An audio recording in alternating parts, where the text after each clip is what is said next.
I suppose it would help if I moved my microphone into place. No, it's a better ASMR experience if it isn't. No. No. But Cree, you love ASMR. Jesus Christ, I've never wanted to kill myself more. Seriously, those sounds really get to me. I start seeing red. Oh man.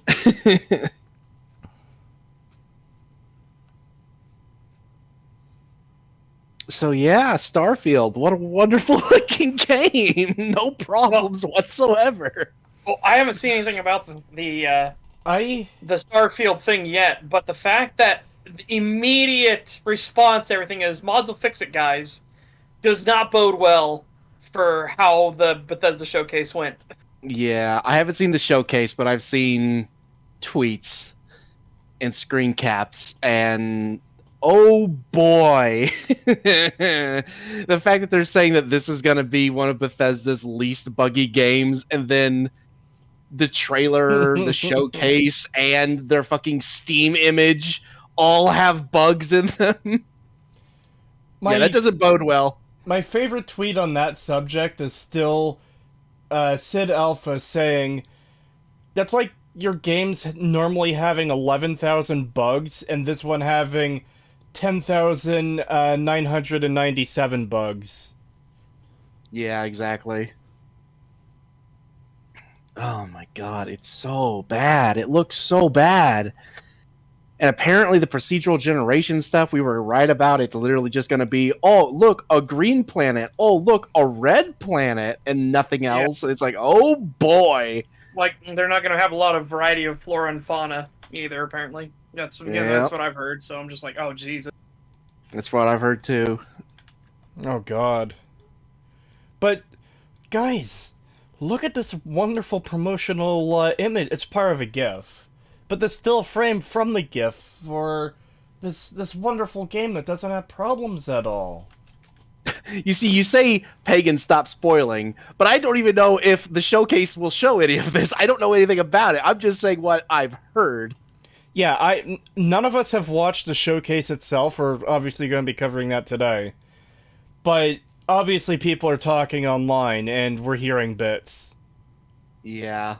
And I've tried to avoid it, so that should tell you how like fucking pervasive it has become. Did you see they put the adoring fan in Starfield? I have seen that image, and man, it looks bad. Why? Why do they keep doing that? Sometimes they have like this little joke thing that they think is super duper funny, and then they keep doing it. I suppose we should be glad the adoring fan didn't exist in Fallout 3 and 4 and Skyrim. Oh man, I can't wait to hear, like, while playing Starfield, I just hear fucking arrow in the knee jokes over and over and over again.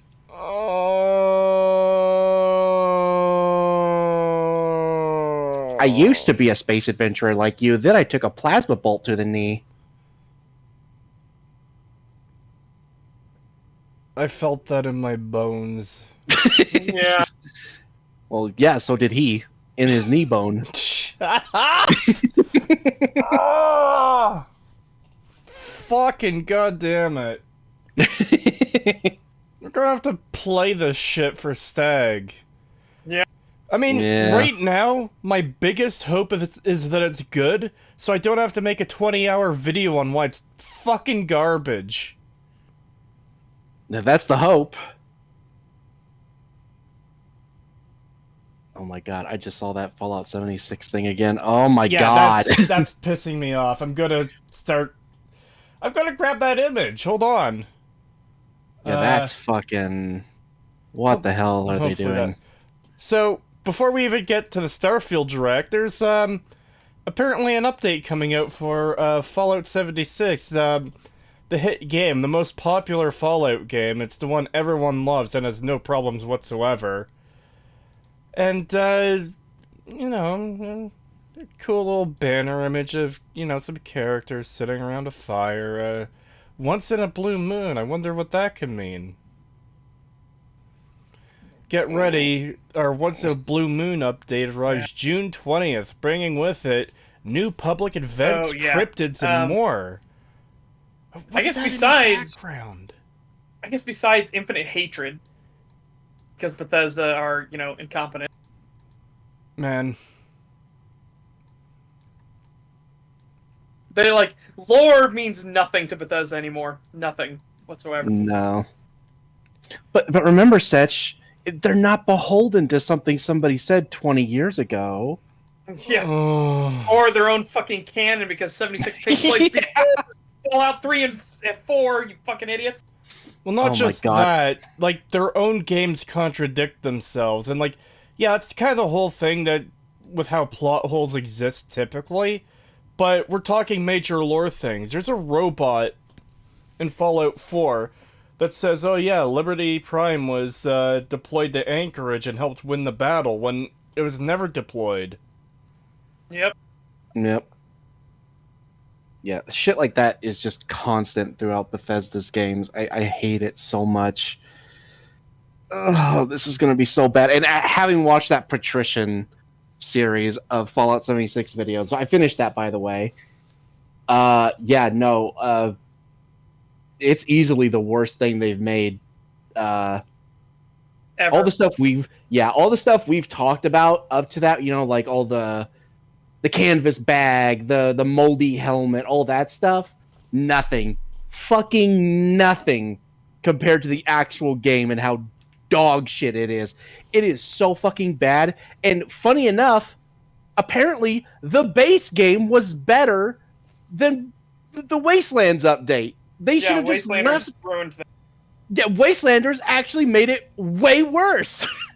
So I don't know. I don't understand how anybody could sit here and say, "Oh, but guys, Wastelanders fixed the game. It's so much more fun and better now." Wastelanders makes fucking Fallout 4's writing look like it looks Shakespearean in comparison. It is so fucking bad. Holy shit. And the constant theme of women bad, men good, it's really weird.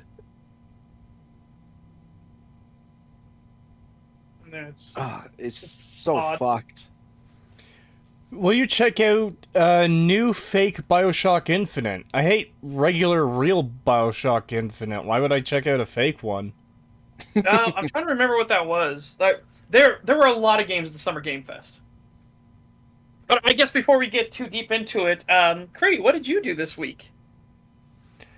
I worked on stuff. Everyone in chat who doesn't know yet, this Friday, 3 p.m. my time, and for the record, it's 2:08 right now, so about an hour after STAG normally starts, but on Friday, Part 1 of the Fallout 4 Analysis Remake being released, being premiered.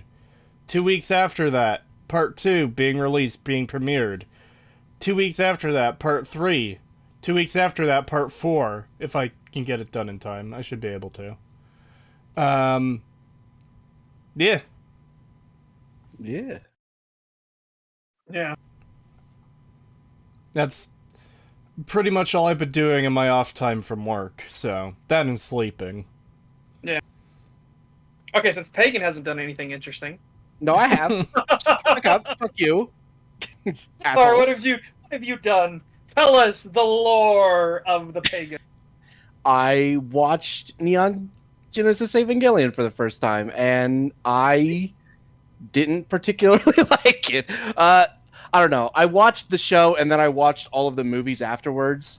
The show really, I don't know. I did not really care for it. Mainly the ending and how pathetic the fucking characters are. But the movies kind of redeemed that a little bit. They definitely made Shinji and Asuka a lot better, a lot more tolerable, especially at the end. Yeah, I don't know. I get what they were going for. I like the introspective stuff. Like, that's kind of the focus, not the giant robot plot. But I don't know. They handled it in such a way that I was just like, I don't really like this. But they do a little bit better job in the movies. The there are still some things where I was like, the show did that better. They should have just kept that. But for the most part, it was all right. I could not recommend it to anyone else though, especially with the 14-year-old stuff that happens in the show where I'm like, Japan, why the fuck you got to be weird all the time? What the fuck, man? Yeah, from the stuff you told me, it sounds creepy as fuck. It is pretty creepy. That's kind of the point. It's supposed to be really depressing and fucked up. That's literally part of the plot. And that does get better as it goes on. The movies do a lot to redeem the series, but even then it's still kind of like, why'd you have to have that scene? What the fuck? That's so creepy. Yeah, I don't know. It's strange. I can see why so many people like it. I definitely did enjoy parts of it, but man, there were also parts of it where I was like, if you just cut that out, if that just wasn't in the show, it would be a lot better.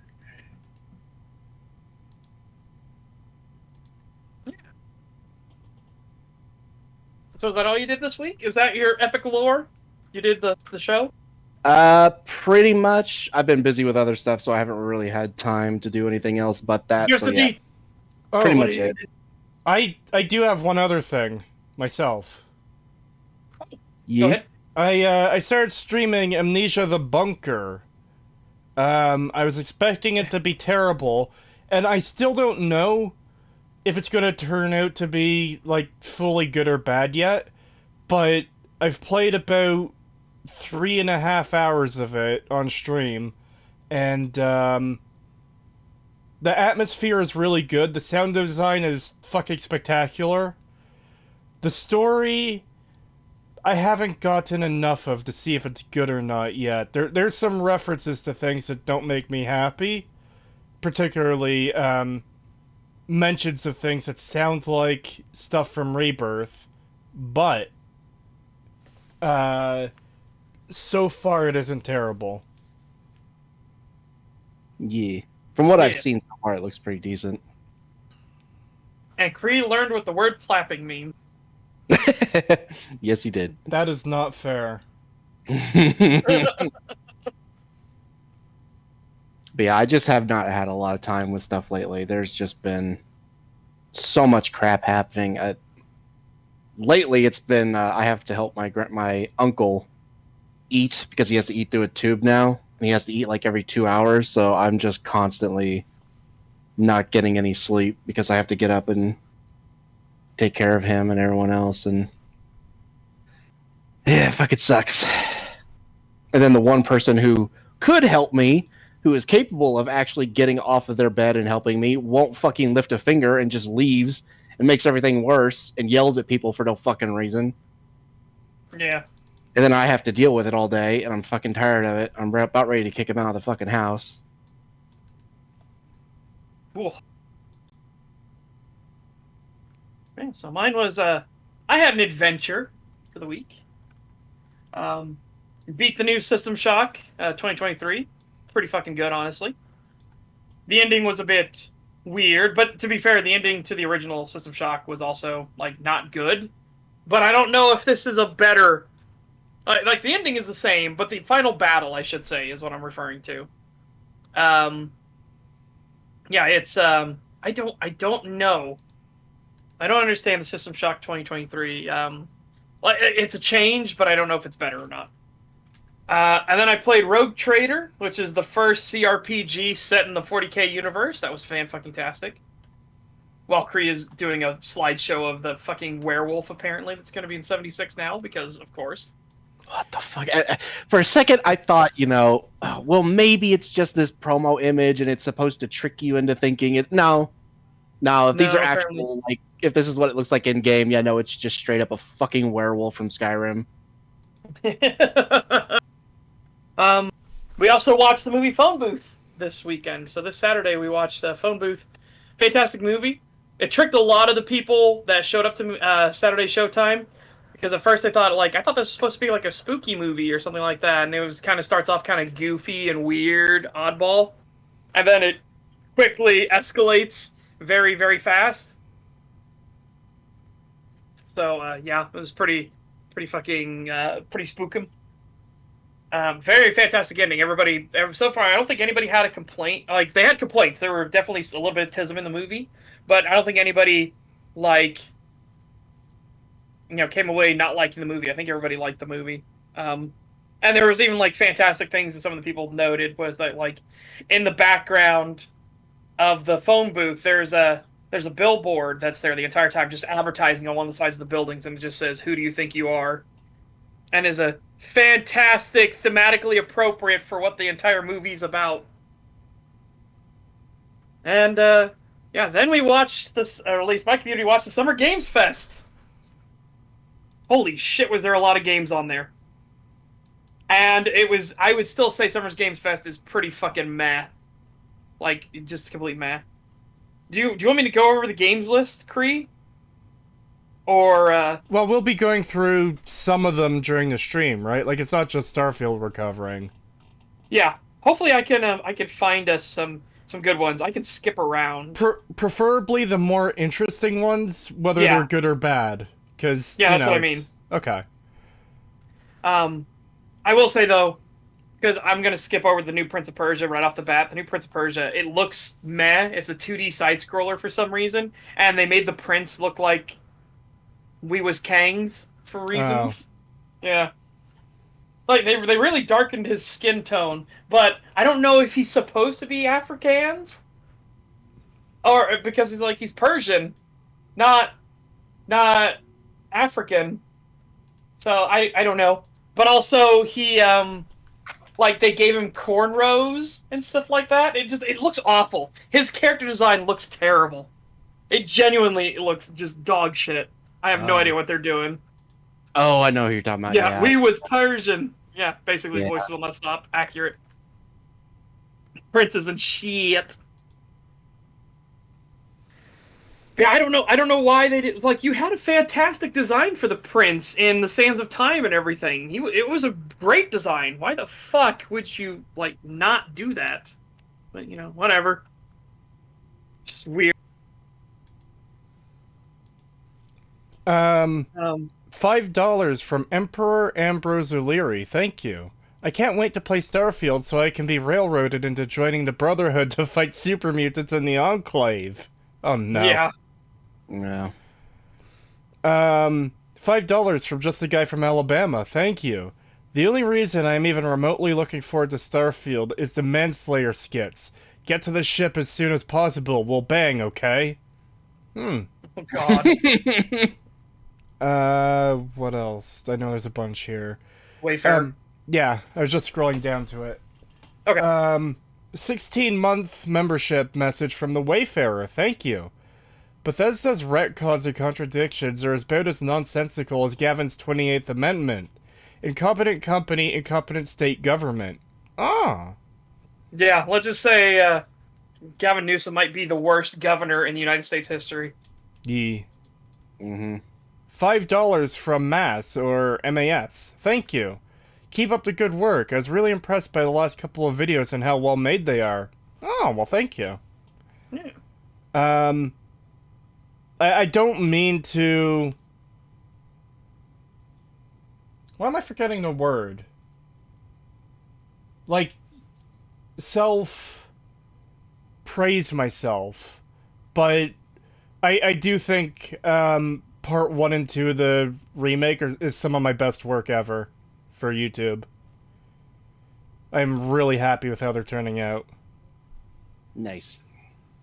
$2 from Abdulio. Thank you. Did you also watch the EVA rebuilds? I think so. I thought that's what the movies were, but I could be wrong. Like, they have like weird naming schemes. Like, I don't know. It's literally just like Evangelion 3.0, 3.1, 2.1, 1.0, stuff like that. I watched all of those, all the ones I could find anyway. I watched all the ones I could find. They were not terrible. The animation was definitely a lot better. in places. That not the now some of the 3D stuff, especially towards the end of the last movie, where it was literally like it it really looked like it was clearly mocapped, but like the 3D models kind of looked almost like they were. Oh, what's the thing I'm thinking of? You know, where they're not properly even textured yet. It kind of looked like that, but I think that was also supposed to be kind of the point because they're fighting in. It looks like they're fighting in the city, and then it's revealed that it's actually like a set, like a stage, and everything like that. And it's like, oh, it's supposed to look fake, but even then, it's like, some of these 3D models are hard to look at sometimes. But for the most part, I thought the story was okay. There was definitely some moments where I was like, yeah, no, the original did that a lot better. Like, I don't know why they changed that. I don't know why they threw this random character in here and replaced this character with this character and stuff. And I'm just like, it was so much better in the original. But there was a lot of changes as well where I was like, oh my God, that is so much better. So it's a very mixed bag. I think if you were to basically take all of the movies and then spliced them into the original show and just made them all one thing where you're taking like all the good parts from the movies and all the good parts from the show and put them together, it would be a lot better, especially if you put like the ending for the third movie at the end of the show. That would have been way better. But yeah, I can see why people don't like them because like I said, it's a very mixed bag. It's like there's some really good things and there's some really bad things. The show itself, like the original show, pretty good. I liked most of it, but like I said, there was also some stuff where it was like they really should have just cut that entirely and just shouldn't have been in the show at all, and it would have been better. So yeah, I get why people like it. I can at least say that, you know, I understand why people love it, but it's also just kind of not really my thing. Super wise, I guess I would say it. Like there was definitely some things I really liked, but there were some things I also didn't like, basically. We missed one. Yeah, I know. Okay. I saw that comment, and I opened up the thing, because that one had scrolled off the chat thing. I couldn't scroll back to it anymore, that's why I didn't see it. Yeah, that's why, generally a good change. Good change, YouTube, adding the fan funding tab is actually a really good change. Yeah. My problem is I don't get that in OBS Streamlabs because I'm not logged in. Well, I am logged in there. That's how I able to do the thing. But then it says sign in the chat. So, like, I don't like taking live chat off to do this. But that actually does work, so that might be the way to do it in the future. $2 from Scoopmeister, thank you. Yay, time for more round bullet and square barrel. Ah! Yep. Also, Tentacle Dude got what the second thing was going to be. What? So, and number 2, you, for the stream title, you put Stag number 97, Stag number 97. Oh! Oh, I didn't notice that either until just now. Yeah, that's why I said I have 2 things. Number 1, we missed Super Chat. Number 2, I was going to say that. And then Tentacle Dude goes, wait, did you mean to do that twice? No, I didn't. That was me pasting the title suggestion from chat directly into the thing when I deleted the rest of the title from the previous time because I just reused the thing. And then I changed the 6 to a 7, so both were there. $2 for just a guy from Alabama, thank you. That is not a werewolf, no, it's a Y-wolf. You know what?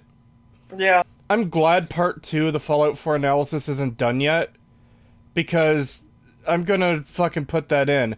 And it's a good thing, too. The thing right at the end, like right at the very, very end, is that set of tweets from Pete Hines about the guy asking, about Jet being pre-war and Kid in a Fridge, and Pete Hines saying, not interested in talking about realism in a game with talking mutants and ghouls. That thing. That's what I'm ending part 2 on. So that's actually perfect that part is still largely unedited, because I can add in the whole werewolf thing. This mentality leads to adding fucking werewolves to Fallout. Yep. Yep. $2 from Abdulio. Thank you. Rebuilds are sequels, not remakes. Time loop. I did notice that. Like, I thought it was supposed to be like an alternate timeline or something, because, like, clearly it had to be something like that because things don't play out the same as they do in the original. Which the funny thing is, when I was going through them, trying to find all the content, there was one that was like, it was the length of a movie, and I was like, oh, okay, what's this? And I started going through it, and I was like, oh, this is literally exactly the same. Oh, and I started skipping through it, and I was like, oh, it's literally just like a summary of the show for some reason. And I was like, okay, skip that, because I went all the way through it, and I was like, okay, even the ending is the exact same. So it was literally just a summary. Went to the next one, and I thought it was the exact same thing for a second, because it was exactly the same again, but with slightly better animation. And I was like, oh my god! I was like, how many of these did they do? And then I got up to a certain point, and it changed. Like, they started doing different stuff, and I was like, oh, they didn't do that in the original. That's different. So then from there, I started watching, and yeah, it was significantly different. There was a lot of changes that I was like, oh, that's new. That they didn't do that before. I kind of like that more, actually. And then occasionally something would come up, and I was like, oh, why didn't they just keep the original for that? It was strange. It's a very odd. Like, you could tell the person who made it was clearly like I don't know how to explain it exactly, but basically this anime is one of those ones where it's very like it plays very loosely with the ideas and stuff, and it's like, oh, like you can go wild with it, and he kind of did. Apparently it was supposed to be some sort of like basically him giving his depression and his like his journey through depression, from being depressed to being happy again, and depicting that into an anime throughout the years. And it's why it gets like, I wouldn't say better, but like more hopeful in the later ones, where the ending isn't super fucking dour and kind of this really bleak outlook on humanity as a whole. And then later it's like, oh, okay, it's a lot better now. And they make Shinji a lot more likable towards the end of the last movie, where before he was the most biggest pain in the ass ever.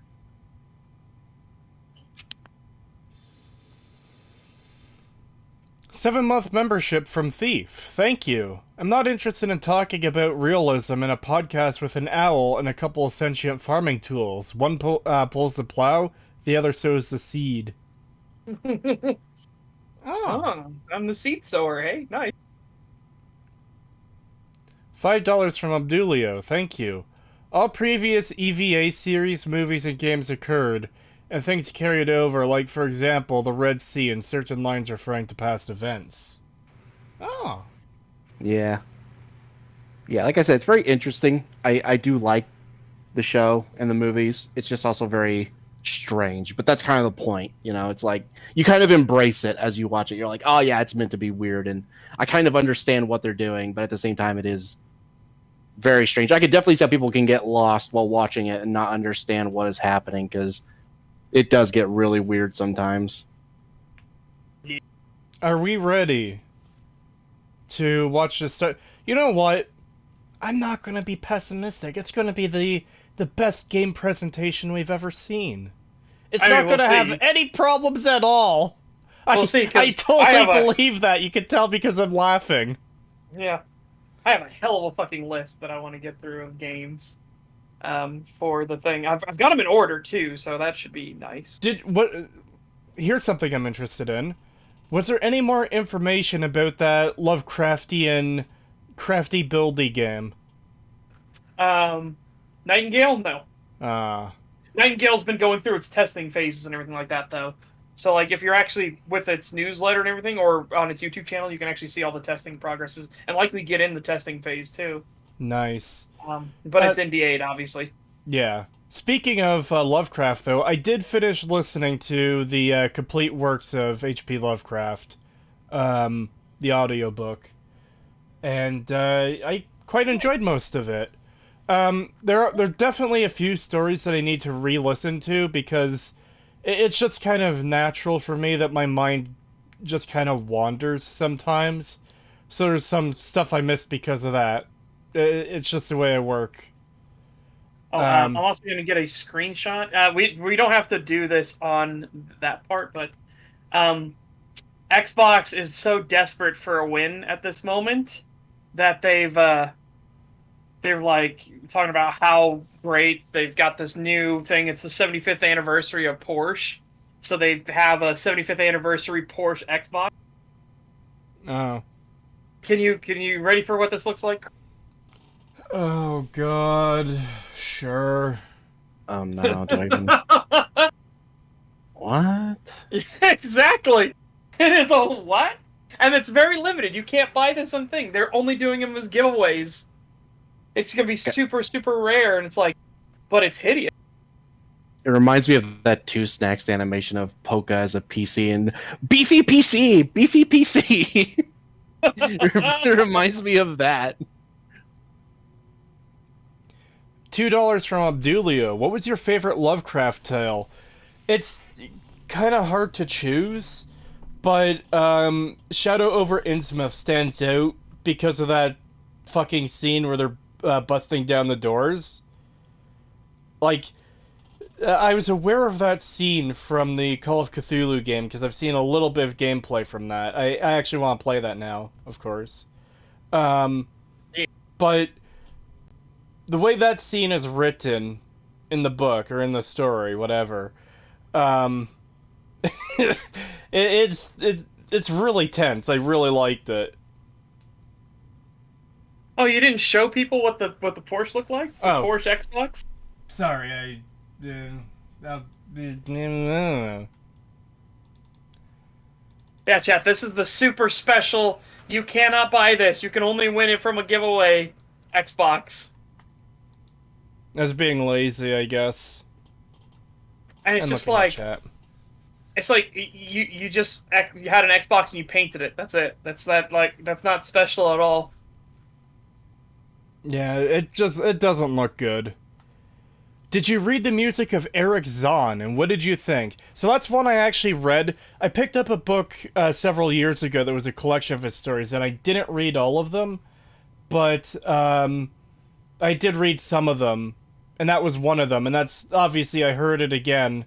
Well, read it before, heard it for the first time in audiobook form, and yeah, that's one I like too. It's pretty good.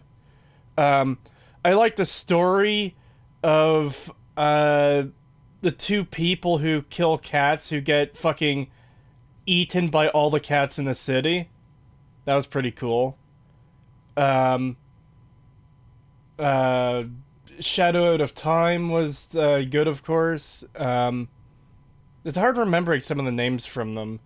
The Dream Quest of Unknown Kadath was kind of out there. I wasn't expecting like an army of cats to show up in a Lovecraft story, but that was pretty decent too. What pride flag is this?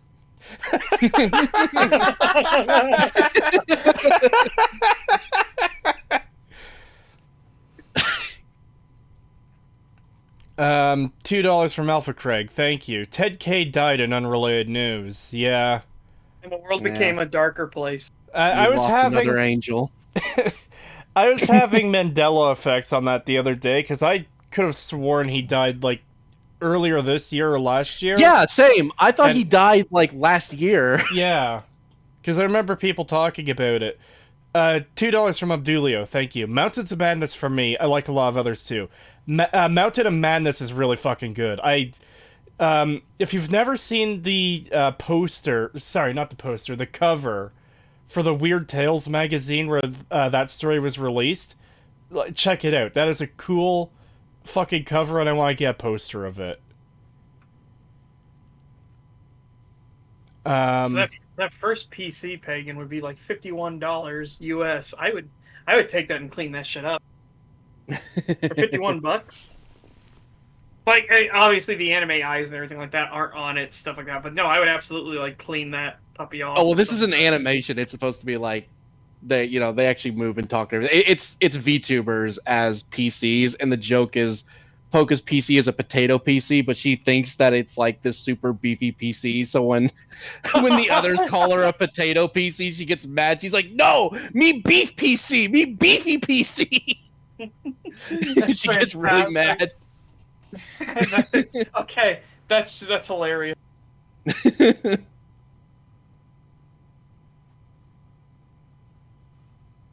But yeah, I suppose we should start the Starfield Direct gameplay deep dive. Let's find out. Can't we just kill ourselves instead? That would be a lot easier. I don't know. I like living. I don't know. Is living worth it when we have to Paradoxically. watch shit like this? Yeah, I don't know. Paradoxically, I like living still.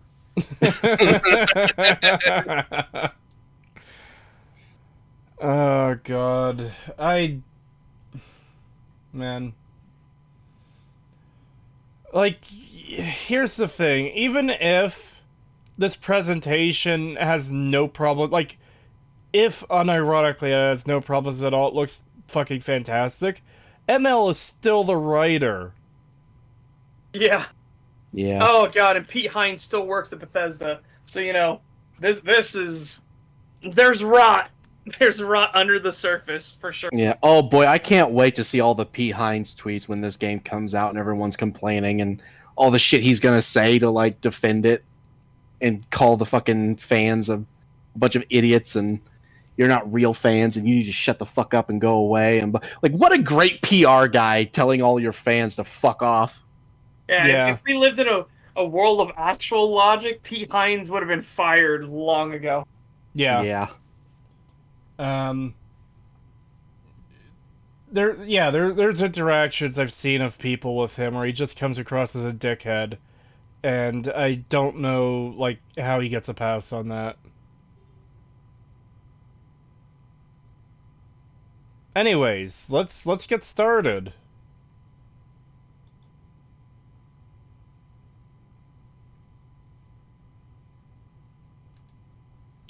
Does it just keep going back to 000 for anybody else?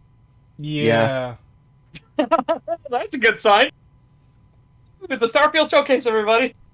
I saw it go to 0001, and then it went 0000 again. I was like, uh-oh. And then it went 0002, and then it went 0000 again. I was like, oh, great. We should all try to refresh. Okay. Refresh. Alright, there we go. Okay, I'm on a black screen now at 0002. I paused it.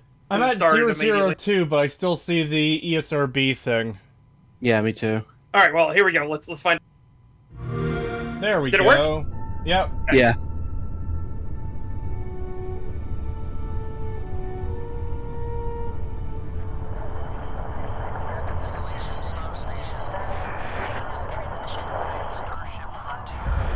Wait, was that just a star that winked out of existence? 3, 2, 1. Hey everyone, thank you so much for joining us today and welcome to Bethesda Game Studios. You know, we've been so lucky over the decades to make the kind of games that we love here. Fallout 76, huh?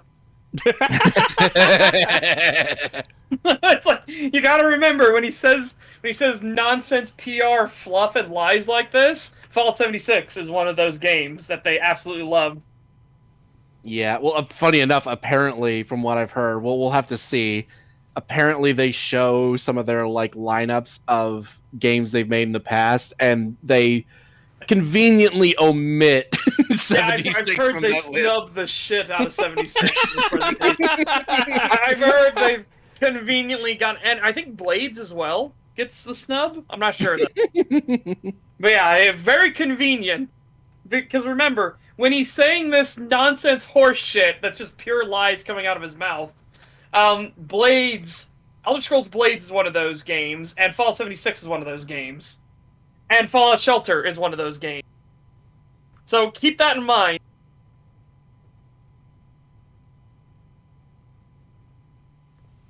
All of you, from the Elder Scrolls to Fallout, we love creating these worlds and playing in them just as much as you do. And throughout. So not at all. Yeah, You must because really not like it then. you turned Elder Scrolls into dog shit, and you ruined Fallout series just entirely because you Yeah. don't understand what Fallout is about at all. They're continuing to ruin Fallout. Do I have to get the werewolf image again? Yes. Yeah. Yeah, Okay, give me a second.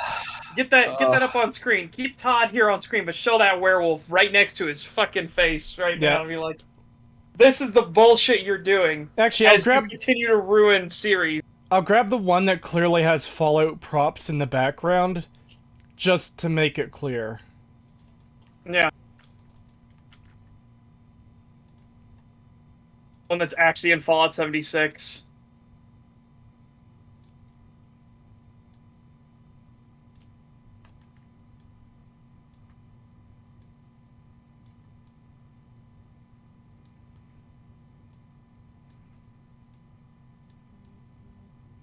There. Yeah, Todd. You guys really do love these series. That's why you butcher them constantly, and you can't write to save your lives. Like, holy shit. Doge. Doge.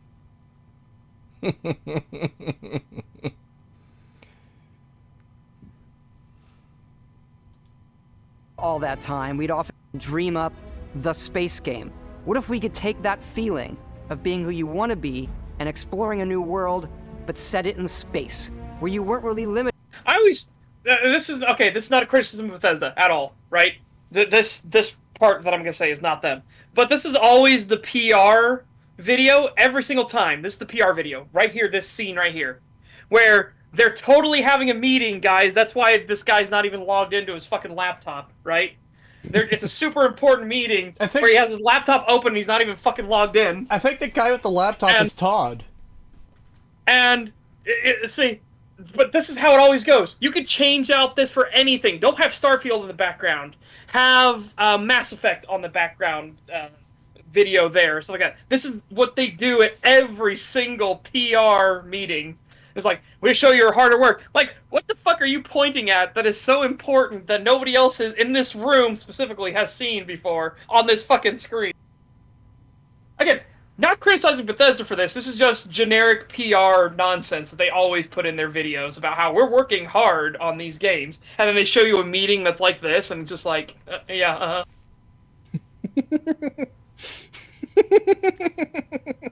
Look, we got a new TV! Here it is! You can have so many pixels on this TV. Threadnought. No. Oh no, oh my god, I just read that super chat. So before one of you two reads that super chat, I'm gonna read a different one. $5 from just a guy from Alabama. Thank you. Setch, do you think that hoppers will be added in Starship Troopers Extermination? I hope so. The game needs enemy variety badly. Yeah, they said there's going to be more enemy variety. They have all kinds of plans for Extermination. They have a roadmap out already. One of the things, they're also putting in tanker bugs. So, we see corpses of tankers all over the place, but you don't actually get to fight one. No, they're going to actually make it so we fight tanker bugs. And that'd be crazy. But they're also going to give us, in that situation, they're giving us the Marauder suits as well. So I am super hyped for that. Holy shit. Fucking power armor, Starship Troopers. Oh, yes, please. Yeah, I'm genuinely looking forward to it. And remember, one of the key aspects on the roadmap is just a bulletin point that says more gore on it. I am super excited for that. and they almost should have made it bold and underlined it multiple times because I'm just like, yes, more gore. Alright, one of you has a super chat to read. £2 from Threadnought. Thank you very much. Thank you. Is that the new product? A Todd Howard Ownahole? Yeah. Yeah. There you go, chat. There you go. Apparently. But anyways, yeah, when they show shit like this, it really feels fake as fuck. Yeah, Yeah, that's what I mean. Like I said, this is not me. I'm not having to go at Bethesda on this one. This is generic PR firm nonsense, right? This is what every single PR does for game studios. Every single one of them. Obsidian did it in a lot of its videos. Microsoft does it constantly. Bungie did it all the time. This is a nothing. This is just, we need to get footage of us looking like we're doing work. That's it. That's all it is. It's just supposed to be B-roll footage that makes it look like we're super busy and doing work, guys. We swear. Mm-hmm. Or where they try to make like the studio look like a family and shit like that. I hate that stuff so much. Oh, Yeah. absolutely. That's why I liked the documentary going into Double Fine, even though Double Fine's fucked up a few times. I liked the documentary going into Double Fine because you actually got to see them, like in moments when they were breaking down and getting frustrated with each other and things like that. It genuinely felt like an actual real experience. And you got to see them they're like, okay, we hired a masseuse to come in, and so everybody can get a massage because Jesus Christ, people are stressing the fuck out. It actually felt like, a real company. It didn't have that same vibe of, this is all pure PR and for the drama or anything like that. It actually felt like people getting genuinely frustrated with what they were working on, and a bug comes up, and it actually turns out that instead of having a bug that they can fix within 10 minutes, it's going to take them a whole other fucking day to fix. Stuff like that. I see this comment in chat from the Voices Will Not Stop, and I'm not gonna read it because it's super cursed. But the last line is dual wielding for days. In my mind, instantly just played that clip of fucking Postal 4 again. Every man's dream. 2 at once. Well, it's just, for everyone who doesn't know, we watched a Postal 4 video yesterday from Civi. And he's dual-wielding pump shotguns at the end, and he reloads one and then the other, in quick succession, and it makes it look like he has 4 arms. It was funny, because it was just that, wait, what moment? But that's Postal 4. I'm gonna do Postal 4, the self-defense playthrough, for sure. Because that's always great. That's my favorite thing to do, is I enjoyed doing the Postal 2 self-defense only playthrough. That was a lot of fun. But we're absolutely doing a Postal 4 self-defense playthrough, especially now that the game runs a bit better. And we have a better computer to actually run said game. Oh. Yeah, it's just great. Exploring a new world, but set it in space, where you weren't really limited in where you could go, or what you could do. I'm gonna tell you something. I mean... You could still be limited in space. Yeah, you're still limited to something. You can't go and land on the fucking sun, right? You're gonna be limited just from actual logic reasons. You're not gonna land in a fucking volcano. You're not gonna... If we want to be super pedantic, we have space travel now, we just can't go very far. Yeah. Yeah. I mean, if I were to see, I don't know, astronauts doing spacewalks without a suit in the game, they're just completely exposed to open space and they're just totally fine. Yeah, I'm gonna have an issue with that. Yeah. And this is just the fact that if you have no limits, right? So you have no limits. So why is Starfield so generic? Why is there only a single race in Starfield? You couldn't come up with any other races to inhabit your world? Your thing is that you're the last explorers of the entire fucking universe? What? How are there possibly any last explorers? That doesn't make a fucking lick of sense. Yeah. Once space travel becomes common, explorer is probably going to be one of the most common jobs. Not only that, but it's going to be one of the most prestigious ones. If you are an explorer that's constantly going out in danger with no one there to help you, but you're the pathfinder, you're the one that's finding the world and charting the entire frontier, you're going to make a fucking name for yourself. Yeah.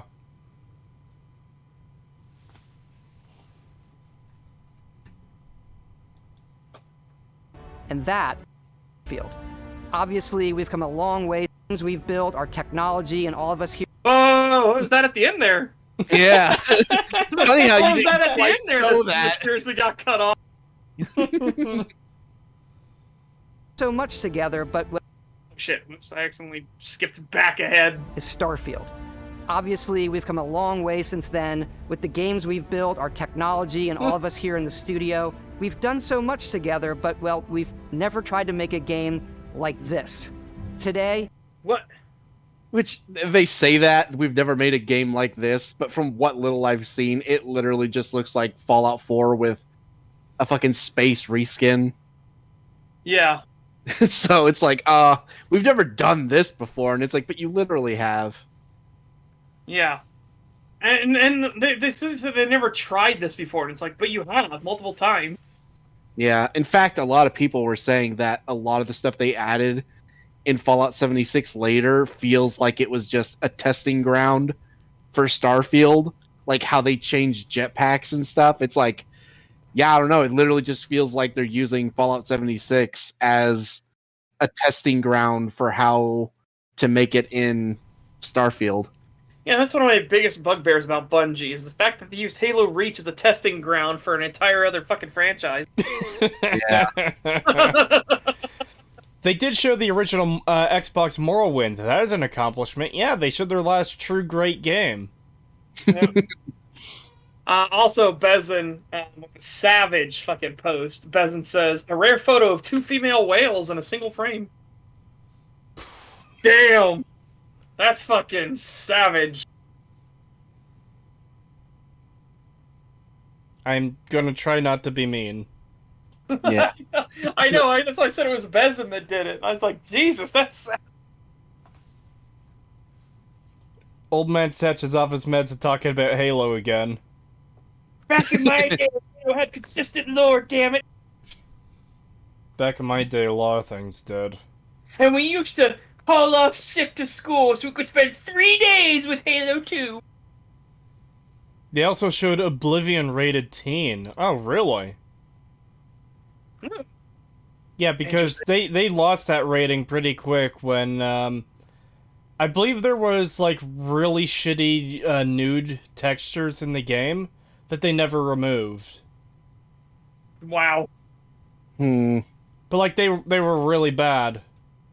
So, Alright. you'll get to hear from men and see so much of what we think makes our game special. So let's jump in and take a look. Okay.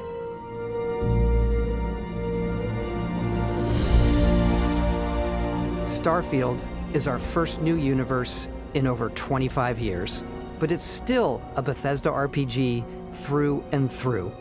okay, well, That So doesn't it's mean gonna be much- garbage. that's quite the claim, because you haven't made an RPG since Fallout 3, and even then, that can barely be called an RPG. Yeah. Holy shit. I don't hate how this looks so far, but we've only seen 3 seconds. It's Yeah, exactly. Right now, this just looks like an Unreal Engine tech demo at the moment. yeah. We need to actually My- see. We need to see the gameplay. We need to see the interactions. Yeah, hear the people my- voice cast and stuff. My main thing was the RPG thing. You guys consider Fallout 3 to be an RPG? Look, it's not a very good one, but it does still have the RPG mechanics. If we're gonna criticize Skyrim and Fallout 4 for not being RPGs, we do have to give credit where it's due that Fallout 3 does have skills. Yeah, it does actually have some RPG mechanics in it. Yeah, it's they're not handled well. technically- They're not good, but they are They're not there. implemented into story or anything at all, but they're Yeah. there. It is technically an RPG. Yeah. Where you step and you get that feeling of unlimited possibilities. But this time, Do you though? it's not just one world. Yeah, and that was the big problem. Todd, you saying it's not just one world. No. What you should have done, if you were smart, you should have set it in a single solar system and really hammered down on these planets. You should have had maybe 3 or 4 planets that you could go to whenever you wanted and just hammer those down. Make them feel like real worlds. Because again, showing this screen, this just looks like a generic planet builder. Like there are entire like randomizers that can make this entire thing that we're seeing here on screen within like 10 seconds. There's also the whole problem of they typically only do regions. Like, Yes. I know Arena had all of Tamriel, but that's a very stripped down Tamriel from what we get Morrowind going forward. Morrowind, Oblivion, Fallout 3, Skyrim, Fallout 4, Fallout 76. It's one like decently sized region of the world. And now they're moving into a game where there's hundreds of planets you can visit. I don't know. Yeah. Not It's just hundreds. No, they said there are thousands of solar systems. Yeah. We are talking about a level of procedural generation that is going to be fucking absurd. Yeah. And the actual handcrafted content is going to be really thin. Like, again, Fallout 4 has something like, I'm going to be generous and say 37 side quests. And then the main story. Imagine that content in that region spread across thousands of planets. I don't know, man. Yeah. Getting Starbound vibes. Yeah, that was kind of my problem when I first heard about the 1,000 planets procedural generation thing. Oh, this planet has green dirt and red grass. This planet has blue dirt and, I don't know, turquoise grass. Because that's what Starbound did. Starbound had, like, generic items that were recolored and called a new planet most of the time. If you've seen one forest planet, you've seen them all. If you've seen one lava planet, you've seen them all. I mean, Bethesda can at least get a win over Starbound if they don't have wooden houses being built on lava planets that get burned down during the first fucking fire rainstorm. That shit still pisses me off. Fuck Starbound. Yeah. Starbound is awful. I wish Starbound was actually good. I wish it was good too. I love Terraria. Starbound was supposed to be Terraria in space. It turned out to be shit. The glitcher Guys, for anyone who hasn't played Starbound, there's 6 original races originally. They added another one because they hit a stretch goal in their crowdfunding thing. One of the races is a race of robot called the Glitch, and they all, like, medieval LARP all the time. Their ship looks like a castle. They live in medieval castles. It is so fucking retarded. I hate it. Yep.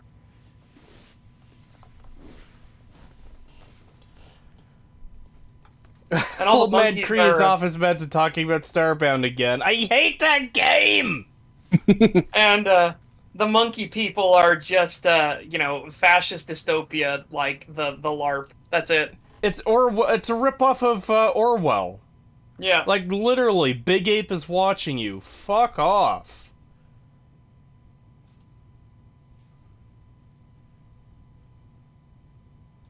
Yeah. It's over 1,000 worlds. Because the choice of where to go, it's not ours. It's yours. And that choice is incredibly meaningless when a lot of the planets are going to look the same. Like, I know he's showing off different worlds here. It's going to be the argument from people excited from this game. But look at all the different environments. I can guarantee you, if there's 1,000 worlds, there's going to be at least a dozen that look exactly like this frame we have on screen right now. Yes. And they're going to have the same animal species and the same plants and trees and stuff. This is not going to be something special. Again, because to actually do what they're talking about is going to need such insane procedural generation that there's a reason that there's a reason No Man's this isn't Sky done. toned that fucking down. Because it got stupid. Because they tried to do that, like, different plants and wildlife and everything, and it got fucking retarded. Holy shit. like creatures with flippers walking upright, like like stiff as a board, hopping along. He was like, "What the fuck?" It was insanity.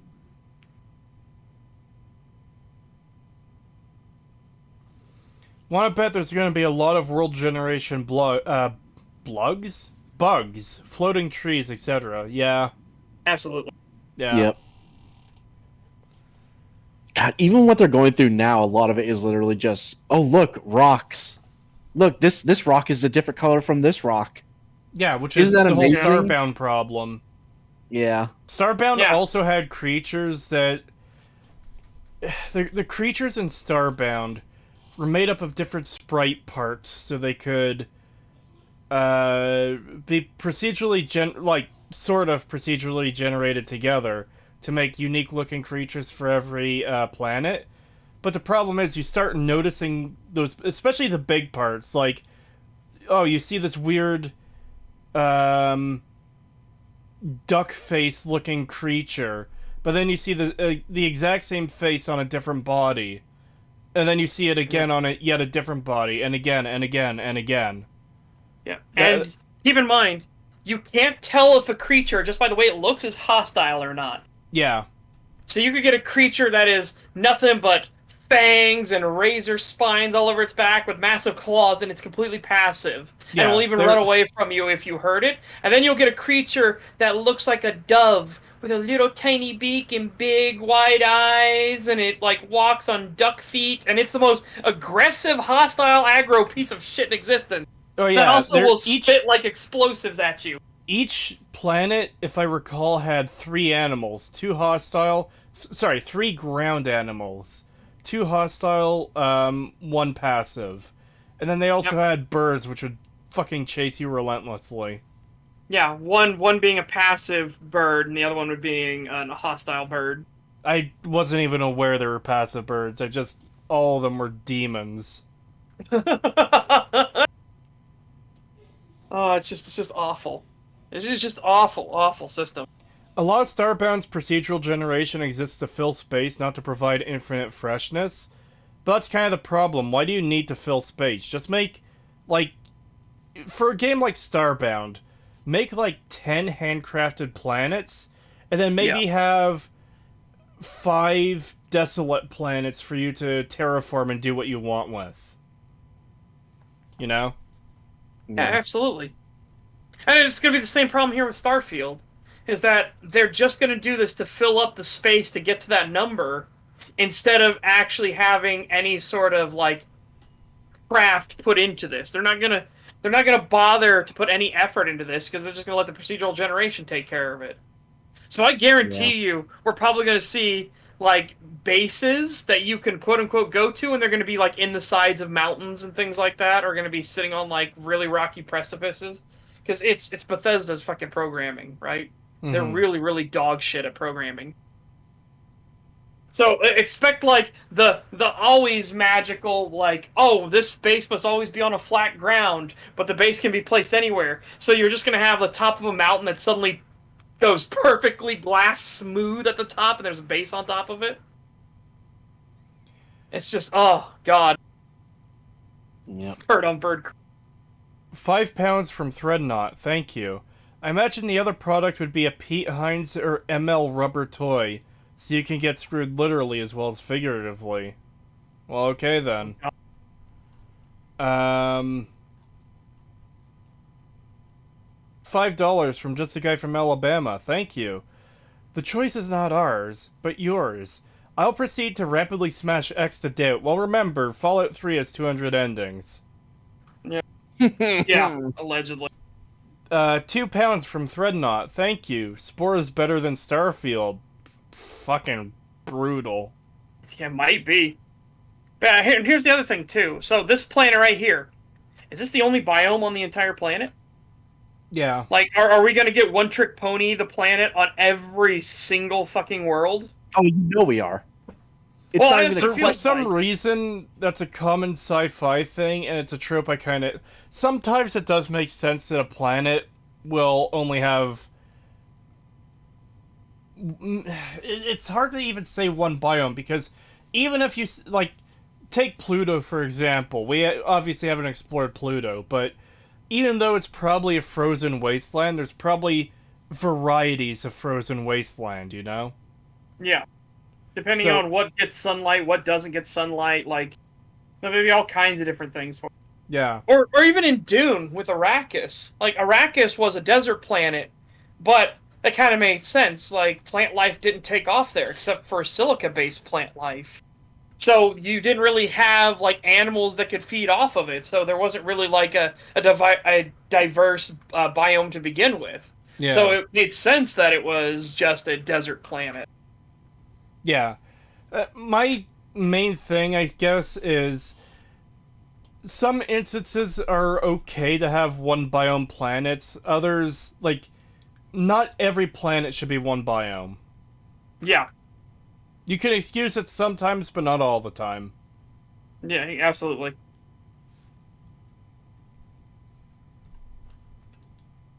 Until now, that we had the technology to create it. Are you sure? Because okay, this is gonna get really fucking pedantic, but there were mods that could do this over a decade ago. Well over a decade ago. In fact, that was one of the big fresh things about this one mod you could play where it was a starship battler, but you could actually fly down into the atmosphere of multiple different worlds. And it was seamless. There was no load screen or anything like that. And that was back in 2008. So I don't buy this, and it's only now we have the new technology. It feels more like only now do we have the new space to allow us to just artificially inflate our numbers so we can PR hype it. Yeah. And Yeah. again, look at these environments they're going through with each one. It's literally just, well, look at this rocky planet. Look at this rocky planet. Look at this rocky planet, but with snow. Yeah, can we see the people? Yeah. I mean, hopefully we'll see the people at some point, because I want to see the animations and all that kind of stuff like that. But I think they will be showing people, hopefully. Yeah. But this also goes back to the Starbound thing, too, because they did the infinite planets thing. Not literally infinite, but you know what I mean. Yeah. And that was sort of a selling point, too. And then you, like, when you play it, you realize, oh, wait, that's actually meaningless, because you're never going to need all those planets. There's no point in it. They exist to say, we have 1,000 planets, or infinite planets, or whatever. Yeah.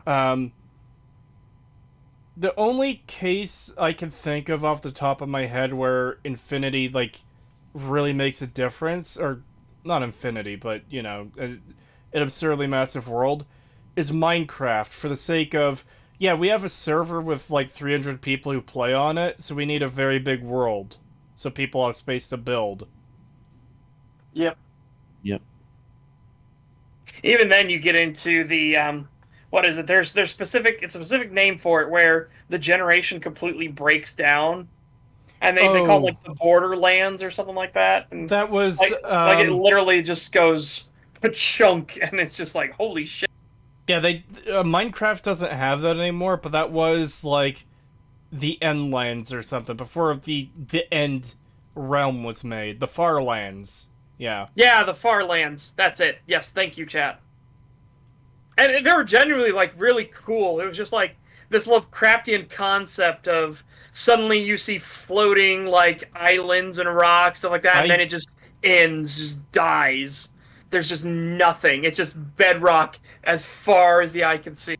I kind of wish I was incorporated into, like, what little lore they have. Because, yeah, that's creepy and cool. Yep.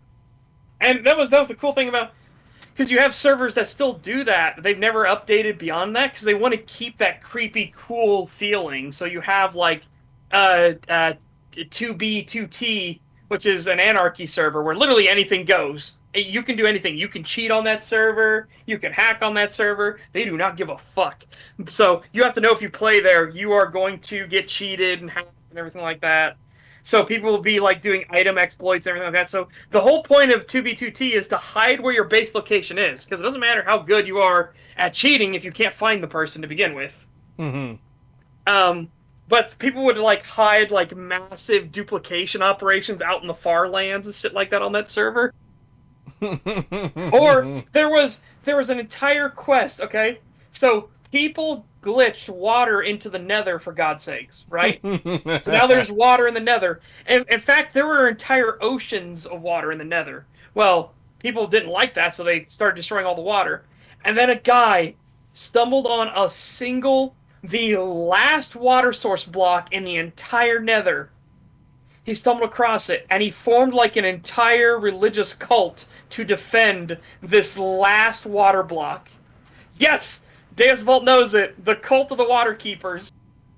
Holy shit! The fact that again, nobody told him to do this. Nobody, like, this wasn't something where, like, the owners of 2B2T, like, yes, we will concoct together and make the cult of the Water Keeper. That's just something he decided to do on his own, and then he inducted new members in, and they would constantly keep the secrets of the mysterious water source block in the Nether. They would, like, have it hidden and everything like that. It was crazy. I love stuff like that. I love just things like that just grow about organically. Just because somebody decides to do it, and then it just flourishes from there. Yeah. And then it became a whole big thing of, like, we must destroy the cult of the Water Keeper. So all the cheaters and hackers and everything like that were trying constantly to find out, where is this last water block at? Where is it? And then one day, a guy was on stream, and he accidentally showed his grid coordinates near the last water block. Oh It no. was found. And so now there's a memorial placed where the last water block used to be because the griefers got to it. €2 from Corktail, thank you. Why don't they procedurally generate some talent? Yeah, I know. Why not? I'd rather We have the technology. a chat GPT generated story over whatever the fuck ML wrote for this game. Yeah, I honestly think AI could write a better story. Well, I mean, it definitely couldn't write a worse story than Fallout 4. Yeah. Yeah. The rocks at your feet to the mountains in the distance. Again! Todd, look, it's Elder Scrolls 6! But again, Todd, none of this is impressive. This is something a computer can do in 10 minutes. I'm not even fucking kidding. All of this on screen is something that can be shit out by a computer program in 10 minutes flat. It's so fucking generic, too. It's literally just like, oh, look, rocks with some sand and some... I don't know. This is literally nothing.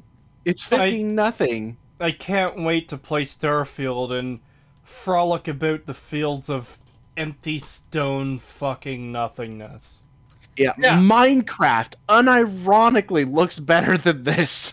Yeah, holy shit.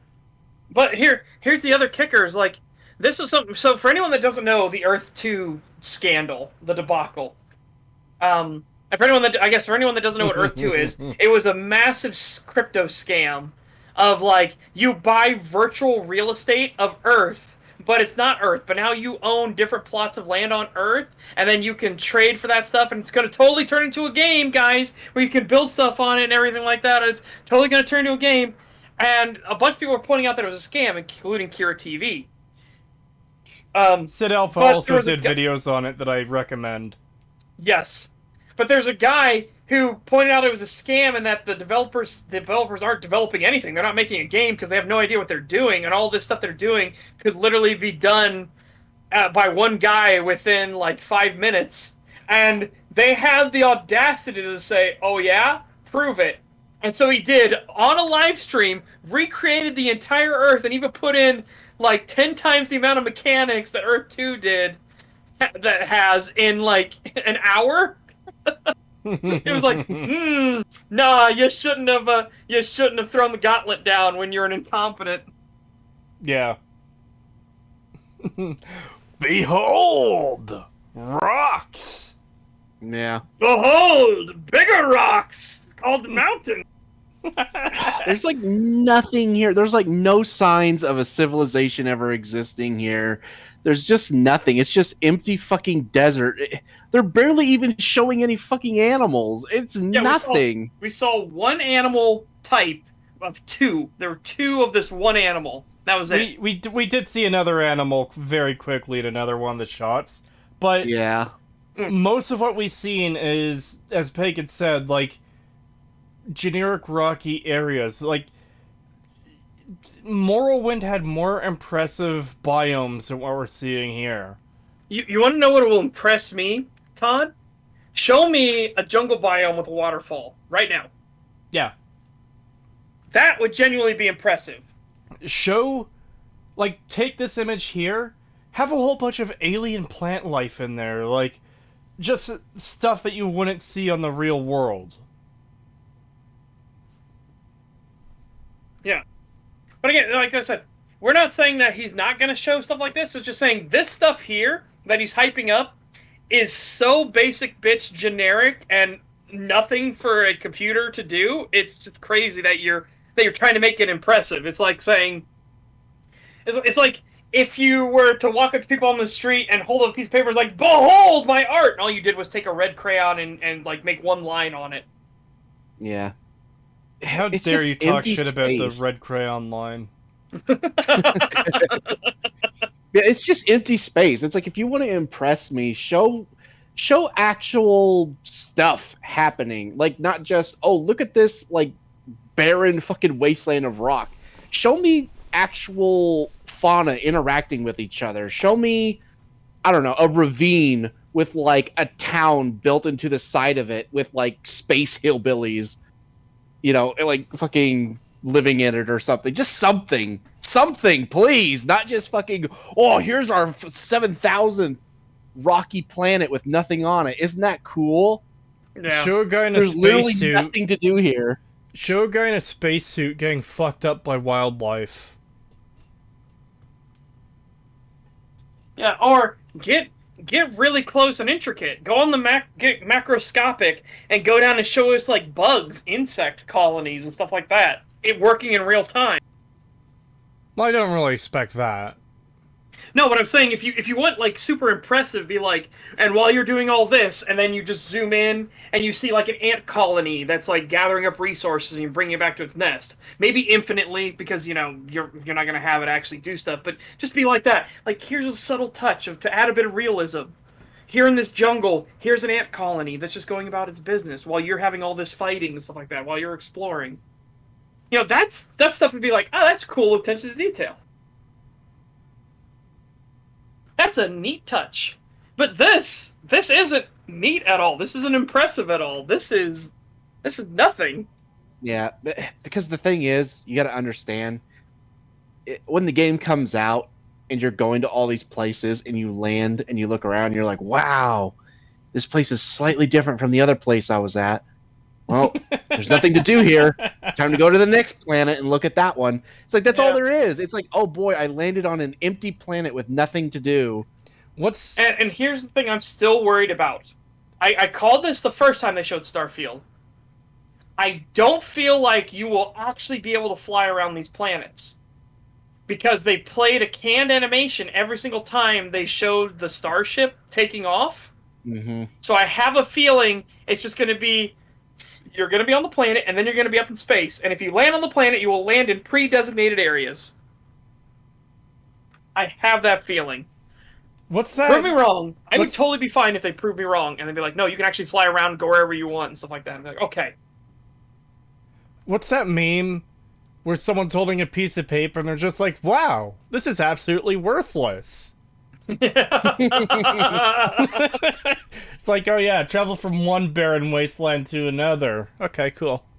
Yeah. Yeah, that's basically what they're showing off here so far. I mean, it could get better, but it could get better. But right this is now, not a good first step. Yeah, it's like, absolutely. this First is not impression. impressive at all. Yeah, That's Gravity and Falls. again, I thought that was Rick and Morty. But yeah, that might have been the meme that went around. Never watched Gravity Falls. Gravity Falls was pretty good. Oh. Like, genuinely, it was pretty good. It ended really well as well, I thought. Really well as well. It ended really well, too.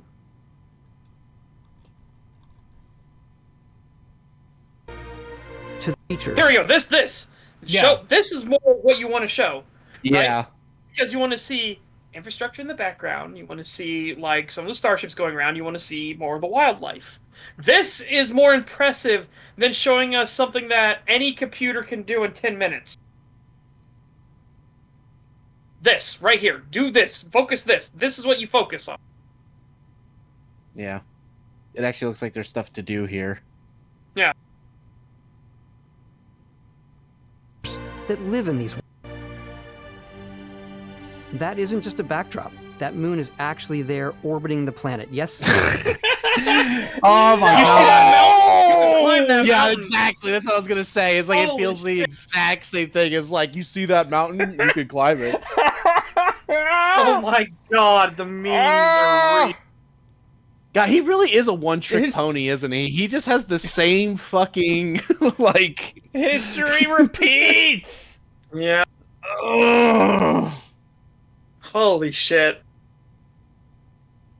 God, and this is the worst part is like, okay, so what's special about this world? What's special about that moon? Are we gonna find anything different on that moon?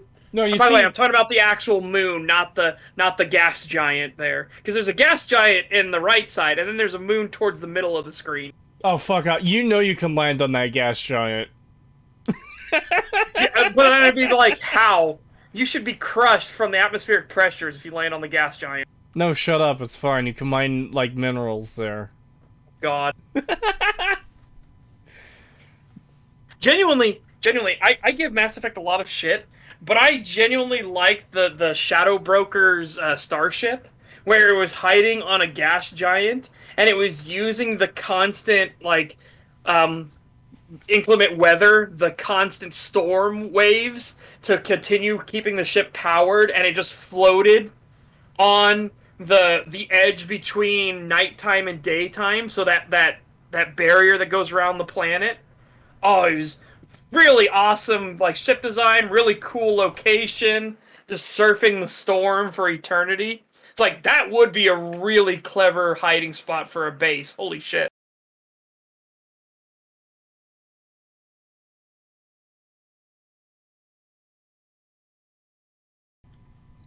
Yeah.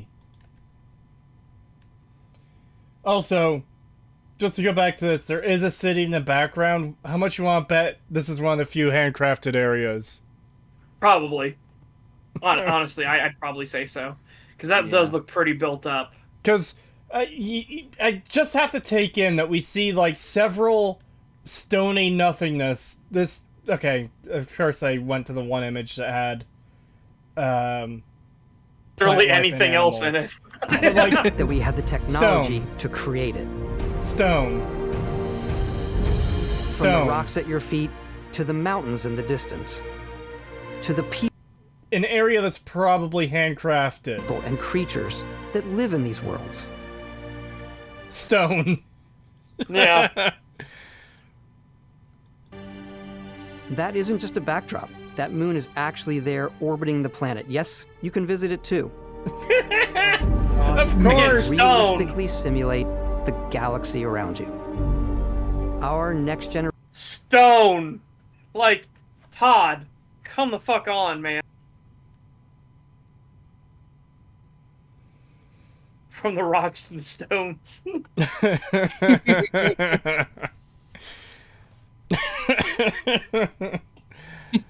Ah, man, I don't know how people are getting high. Like, we're only 2 minutes and 30 seconds into this. Maybe it goes somewhere more interesting, but man, like, Yeah. I'm just not impressed by rock planet, handcrafted area with grass, rock planet. You can go to that moon. Yeah. Creed, rockin' stone.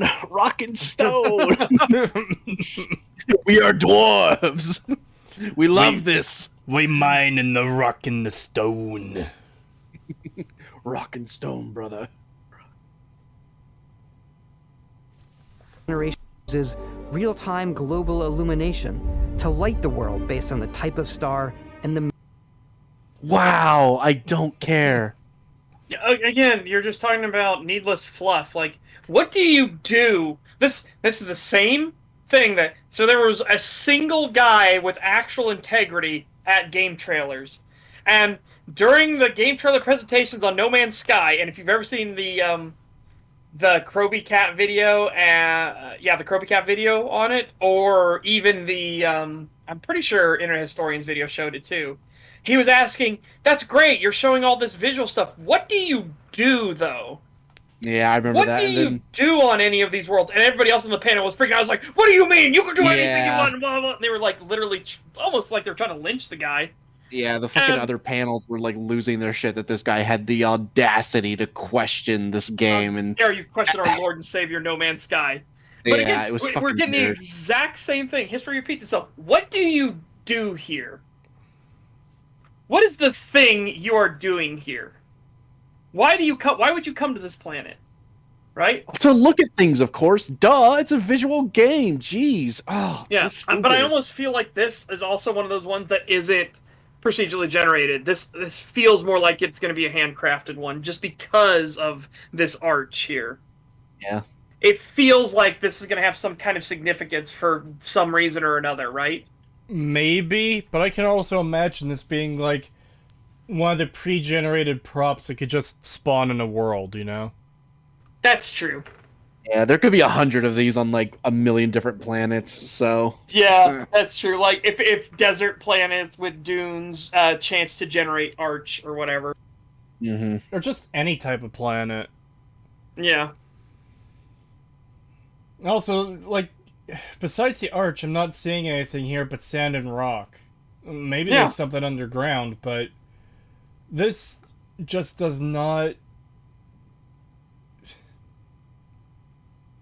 I don't see anything to do here. Yeah, it just looks like pointless fucking. Oh, see, it exists. It's like, okay, but what do we do here? Well, you see, there's one facility that's part of a quest that you get to go into to do something in with a few enemies inside of it. Okay, but what about outside of that? Oh, well, you can walk around on an endless void planet of rock and then leave. That's And- it? Yeah, that's it. And here's the problem with this. Take a look at any other presentation Bethesda has done in the past, and you typically see areas that exist within the game. Like, some things get cut between big announcements and the final release. But, you know, look at Oblivion. A lot of the stuff they previewed there was actually in Oblivion, even if it appeared slightly differently. Same goes for Fallout 3 and Skyrim and Fallout 4. A lot of the stuff they showed was stuff that you actually see in the game. What we're seeing here is a whole lot of empty space. Mm-hmm. That does not bode well to me. And you know what's even worse? The fact that fucking Fallout 76 has better environmental design than what they're showing off here. Like, genuinely, some of the areas in Fallout 76 actually look really good. That is one point I do have to give to Fallout 76. It does have a pretty varied map. Yeah. And then you get this, and it's like, oh. I hope you like... Well, I guess Star Wars fans will feel right at home. Don't you love Tatooine? Don't you love Tatooine? Well, all the planets are Tatooine. What I don't get about Starfield is, are there even other races, any elves, orcs, ghouls, super mutants, anything other than humans and their robots? From what I've heard, it's just humans. Yeah. Well, and robots, but you know, they're not really a race. Yeah, the only aliens there's going to be is, like, the fauna. Yeah, I'm not really a fan of that. Yeah, that's going to be boring as fuck. Like I said, this literally is just going to be a Fallout game with a space reskin. That's all it is. Well, settlement building is coming back, apparently. Yeah. It's Fallout, but it doesn't even have ghouls or super mutants. It just has people and robots. Thank God they don't have ghouls or super mutants, because you know Yeah, if this thank was God, a Fallout but- game with 1,000 planets, every single one of those planets would have super mutants. Yeah, but it's just ridiculous that, you know... Obviously, I can't say for sure if this is actually what's happening, but because it feels like they're literally just taking Fallout 4 and rebuilding it into a space game, it feels a little lazy that they couldn't just take, you know, the ghouls and the super mutants and just reskin them to be something else entirely. that would But no. require at least a little bit of creativity. Yeah. No, can't have that. They chose sci-fi and didn't think to throw aliens into the mix. This is a chance to go fucking wild and let some jackass janitor make some aliens for a weekend. Yeah, like... Man, Yeah. I don't know. It just seems weird to me that it's only humans here. It's like that song, it's only humans after all, don't blame the game on me.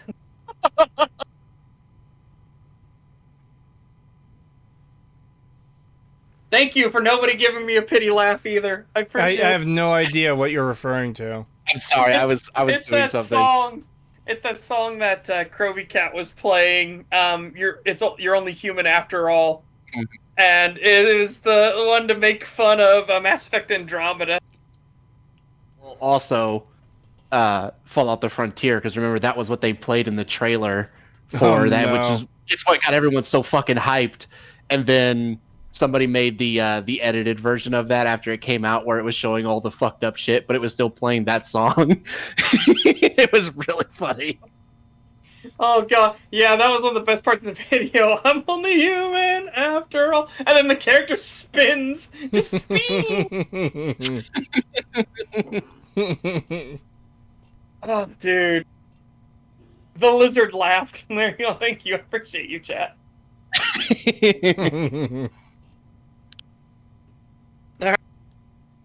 Makeup, atmosphere. We also have an all-new animation system. Okay. Okay, so I'm glad to see some plant life, but why are we seeing, like, pine trees? Yeah. Why is it normal Earth trees, and then you see that alien plant with purple Yeah. leaves, purple like? Now, it looks like there's something over here petals. near this tree. Over, beside the character's left shoulder. Yeah, a creature or something that's kind of sitting there, maybe. Yeah. But again, you've got a sci-fi world and you're putting pine trees in them? Like, sure, I can imagine pine trees possibly existing on other planets, but there's no gigantic, weird mushroom trees. There's no, like, just whatever kind of alien tree you could come up with. Yeah.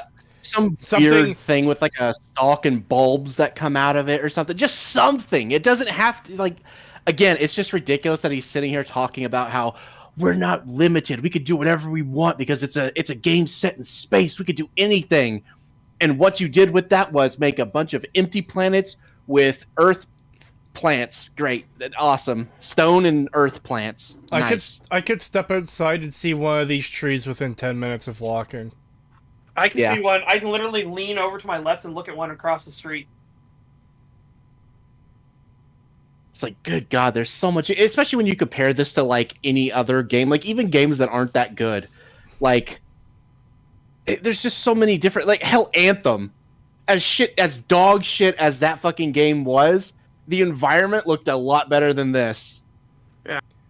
Giant mushrooms. Not every game could be Morrowind, my guy. I'm not saying Morrowind. I'm saying, like, that's something that would be alien and unique and weird. It's not a normal fucking tree. Yeah. Or you want to see something that looks alien? Look at those giant forests that are actually a single tree. I can't remember where they're at, but they're here on Earth, and it's like one single life form that all connects through its roots. It is a single one that's taken over like entire areas, and Jesus. it's just one. It is one tree. That's all it is. But it forms all these other trees to keep giving itself energy. It is weird. It is so creepy. It's just like, oh, it's like it's a fungal infection of the planet. It's just, oh, it's just cool. Yeah. I've seen they made it to Oregon Planet. Or the Oregon Planet. Oh, Oregon? Yeah. Oregon. It's literally just Oregon, the planet. Oh my God. But, yeah, you mentioned, like, you know, mushroom trees and stuff like that. I just imagine, like, obviously I think of Morrowind, but I also think of, like, Black Reach from Skyrim. It's like you literally could have just done that, but as a planet, and you didn't. Yeah, imagine a planet that still gets heat from the sun, but for whatever reason, it's like dark and shadowy. And you have these gigantic luminescent mushrooms everywhere. Yeah. Um, Glowing rocks, glowing mushrooms. did you know that different atmospheric compositions in stars will make plants adopt different colors? Some alien planets should have blue or purple trees and grass. Yeah. $2 from Emperor Ambrose O'Leary. Thank you. Zen from Black Mesa. Yeah. Oh yeah, absolutely. That was just fucking cool. Yeah. Or do what Dune does, where again Arrakis doesn't have normal plant life; it has silica-based plant life, which is entirely different. Like, do that. Like, really think outside the box. Think in depth about how these worlds would function, how they would have atmospheres, how they would do anything. Oh, they don't understand how any of that stuff works. I mean, I probably not. Yeah, It's just, Bethesda. They have no fucking clue. yeah. Of course, you can play it in third person, and you can play it in first person. Oh, wow. Something we've been able to do since, what, the early 2000s? Amazing. Yeah, that's super not special. Yeah, I Yeah, don't who know, fucking cares? I don't know why he's even mentioning that when we could do this back in Morrowind in every game they've made since then. Yeah. Also, I found it. It's the Pando tree. And it is a single tree that just makes forests of itself. That's insane. Yeah. I'll check that out after. Look at this unique alien environment that you can totally not find on Earth. Why even make a sci-fi game if all of your environments are going to be empty rock wasteland or Earth but not Earth? Yep. Again, it just feels like a slightly reskinned and maybe upscaled Fallout 4. Without the radiation. Yeah. Yeah. It's fucking boring. There's nothing going on here. Why should I give a shit about this stuff?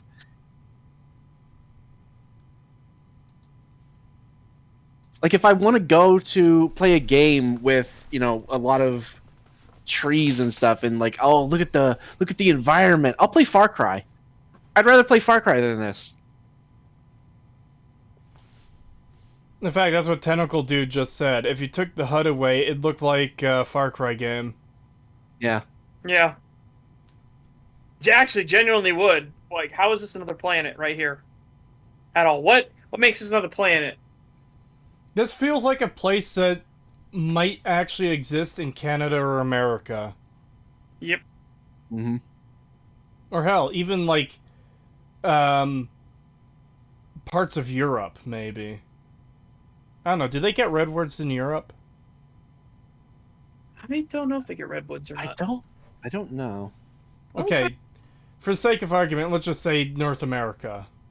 Yeah, it looks like it could be like Colorado or something. Yeah, this looks like it could be British Columbia. Mm. And rewarding it, but you do explore differently in this game given its scale. That usually involves exploring an area you've landed in. I mean, okay, I guess you'll have to explain how it's different because that's exactly what it means. You land and then you start looking around. That's exploring, but okay. I guess hit me, Todd. How is it vastly different in this game? You can Okay. Ah, yes. Shoot the same rock until the critical hit points hit 0, and then it bursts. Yeah. Yes. Oh my god. Fantastic. They literally just looked at No Man's Sky and said, "Yes, let's do that." No, but even No Man's Sky actually has you slowly like breaking apart things, depending on what like you're actually mining, right? Yeah, I know, but I'm just saying, like, But fucking literally hell, the fact that it's two red lasers that you just hover over a thing until it breaks is literally No Man's Sky. yes. Yeah, a But bunch of even other better- games. Even better, other games have it like in Night of the Dead, which is what I showed on Rumble, Whereas you actually hit the rocks and you'll chip pieces of the rock off, like physically chip pieces of the rock off and break the rock down over time. It's a neat touch. It's not something that they needed for a survival game, especially a low budget indie survival game like that. But the fact they have it in is like really cool, nice attention to detail. When I hit the rock with a pickaxe, I'm chipping pieces off of it. That's neat. Yeah, Conan Exiles has that. Yeah, that was when I was trying to remember the big one that had it. But every time I think of Conan Exiles, I can only think of big floppy things and tits. Because, Bree, have you ever kidnapped people to put them on the pain wheel? Yeah. Yeah, and have they ever fixed the animation of dragging them around? Because it is the funniest fucking thing ever. No, they just ragdoll, and there's like a rope attached to like their feet into your hand, and then they just ragdoll across the ground as you like run with them back to your base.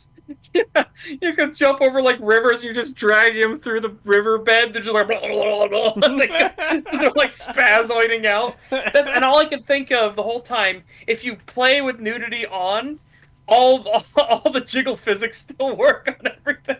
Jesus Christ. So you're just seeing like boobies and shit like that going blah, blah, blah. Just ragdolling people over rocks and everything.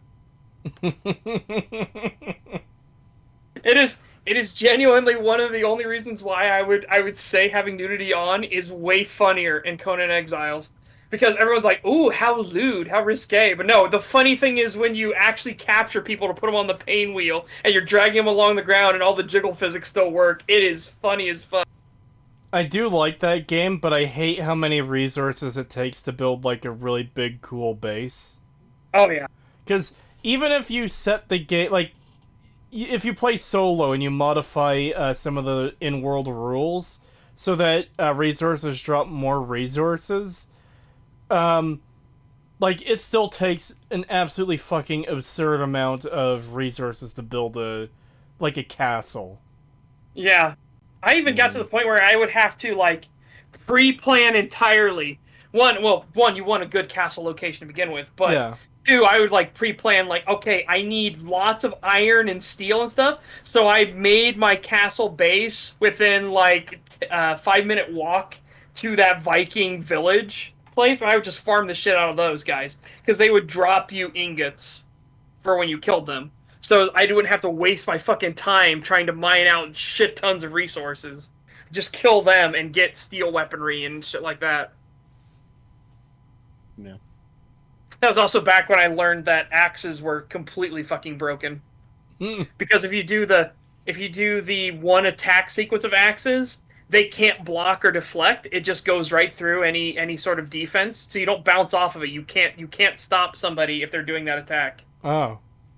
Yeah. Maybe so I should use axes more. It just steamrolls them. Now that was what it used to be. I hope they fixed it. Because it was so broken in PvP, because what could you do? Yeah, I'm a sword and shield, I'm gonna get you. And then the person just pulls out an axe and they're just doing the fucking ballerina dance with the axe and just constantly just chipping you like pat, pat, pat, pat, pat. It's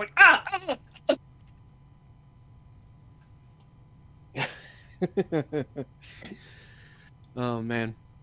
Oh, one thing I've thought about, like, it reminded me because of this like mining stuff that they're doing, where because I remember thinking a long time ago, funny enough, after I saw the No Man's Sky thing, and I was like, what a boring way to like mine stuff in a game. Just, like point two lasers. Yeah, and like I'm just like, that's such a boring thing. It's like there's so many things you could do, and one of the things I've thought about, which funny enough, I actually thought about it with like weapons first, but then I also thought like, oh, you could also use that for mining, but like in a different way. And it was because the original thing I thought of was like grenades that I don't really know what to call them yet. Obviously I'm not like a quantum theorist or something like that, so I wouldn't even know if that would be a proper name. But some sort of grenade or item that you would throw that would then explode or expand outward and then retract. And then anything that is caught within that is, so in terms of mining, it would like anything within this expansion would be gathered up and then processed into this thing as it then goes back together, and you can like pick it up. But it would obviously leave like a I'm trying to think of like a film that does it or something.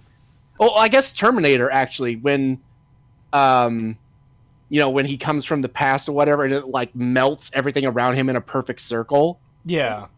It's kind of like that, but it would be more weird. Like, have you guys ever heard of? Funny enough, bringing up Evangelion again, Ramiel, the fucking angel Ramiel. No. It would be like that, but it as like a grenade that expands out and retracts. And so you could have like mining versions that mine, materials for you, and they would leave like cuts in the rock and stuff in like the shapes of like when it expanded and retracted, and it would leave like these weird geometrical shapes. And if you did it to a person, if you used it as a grenade, basically it would like expand outward and come back, and like the sections of like the building would be cut out perfectly in the shape that it formed when it did that. And like if there was a body part that was left outside of it before it retracted, it would just like that body part would just like fall, like everything else would be gone, and the only thing left would be like their foot or their arm that was still outside of the expansion zone. Damn. And it's like that would be so much more cool than fucking I would just go the Dead Space route, like with mining, where you get a big old mining. Like, imagine this mining tool right here on screen, but instead of firing a laser, it fires out a projectile that like chunks into the side of it, like you fired a big spike into the side of it. Then you hear it like drilling into it as it's like putting an explosive inside, and then it just detonates and blows off chunks. So you could just go along and chunk, chunk, chunk, chunk, line up these. They all drill on their own, and then they blow out parts of the rock. Because that's what they do in Dead Space. That's what all the tools and everything you use to fight in Dead Space are all like mining equipment and everything like that. yeah. Mining equipment or engineering equipment. So I would do stuff like that. Yeah, basically a drilling charge. It'd be a drill, but it's an expendable drill. So it's not something you would go recover. You just fire it into the side of the rock, and it would like drill in a little ways to get the explosive deeper inside, and then it would detonate like just to like create big old cracks and try to break the rock apart. Yeah, that would also be really cool. People are asking, yeah, Ramiel is the diamond one, the one that does all the weird shapes and stuff. In fact, I can just do this if you want to show this, just like a quick little clip of this thing. I time-stamped it as well, so you can see what this thing, like what I'm talking about. I get what you mean, but it's... let me just... Hold on. No, not that. Get back. Where'd Discord go? Oh god, everything's going to shit.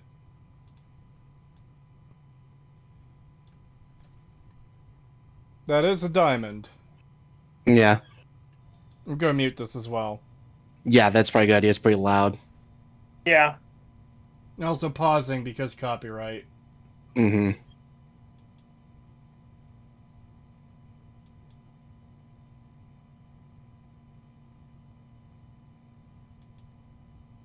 Yeah, that would be a pretty fucked up grenade. Yeah, just this thing that you throw that then like expands out in like these weird shapes, and anything that gets caught into it just like vaporizes and is just gone.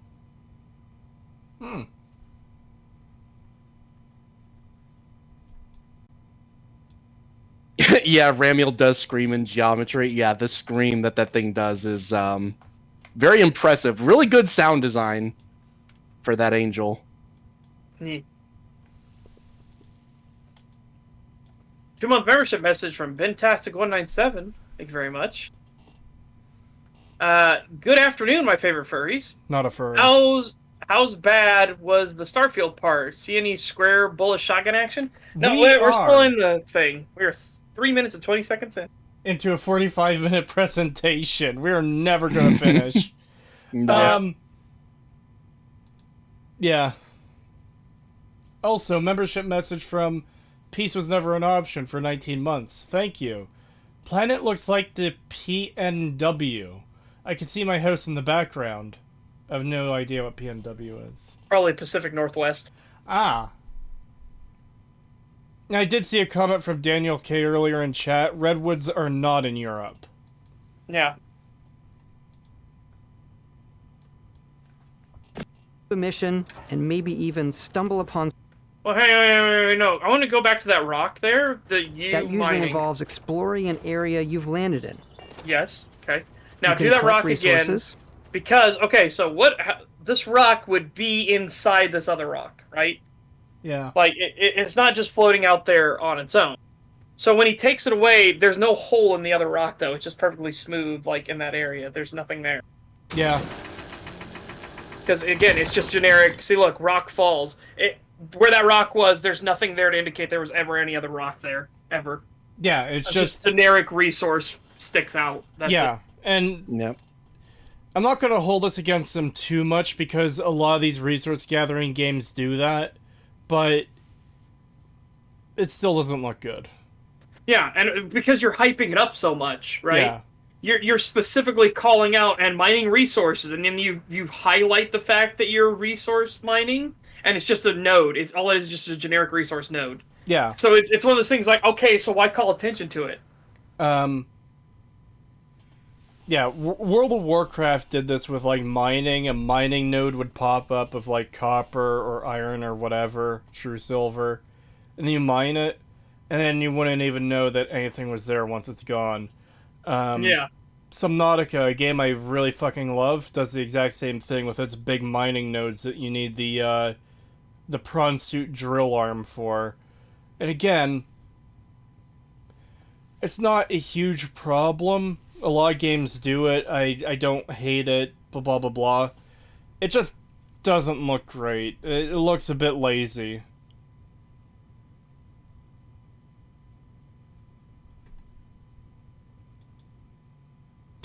Even stumble upon something unexpected.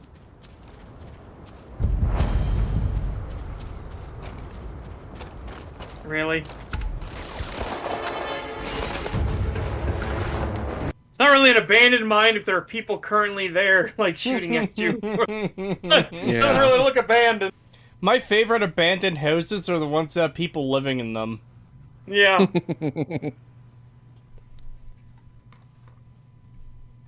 Like, it should have been like an occupied mine or something like that. Like, something to make sure that, like, there's a force here of enemies.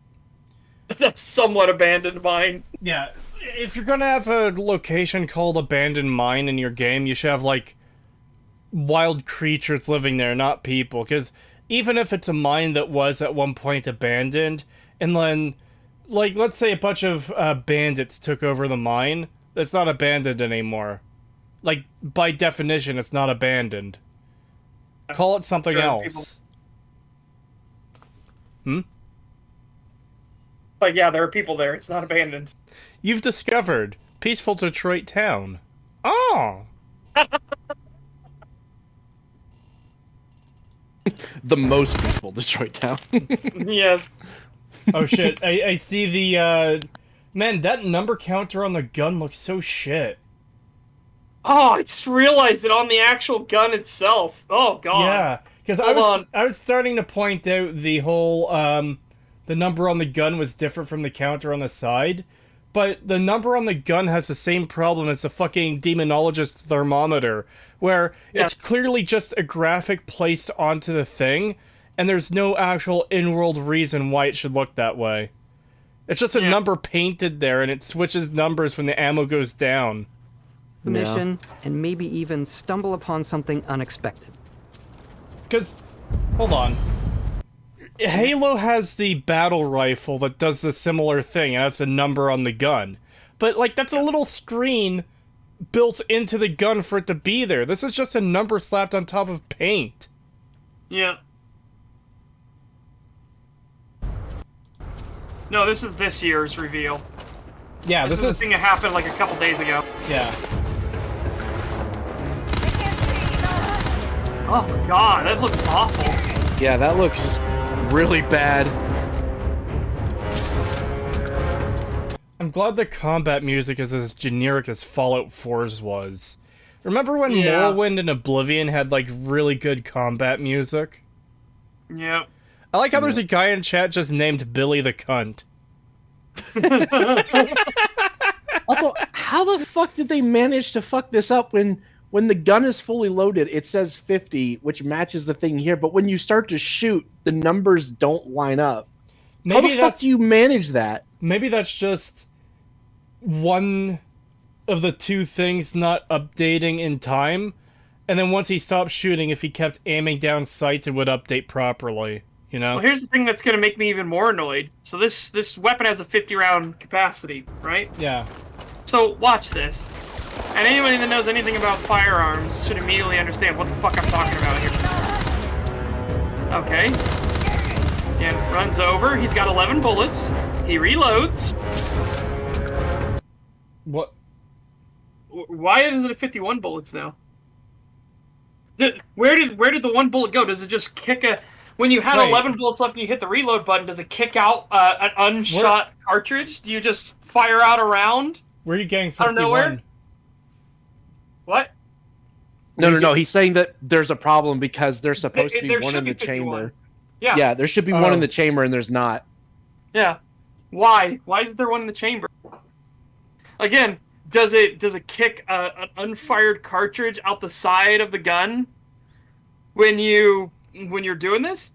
It doesn't matter if it's caseless ammunition. So people think caseless ammunition means that there's no case. No, you have an entire the powder is the case in a caseless ammunition. The powder itself is the case. Yeah, being caseless or not does not make a difference. Guns in games always fuck this up. Don't most games do that? Yeah, most games do that. It's Yeah. it's It's really- very rare. No, I'd say most of the games nowadays actually get the one in the chamber thing. The vast majority of games these days do. I've never seen it. I rarely see it. I had to mod that into Fallout New Vegas, so... Yeah, no, I see it all the fucking time. I feel like this is just one of those... Like, they wanted only a single animation, so they didn't want an animation with you having a round in the chamber and one without a round in chamber. This, admittedly, isn't the biggest of deals to me. Yeah, it really isn't. It's one of those things where if they had added it, it would have been nice, but the fact that it's not there really is not a big deal. It's more of a big deal to me, because it just shows a lack of... It shows a lack of attention to detail, as is typical with Bethesda, and the fact that they have one lazy animation the whole time, even though they hyped up the fact they have a whole brand new animation system. But you couldn't be bothered to give more than one animation for reloading.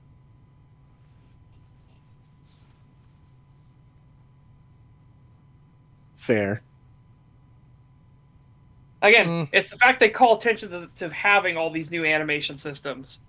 And it's just like, so you have this, which is just lazy. Yeah. I will say, once you've played stuff like Escape from Tarkov, and you see all the stuff that they have in that, all the animations that they do for that, and the mechanics, and then you go to something like this, it does feel really lazy. Yeah. Again, I would say it's not a huge deal, but having those things still feels way better than not having them. Yeah. Setch, remember Revolver and Fallout 4 opening? No one in Bethesda knows guns. The annoying thing about that isn't just the fact that the revolver ejects the casing. It's extra annoying that when you actually use a revolver in Fallout 4, it plays like the proper sound when you reload the gun for ejecting the casings. Yep. Yeah. 2 pounds from Dreadnought, thank you. I'm more annoyed at what they did to the P90. Yeah, it's a pretty weird P90. Yeah, fucking shitty space P90 that looks like garbage. Yeah. Remember the assault rifle in Fallout 4, where the bullets literally go through the gun so they can shoot out from the right side and then cut across to the left? I still don't get that. That annoys me so much. Yeah. Alright, I'm going to watch more closely because people are saying that people aren't reacting to getting shot at all. Which is a problem in Fallout 4 as well, as you'll see when I get to part 4 of the analysis. Yeah. So I'm gonna focus in on this and see if we can spot. Oh my god! Fucking hell. Holy Oh, shit! wow. Even shooting them in the head, and they're just standing there like nothing. Yeah, my no God. recoil to it, like no throwing himself back a little bit, no like, oh my head, nothing. I love when enemies just tank bullets as if they're nothing until they're dead. Yeah, holy shit. I mean, the Yeah. combat felt weightless as fuck. It felt floaty. But oh my god, I didn't realize that like no reaction whatsoever to taking what is that 17 bullets or 18 bullets now in the fucking head. Jeez.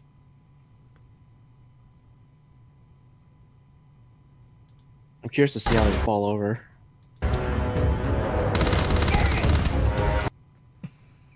It's a canned animation. Holy shit. Go back to that. Watch that guy, because that guy's fully in the open. We can fully see his model. Slowing this puppy down. We're going half speed, baby. Oh boy. So again, no Oh my reaction God. whatsoever. And then watch this one. See, it's just a generic canned animation. God, it looks so fucking shit.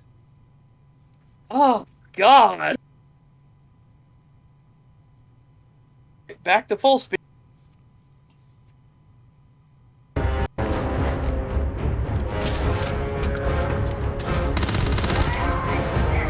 Oh my god, somebody actually reacted to getting shot!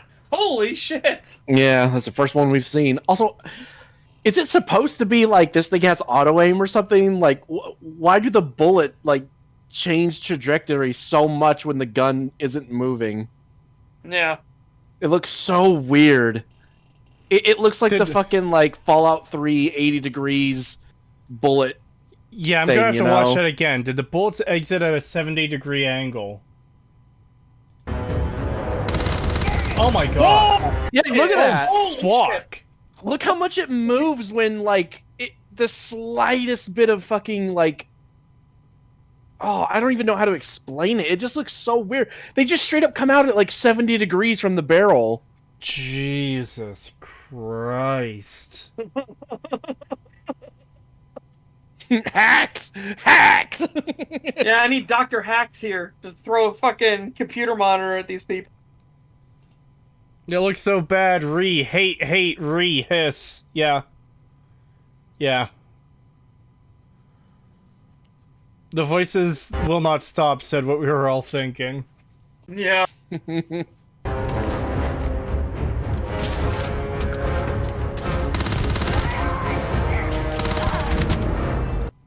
What the fuck? Why did they just bounce up into the air like that? What the fuck? What the fuck? Is there a reason that they did that, or is that just like a glitch? I'm gonna say that was a glitch. I think the physics fucked out that time. Because I was gonna say, is Man. she wearing a jetpack? Did you like shoot the jetpack and it caused it to malfunction, which caused that, or is it literally just the physics fucked up and she bounced off of the ground for some reason? Oh, I don't know. I know They fly now. They fly now.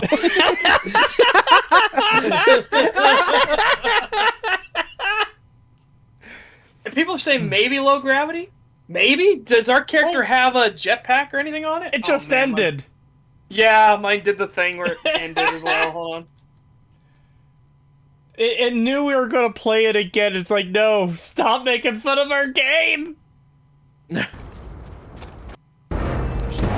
Hold on, I do want to go back and see that again. Yeah, that was crazy. Oh, oh, there we go.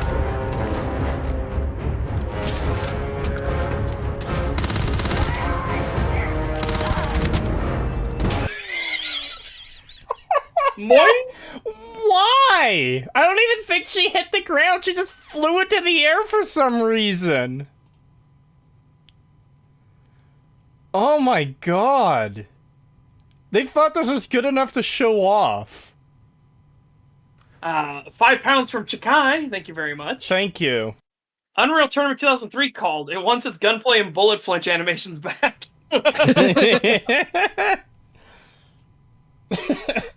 Look, I am not gonna be I'm not gonna be able to take this game seriously if half the enemies I kill randomly just fucking fly into the air.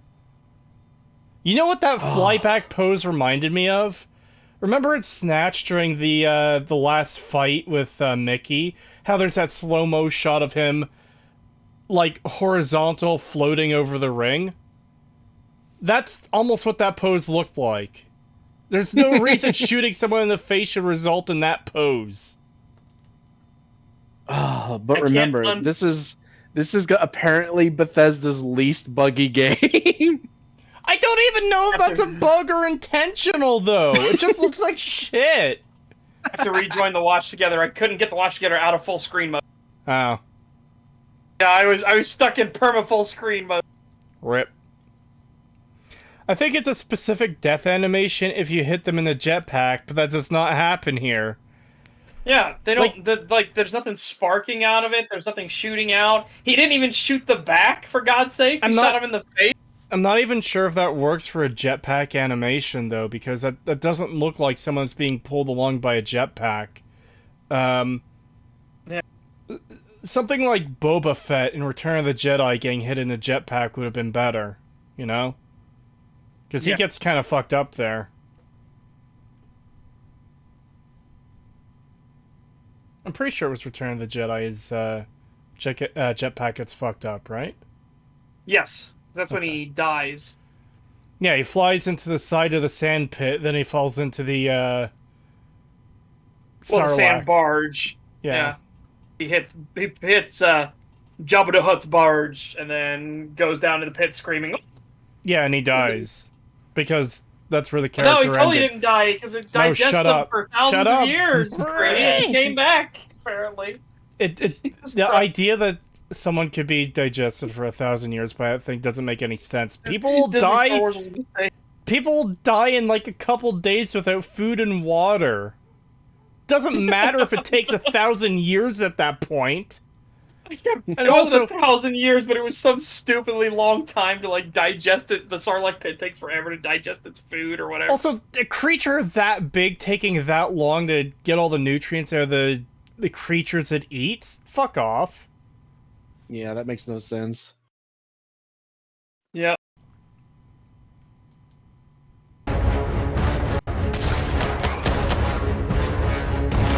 Okay, see, that didn't actually look too bad. That was a jetpack animation, obviously. Yeah. That was a lot better. That other one couldn't have been a jetpack animation. Yeah, I think that was a bug. I'd like to point out that he's got auto-aim on, it seems like. Because I want to watch for his barrel. I don't mind so much auto-aim in this because, like, yeah, it's our trailer footage. We need to make the thing look as good as possible. It's not going to look good if it's, you know, someone like me who's, like, all over the place trying to shoot at someone in a panic. Oh, you mean you don't want Polygon doing your fucking trailer footage? Wow. Yeah, I was gonna say, what, you don't want games journalist gameplay in your fucking trailer? Yeah. Why not? But no, I was trying to see, it's just because I think I noticed it. I want to watch the barrel where he's aiming. Yeah, look, he's firing off to his right side and it curved in to hit him. Wait a minute. Is this right here? Is this supposed to be cloth? Looks No, like he's on metal, and then there's cloth in between, which is supposed to look like it's supposed to be solar material. Because when they fly up and explode, there's like no. It's just weird seeing that. Oh yeah, I know what you mean. I think they hit a beam. I think they hit a beam when he flew up. Yeah, he hit a beam, but there's an explosion. That's a big pressure release, and that cloth-like material should be moving. No, but there might be another thing here that's more like, what the fuck? What does he land on? He jumps over there. He's walking on solar sail material! How are you walking on that, sir? I just realized he's actually standing on that solar sail material. That is incredibly thin and flimsy. Is it possible there's like metal underneath? Hold on. There is. There's a metal beam, but he's walking through the middle of it. You can see the metal infrastructure based on where he's aiming the pistol at. God, it's so hard to find like the right place to stop. Oh, you know what? Hold on. So look, see how it's drooping down and everything. He's standing on a section that's weak. Yeah, he's standing on a section he shouldn't be able to stand on. Yep. Oh no. Yeah.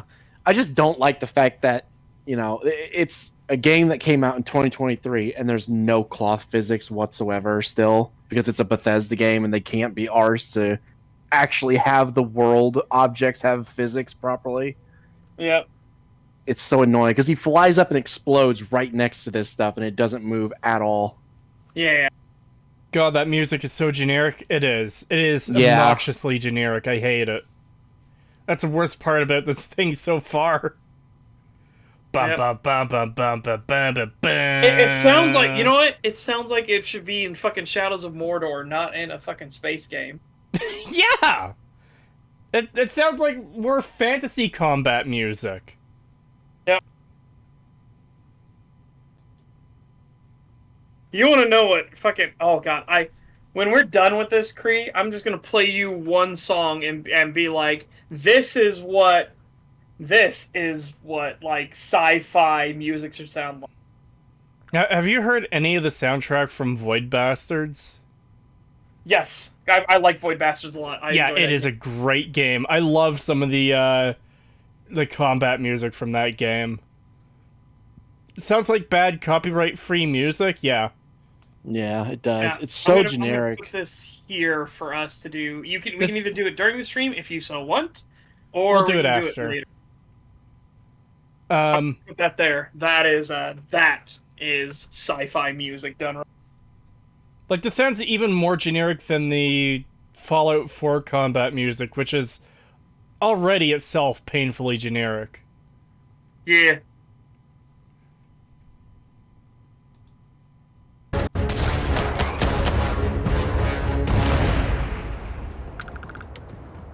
Yep, no cloth physics at all. Nope. We do love stuff and all of the items allowing you to pick everything up, and you can view all that in your data menu. This is the hub. Oh, okay, wait. I just realized this whole section was about how exploring is going to be totally different in this game. And then... It looks Where was exactly the that? same as their last 4 games. yeah, Yeah. like, what? Like, what are you doing?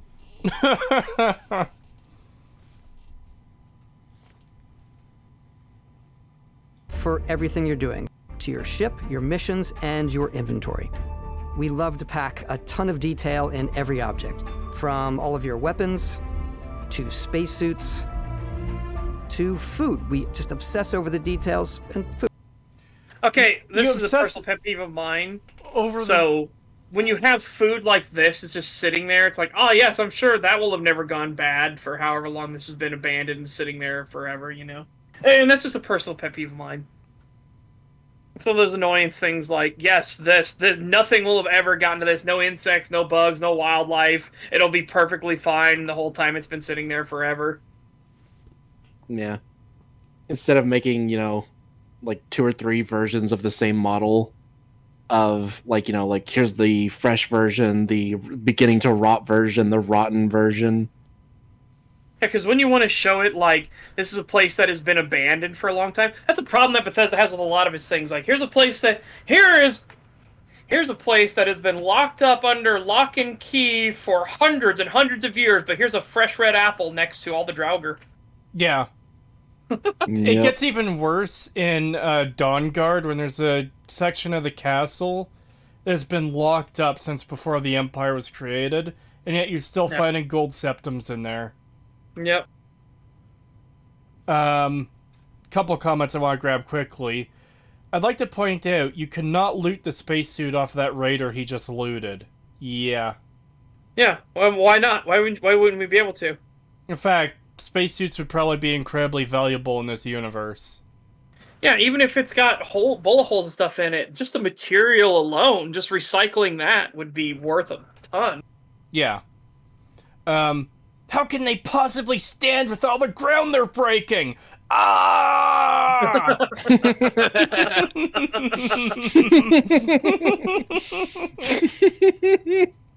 Yeah.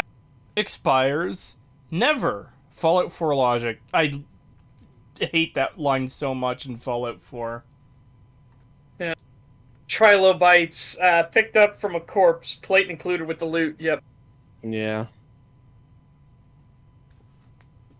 God, it's so weird. Again, it's weird because Bethesda's specifically highlighting the detail here. This is one of those things like, okay, this is just a pet peeve annoyance thing, but you're actually going out of your way to highlight the detail. So the fact that you're highlighting it and then it doesn't make any fucking sense and doesn't look very good is a problem. He's Yeah. also... This is the same thing they did with fucking Fallout 4. Every button on the computer terminals in the world, on all the control panels, is modeled. We really care about the detail. You care about the detail with the superficial shit. All those neat little buttons on the computer terminals and big computer consoles and all that shit, it doesn't make the game any better. If only you put that much attention to detail into the fucking story. Yep. No, I'm just feeling like this is going to be Fallout 4 2 Electric Boogaloo. Yep, that's what I've been saying this whole time. Like, that's all it feels like to me. Oh god, I don't want to make another 20-hour fucking video. Also, yeah, I gotta love the detail it shows weapons. Yeah, all the detail on those weapons, but not the detail of being able to hold them correctly. Yeah.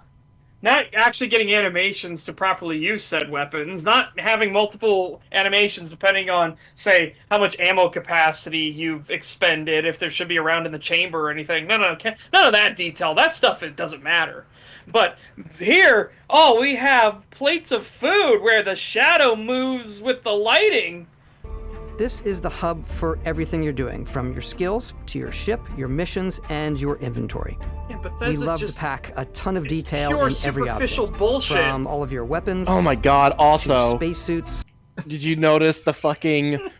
but our space weapons, fucking Rhino revolver, like every other fucking goddamn awful space thing that comes out lately. Did you see that? Did you see that rifle thing? What the fuck is that rifle design? There's a couple I want to pause on. Skills, Hold on.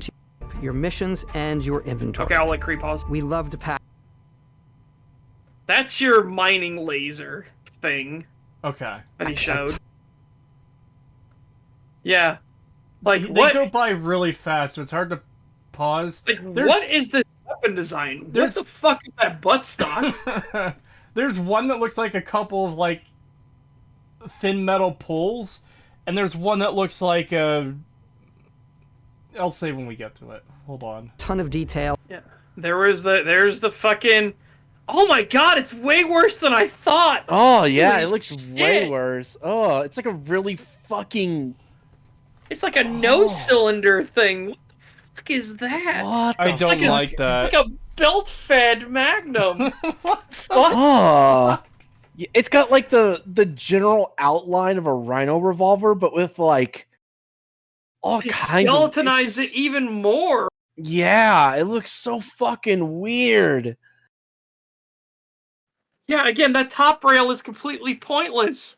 Other than the Yeah. fact that you need to have a rail so it goes over your fucking ammunition, which isn't a cylinder anymore. It's a not cylinder. Like, it looks like a fucking belt-fed Magnum. Holy shit, that is awful. Oh, God. It's a 7.5 millimeter? What the f- I just realized what that stat was on the side. Holy shit. What the fuck is this? And the Fallout 4's weapon modification system is coming back, it looks like. Yeah, Recon you can scope tell. compensator. Yeah. Oh, boy. God, that is awful. This gun was another one. Is like, what the fuck is any of this? So, hold on. Is that Why the does clip? your Is that where the clip goes in, or the mag at the very bottom? yeah, and it looks Because- like then it goes up a conveyor belt.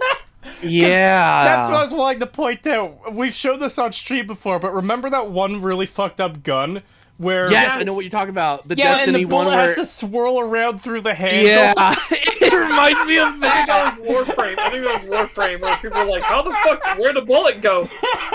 'Cause you reload the magazine into the buttstock, but it's into the actual like thumb hole where it would be. So the bullet has to like come out, go backwards, flip around, do a little loop-de-loop, and then cut out the bullet.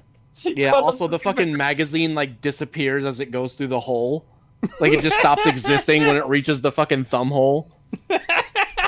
Oh god, What the fuck is this design? I don't know. But it, like, and then first your foregrip. Why the fuck is your foregrip like an entire other weapon? Like, Yeah. why does your foregrip have a foregrip? It looks so stupid. What is this? And it's weird because there's This is so the fu- many. This is supposed to be the future. Things get better. They don't get worse. What are you Yeah. talking about? This is totally better. Look where the clip is. It looks so cool. How There's heavy is this so thing? much media that takes place in the future with guns, you know, with like space guns, like futuristic guns that look a million times better than this and actually look like they make sense. People Dude, are Like, pointing why is out. it so hard? People... People- Look at the fucking Starship Troopers guns. Holy shit, that's Yeah. spacey sci-fi guns, and they actually fucking work. Cree, it doesn't even look cool. No, I know it doesn't look cool. It looks retarded. This is what a gun with Down syndrome looks like. So what happens when somebody who doesn't know anything about gun design tries to make like a more futuristic gun? They make it like weird and bulky, and they just bolt on a bunch of random bullshit all over it, thinking it makes it look more sci-fi. People, What all it does is it makes it look less practical and usable. people also keep pointing out in chat 11mm. Yeah, what the fuck? Yeah. What is this? It's a rifle with a 36 round capacity. How in the fuck are you giving 36 11mm in that magazine? I don't know. What the This fuck? makes no sense at all. It's so stupid. Oh my god. Also, like fucking it's- even Look at its fucking. Oh no, that's rounds. I thought that was pounds. I was gonna say, Jesus Christ, the weight. But how is the weight only 5.35? Like, what the fuck? Well, and the yeah. Magnum would like weight. Didn't the Magnum weigh something like This- that? Hold on. Hold. You all Oh. that Sorry, Well, sorry. let's- We will go right back there, but No, I need to I- see what the Magnum weighs. in your data I know, but menu. I'm trying to say something. This is the hub Okay. for everything you're doing, from your Go. skills. Sorry, go and pause it. It says mass instead of like pounds or generic whatever. My Yeah. assumption is how much you can carry is going to vary from planet to planet based on gravity. See, that would be an interesting detail, wouldn't it? That would be a nice touch. That would be.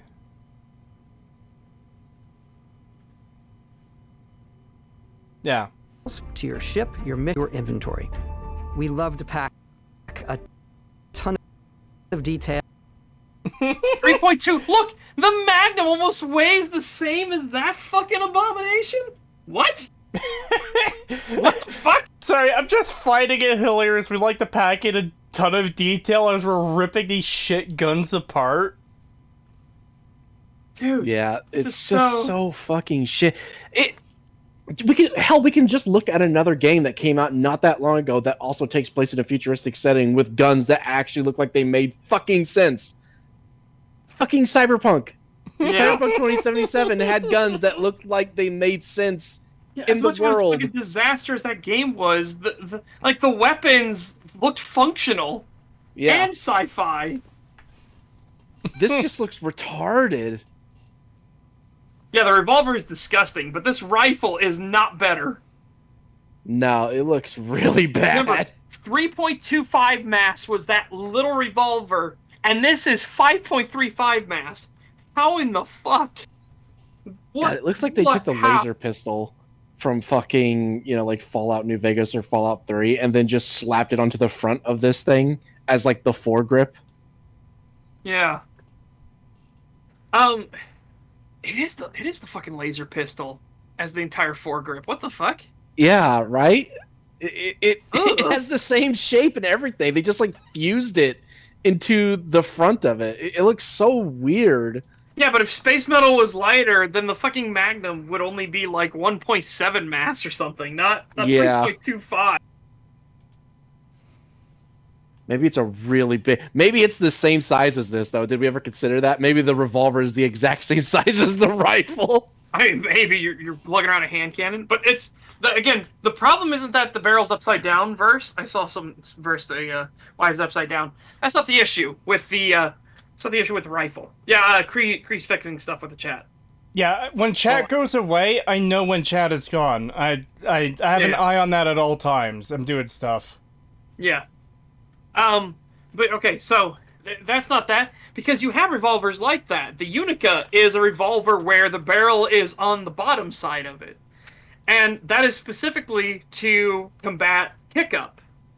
So if you have the barrel lower, it will actually fire closer in line with your wrist, and you won't have the big old kick-up from a high-caliber revolver, or any pistol, really.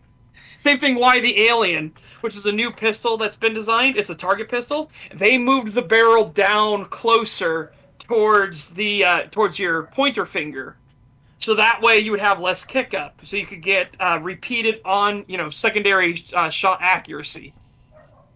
Mm-hmm. The Rhino, which this gun is clearly based on, also has that. Yeah. The only problem is that it's more complicated, right? That's why everything doesn't do it.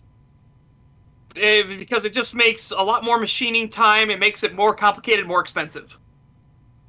Yep. You also have to aim slightly different with it. So if you're not used to that, you're not going to want to get a gun that you're not used to shooting. Yeah, because you need to remember that it's coming out of the bottom cylinder. It's not coming out of the top cylinder. So it's further away from your sights that are going to be mounted on top. So you need to remember that you're probably going to aim. You're probably going to be firing low and hitting low. $3 from Dileocon. Thank you. Hey, Stag, how bad is the Starfield part? Fucking terrible. Yeah, it is. It really is. Yeah, this is garbage. Maybe they'll show something interesting at some point, but... Oh god, we're not even 5 minutes in. What the fuck? Yeah, it's turned into a complete disaster. The problem is they're talking about all these details and how they're so focused on details, and all the details are bad. It's like, if you didn't say anything about it, like, people wouldn't poke at it. But the fact that you're talking about how amazing they are, that's the problem. Alright, let's check out this next gun. I do think he scrolls through a couple more. Okay. Free object. Oh. From all of your weapons to spacesuit. No, he doesn't. He just moves on the spacesuits. Alright. To food. We just obsess over the details, and food. We obsess over food. When you're done exploring, you can walk back or fast travel to your ship. Of course. We have companions and crew you can take with you. I left... Again, how is this any different than any other exploration? You specifically said it was going to be different in Starfield. You actually said this will be different than other exploration systems. But it's the exact same as every single other one. Like, what are you doing? What was different, Todd? Please, what was different? Did you see all the amazing new content, though? Look at all the details on that gun. Look at the cool shooting. Look at all the details we put in on food instead of any of the other details that matter. Yeah. Yeah, it's but- pretty bad when you got all this stuff and the thing that you're talking about detail on is the fucking food. Yeah, but some of those food models looked really good in the menu. They didn't even really look that good. I'm starting to... That last one of the fucking cockroaches and whipped cream didn't look good, but some of the others looked kind of... The steak one looked good. The cheese melt looked good. Not terrible. The thing that I'm starting to understand more is why people immediately trotted out the defense. Mods will fix it, guys. I'm starting to understand why that got sent around the fucking copium field real quick. The gun was modified? Yeah, we saw that there were mods on the guns. We pointed that out.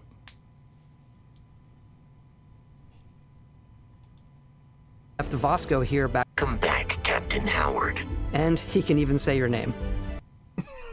Oh, not this. Wow. Okay. Oh my god. I wow, hate we this. have text to speech in game. It's the Codsworth thing again. Remember, Yep, they fucking brought that up with Codsworth that he could do that. It's like no one cares. That's exactly what I was Again, gonna say. They're Pagan. obsessive autistically with specific details, and they fuck all the other details up. It's super duper cool that Codsworth can say your name. You know how much of the game that affects? Like 0.0001%. Yeah. Yeah, It's like, completely holy worthless. shit, man. Fucking superficial bullshit nobody gives a fuck about. Also, Again, is AI it a nice voice can detail? read. Is it a nice detail? Sure. Is it something that you highlight in your presentation? No. No. I mean, you could have put Microsoft Sam in your game to have him say Yes. fucking whatever. It's not that impressive. How Dude, much more Moonbase interesting? Alpha does this shit. How much Moonbase Alpha's better? great. How much better would it be though if they didn't even tell us this shit and we just like made our name for our character and then the robot in either Fallout 4 or this game says your Said it. name and Yeah. it's like, oh my god, they actually did that. You know, it's like if they hadn't announced it, it might have actually been kind of interesting that they did that. Oh my But the God. fact that they have to tell you because it's one of the only things they actually did, it's like, oh my god, you fucking worthless idiots. Yes, dude, the voice will not stop. Yes, Point out something great. I was about Can't to wait say. for this teacher to be abused. Welcome back, Nit. I was about to say something similar too. I can't wait to play the game and get back to the ship, and the robot just goes, "Welcome back, cunt destroyer." Welcome back, retard. You know what? It might be worth naming the character that just to hear Yes. the robot say that. Yes, absolutely. That would I- put a smile on my face every time we return to the ship. I hope it's an actual AI voice that can say anything, rather than Yeah. like a preset list of names. Like, okay, we'll have a voice actor Oh. come in, put a filter on it, and have him say, you know, Bob, Joe, Mark, Smith, you know, whatever. The Yeah. only problem is it's Bethesda, so they're going to absolutely put like a blacklist of names of words you cannot like put in for the robot to say because you can't have that. That's But bad. it's a You single can't. player game. They don't care. Remember, but they Look, don't care. There's look, just certain things you if- can't do in games with the ratings that they give, so they won't allow that because it was the same thing with the killing kids thing in like the Fallout games. They're gonna make it so that you cannot say certain words with it. That's dumb. Because obviously they can't control what people like. Yeah, when people killing kids in Fallout, that's one thing. That's an action you take in the world that they built into the game. If you just put in an AI voice that could say anything, it's not like Bethesda's fault or any developer's fault what the players do with it. Like, Yeah. I should be able to make my character's name a string of gamer words and have that robot read it out to me every single goddamn time I pass him. I should be able to play Moonbase fucking Alpha and say John Madden. Oh no, another Chinese earthquake. Brr, brr, brr, brr, brr, brr, brr, brr. John Madden. John, John Madden. Madden. John Madden. Wow. Ayo. Well. God. It was just a brilliant way that it said John Madden too. It sounds so unnatural, but so funny. John Madden. John Madden.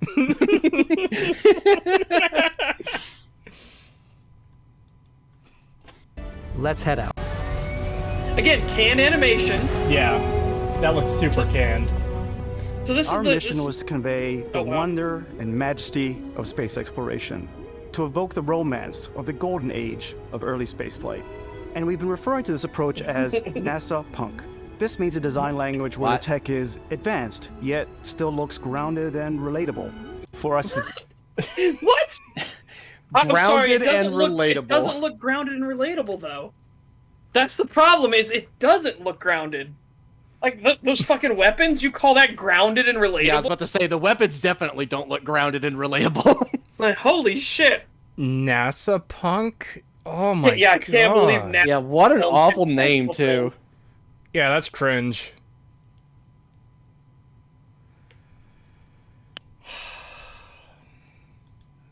It's that contrast that's is obviously the NASA, which is the rigid, hard function over style, and then punk, which is all about style. Wait, what did he say? All what style? I don't know. Did he say all bot style? Like, what the fuck? What did you just say? Hang on, I'm turning it way up. For us, it's that contrast, that's where the visual interest is.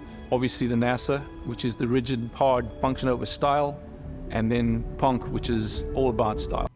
All about style. Holy shit. Okay. He said all about style. That's Okay. what punk is. About style.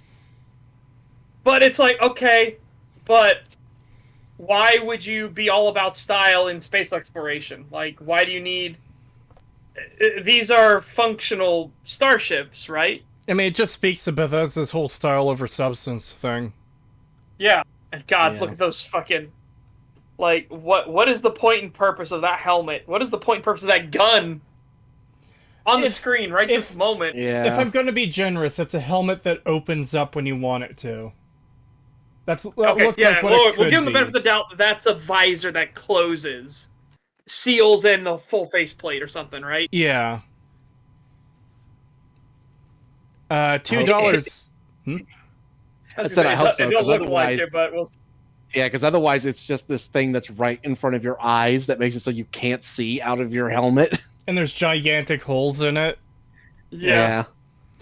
$2 from Argonaut. Thank you. Who the hell at NASA did they talk to? Probably I'm no gonna say one. nobody. Yeah, or SpaceX. Like, talk to some actual, like, science teams so you can understand why they design the things the way they do. There's a reason it's function over form, because you can actually get really interesting forms from function. Mm-hmm. Like, just look at all the different designs for the different rockets and space shuttles and everything. That's all functional, but they just have a distinct look to themselves. Wait, so NASA is all about function over style, but the punk is style over function. That's really contradictory, Lamau. Well, that's what he said. He said the contrast is what makes things interesting. That's what he said, I should say. Yeah, but... I disagree to an extent, because if it's non-functional, like for things that desperately need to be functional, like you need your spacesuit to be functional. Oh, but it looks more stylish if I have holes in it. Oh fucking my care? god. So What? remember that P90 that we saw earlier? Yeah, that's Yeah. the gun in the corner. Look at this thing. Look how big it is. Jesus! Okay, now let me show you for Holy dear reference God. how big the real P90 is supposed to look in comparison to that. Hold on, let me get this up on screen. Yeah, that's fucked. Hold on. What the? Alright, so... There we go. Move that there. It's the Halo TV show all over again. Remember how fucking massive that needler was? Yeah. Oh my Holy god. shit! So, that is a chonky fucking gun. And, I don't know, it looks like when you have a big rectangular block at the back, that would just make it difficult to wield. You know?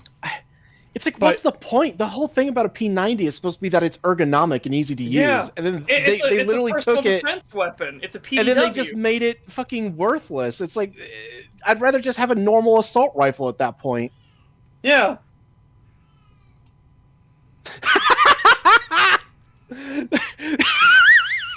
Someone edited that one gun we saw with the big buttstock and put that on there. What the fuck? Nice. Oh.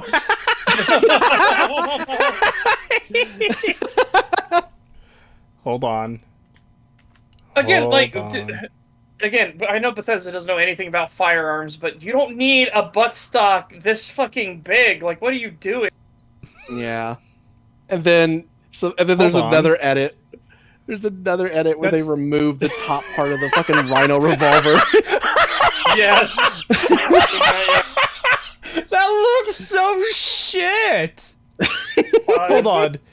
First of all, this image on screen, it looks like it has a big chunk of the Fallout 4 laser rifle in there. Yeah. But guys, this is Every cursed. time I go into Discord, there's just some funny. This is cursed. They're trying to fucking fix these cursed ass looking guns. Yeah, the cock and ball rifle knife. Hold on, it gets better. It gets even better. Yeah, I saw that one. The N64 controller one.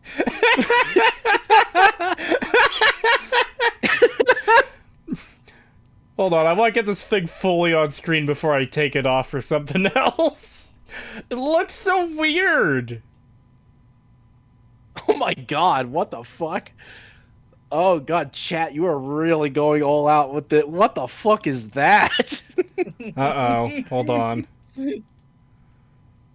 Hey, they are trying their best to fix these shitty gun designs. What? What? You know what it looks like? It looks like one of those big industrial nail guns. I don't Yeah, even it know what does. the fuck is supposed to be happening here.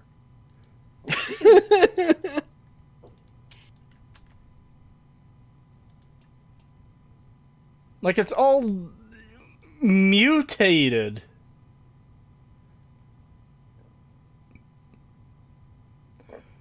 Oh, I see what happened. They put the barrel of the Yeah, they gun put part of the barrel down where the magazine is. and put the magazine at the...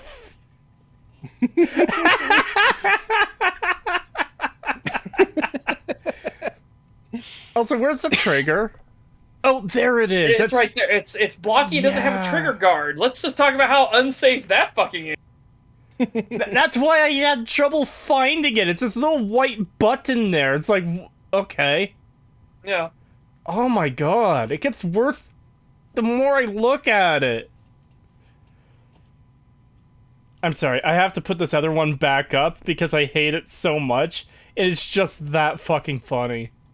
Yeah. Hold on.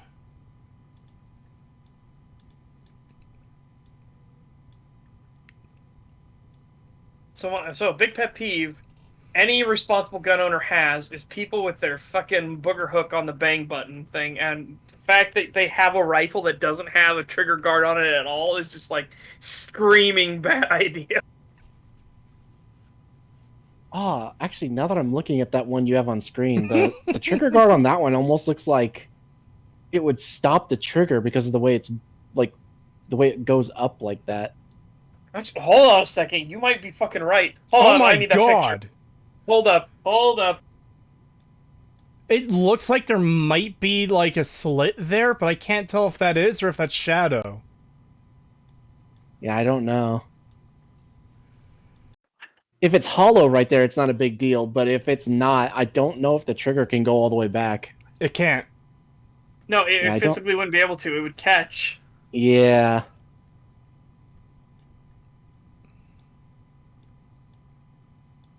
My God, Bethesda, for the love of God, please go take a range day or something. For God's sake. I genuinely can't tell if there's a gap there or not for the trigger to go through. I can't either, and I zoomed way in on that image. Yeah, But all look the how detail- zoomed I have. But Yeah. guys, the detail, they put so much detail into the weapons.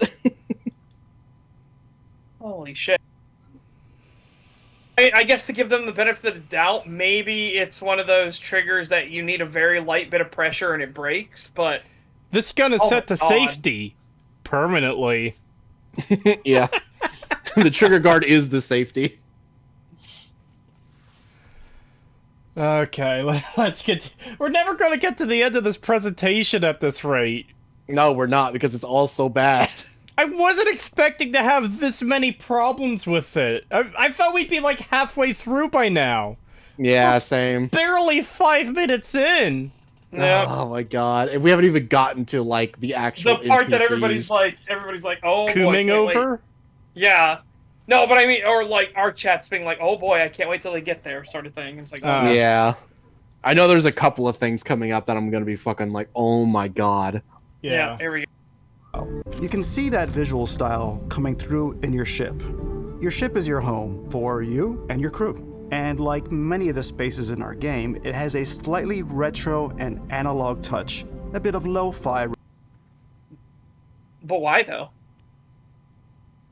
I do like that though. I do like the analog. I like it aesthetically, but why, like, logically, why would it have that style, right?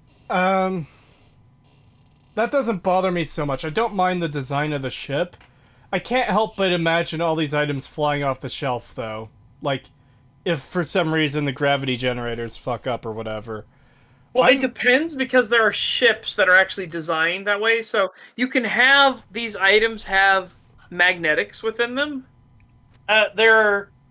I forget what the ship is called, but it's a very specific ship that's actually designed to literally, like, Titanic itself and point straight up in the air. And they actually have magnets that are built into literally everything within the ship. All of the, like, eating utensils, all of the paper, like, anything that has, like, paper trays and everything. All of them have magnets in it. Man, And it is really weird to see, but it is really fucking cool. The thing I'm more curious about is what the fuck can you even do with the crew? Yeah.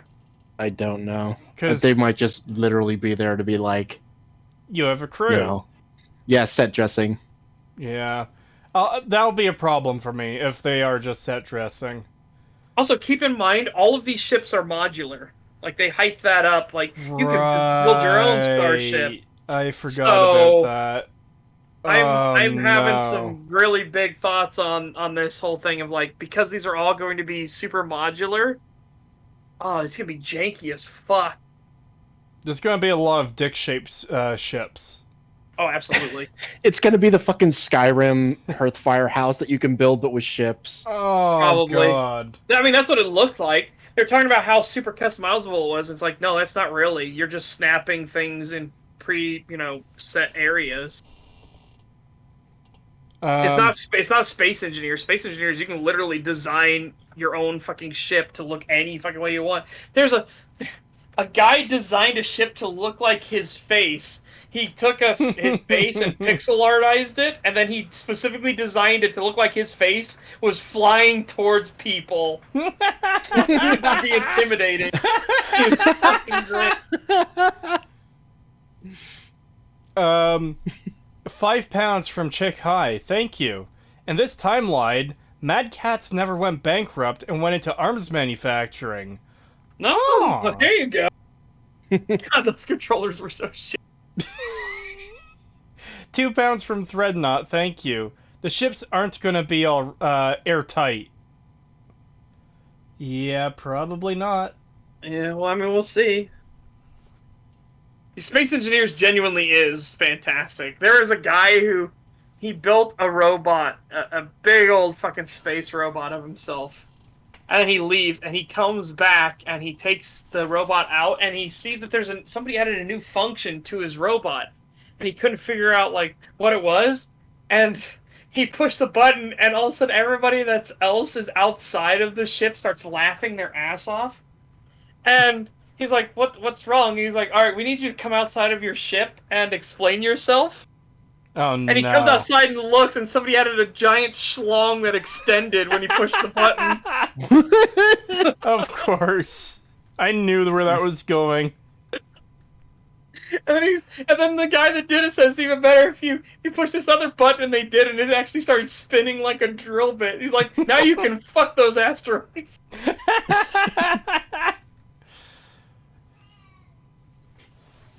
Oh god. 2 pounds from Threadnought, thank you.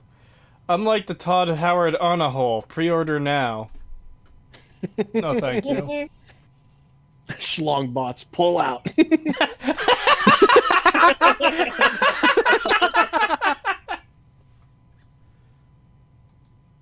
Rather than sci-fi, the thing is well used, worn, and lived in. Alrighty.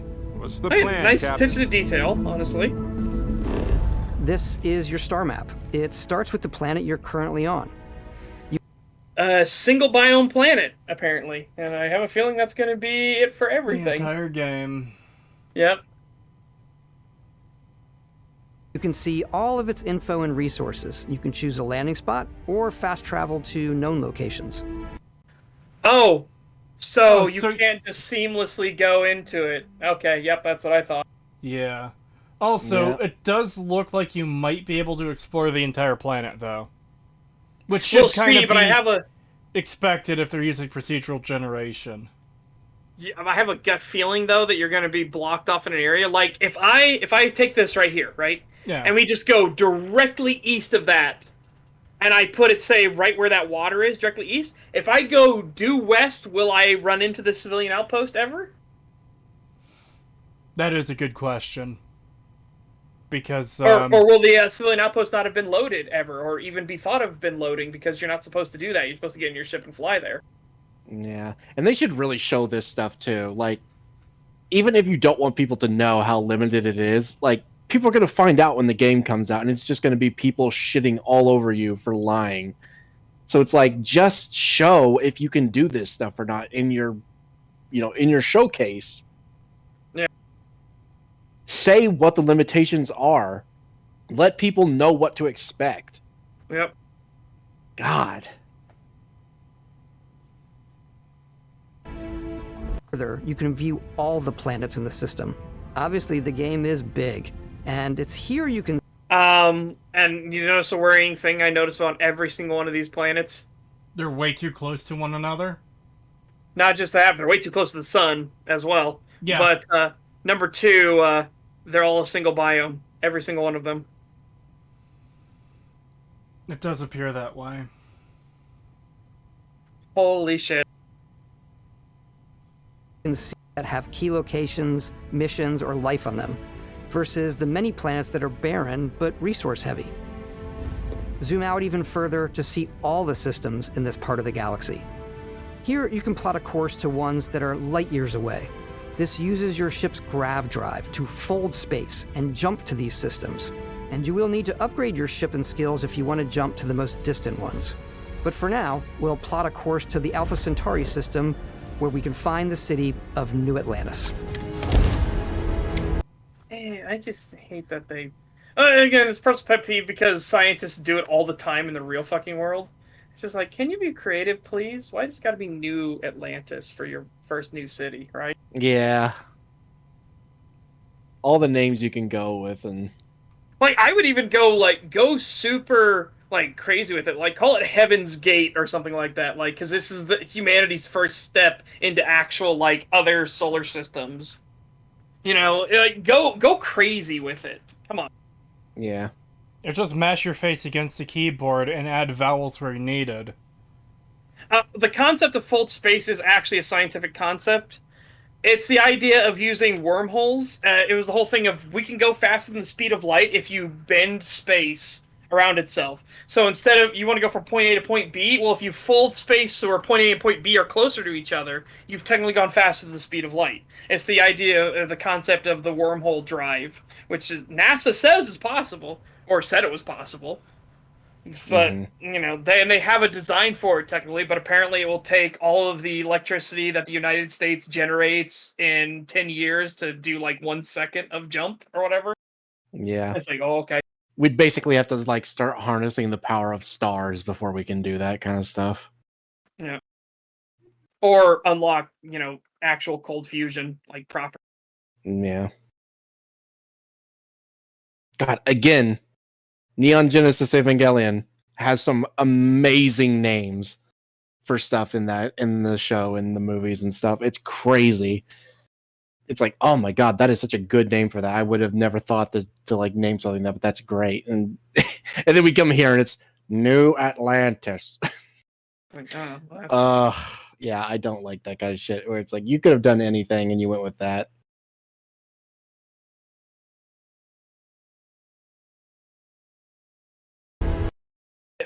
Also, it's not Rosenberg. I thought it was just Einstein-Rosen Bridge, not Rosenberg. But, yeah, it's just... Roseberg.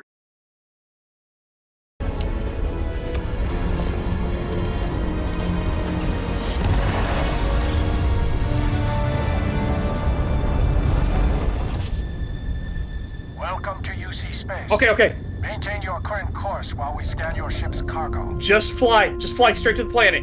Don't go in any menu or anything. Just fly to the planet. Cleared for landing Nah! at New Atlantis. Nope. Damn it. Yep, they're all canned. Yeah, it is a canned you animation. can't fly from space down, even though that was something you do in a mod from 2008. As soon as you land in a city like New Atlantis, your eyes are guided upwards to just Anyway, I know she's talking about guided upwards thing, but I want to watch these citizens walk around and stuff. You know what I mean? Yeah. Mhm. I also like how there's just the generic citizen just staring there at a billboard that's probably been there for God knows how long. I would laugh if we see yet another NPC do the fucking head spin thing like we saw in the previous Yes, trailer. that would be great.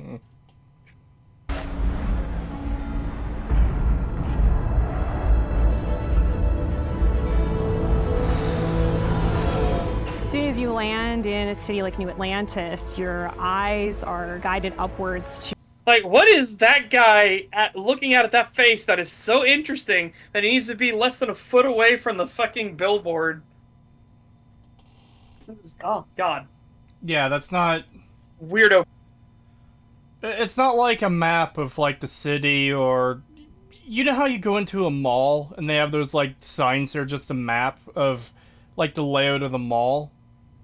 Yeah. Like, if you're looking that close at something like that, then okay, sure, it makes sense. You're looking at the directory of what stores are here, what businesses can I buy from. But no, it's just, here's a face that says something 02 something something. Okay? Yeah. Round buildings because space. That's the other thing about this. Why are these buildings designed the way they are? Especially that building in the top right. What the fuck? Yeah, I would not want to be in that building. I don't care what insane futuristic sci-fi metal you have that's super, super durable. That does not look stable. Yeah. And also just why. Oh no, a spaceship has hit the second building.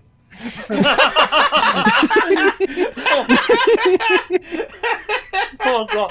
What was that? What was that one? It was that like episode somebody like edited episode 1 and they're like what viewers outside the Pentagon see when the plane misses. No. It's the pilots after missing the second tower. It's exploding from the inside. Yeah. We didn't hit do it. that. We didn't hit it. do It's that. exploding from the inside.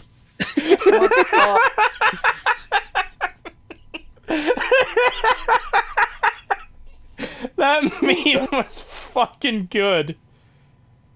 Yeah. endless vast buildings. It's the biggest They're city clearly we've not ever boundless. made, not just in size, but also in the amount of custom art, crowds, and quests.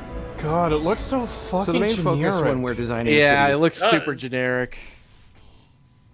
Like...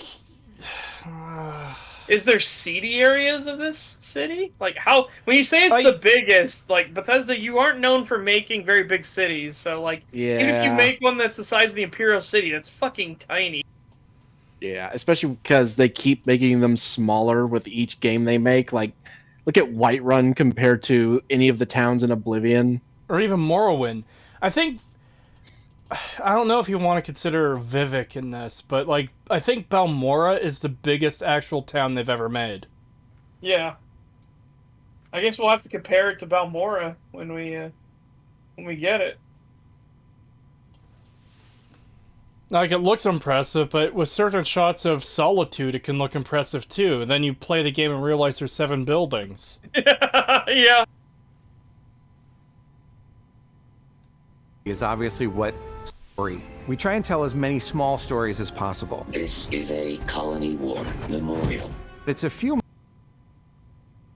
So is that all that robot does? It just walks by that and just tells you that. But Colony War Memorial, interesting. Well, no such. It probably also shoots you if you commit a crime.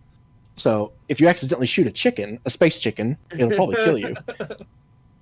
Yeah. Whiterun is about the size of Sedanine, what's supposed to be a backwater village in Morrowind is comparable to a central trading hub in Skyrim. That is fucking insane. Yeah.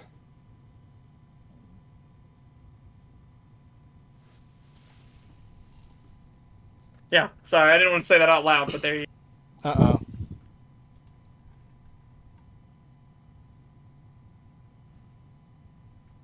Ah. Yeah, that's what I mean. That's just being mean. Yeah. Right? So, like, I didn't want to say that out loud, but it's just something I noticed, and now it's bugging. Yeah, I see what you mean. Yeah. Oh, go ahead. Moments of gameplay that make the space feel like it's full of real characters that are going about their day-to-day lives. It's paralyzed. As What she about- slides down the staircase, I'm yes. gonna have to rewind to see that. What about all the characters in Oblivion and Fallout 3 and Skyrim and Fallout 4 go about their daily lives? Yeah. It's Yep. pretty unimpressive the last 4 fucking times you did it. Why isn't Yeah. this lady behind the counter bored and, like, leaning back and on her phone or whatever it would be in this, or PDA, whatever, right? Like, make it be more realistic. I want to see the sliding lady.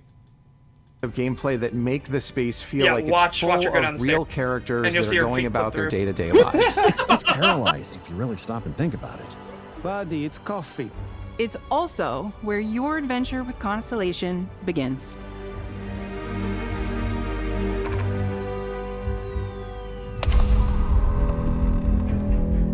Welcome to Constellation.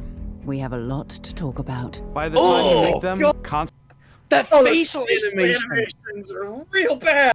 The only Holy- thing that moves is her lips and eyebrows. That's it. I want to see that again. Welcome to Constellation. We have a lot to talk about. By the time you meet them, Oh. Constellation God. is sort of seen as this mythical group. Most people don't even know they exist anymore. Whoa. What? How? Yeah, fucking How is how? that fucking possible? Especially if they're still keeping the narrative of you're the last explorers. Like, how is that possible? Oh, I'm sure they are. It might. The game might pause around you. I'm not sure, though.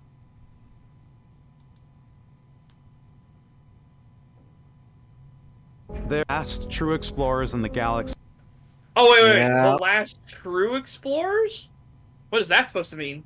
So Yeah. they're fake explorers? Yeah. Are there people exploring or not besides this group? Because that makes them explorers. Yeah. And also, why would these be the only people looking to explore, like, new worlds? Yeah, Yeah, that like I makes no said, sense.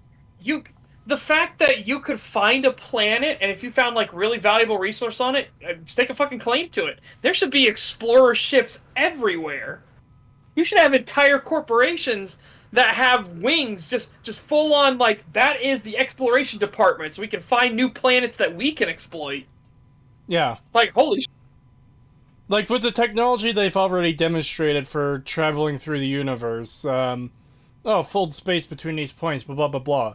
Like, there's no reason people shouldn't be exploring anymore. There's no reason that a group should thought to not exist anymore. They're the only true explorers of the universe. The fuck does that mean? The voices will not stop. It's no longer you. You win,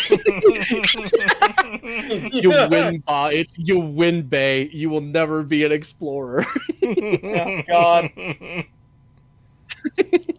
Nice.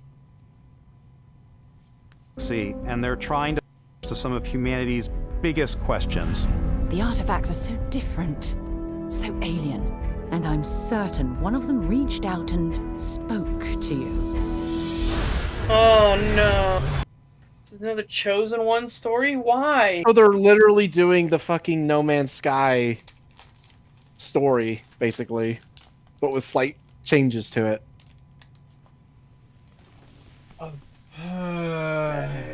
I can already tell how fucking... Maybe I'll be wrong, but it's ML's writing. I have an idea of how this story will go. Yeah. So far, it's literally just, why would I ever play this over No Man's Sky? So far, it's why would I ever play this? Yeah. Brett Parr and Mike G, and he said, "There's an asteroid that needs a system."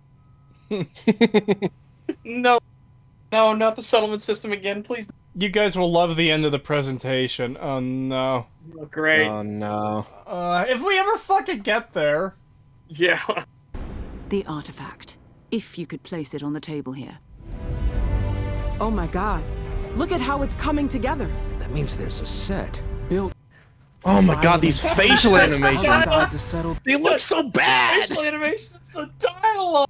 Yeah, it's everything. Oh my god, they're coming together. That means there's a set. Holy shit. Oh, yeah, everything about this is bad. The dialogue is bad. The fucking facial animations are bad. The story How the fuck looks are people awful. cooming over this? I don't know. This looks awful. I don't know how anyone could be excited for this shit. Like, there better be something later on in this presentation that's so fucking mind-blowing that our heads are gone by the end of this. Our heads just explode from how great it is. Because so far, oh my god. I don't know how you get excited for this. So far, the interior of the spaceship had some nice attention to detail. But that was it. The interior of the spaceship looked good. The interior of this room, ignoring all the things living in it, looks decent. Yeah. Like this I CDI. can buy is more of like a futuristic thing. Like, again, you should be going for more luxuries because it's the future. So, stuff like hand-carved wooden furniture and everything like that. This should be like something that it should be more like, yes, you have your normal space dome with your thermal padding and everything like that, where I live here and, with wood panel floors and walls and everything. That would actually be a cool thing for late game upgrades to your ship, where instead of the sci-fi look, you can have, like, actual wood paneling floors and walls and stuff that give it a more homely feeling, you know? Yeah, and it also make it look more like you have wealth, because you're actually spending what would probably be significant amounts of money to get all this stuff. Yeah, exactly. That would legitimately be cool if, the lower tier ships are all the sci-fi look, then the higher tier ships look like this on the inside. Yeah. Yeah, something that just looks really stately, like a big estate manor or something on the inside. Yeah, exactly. That would be cool.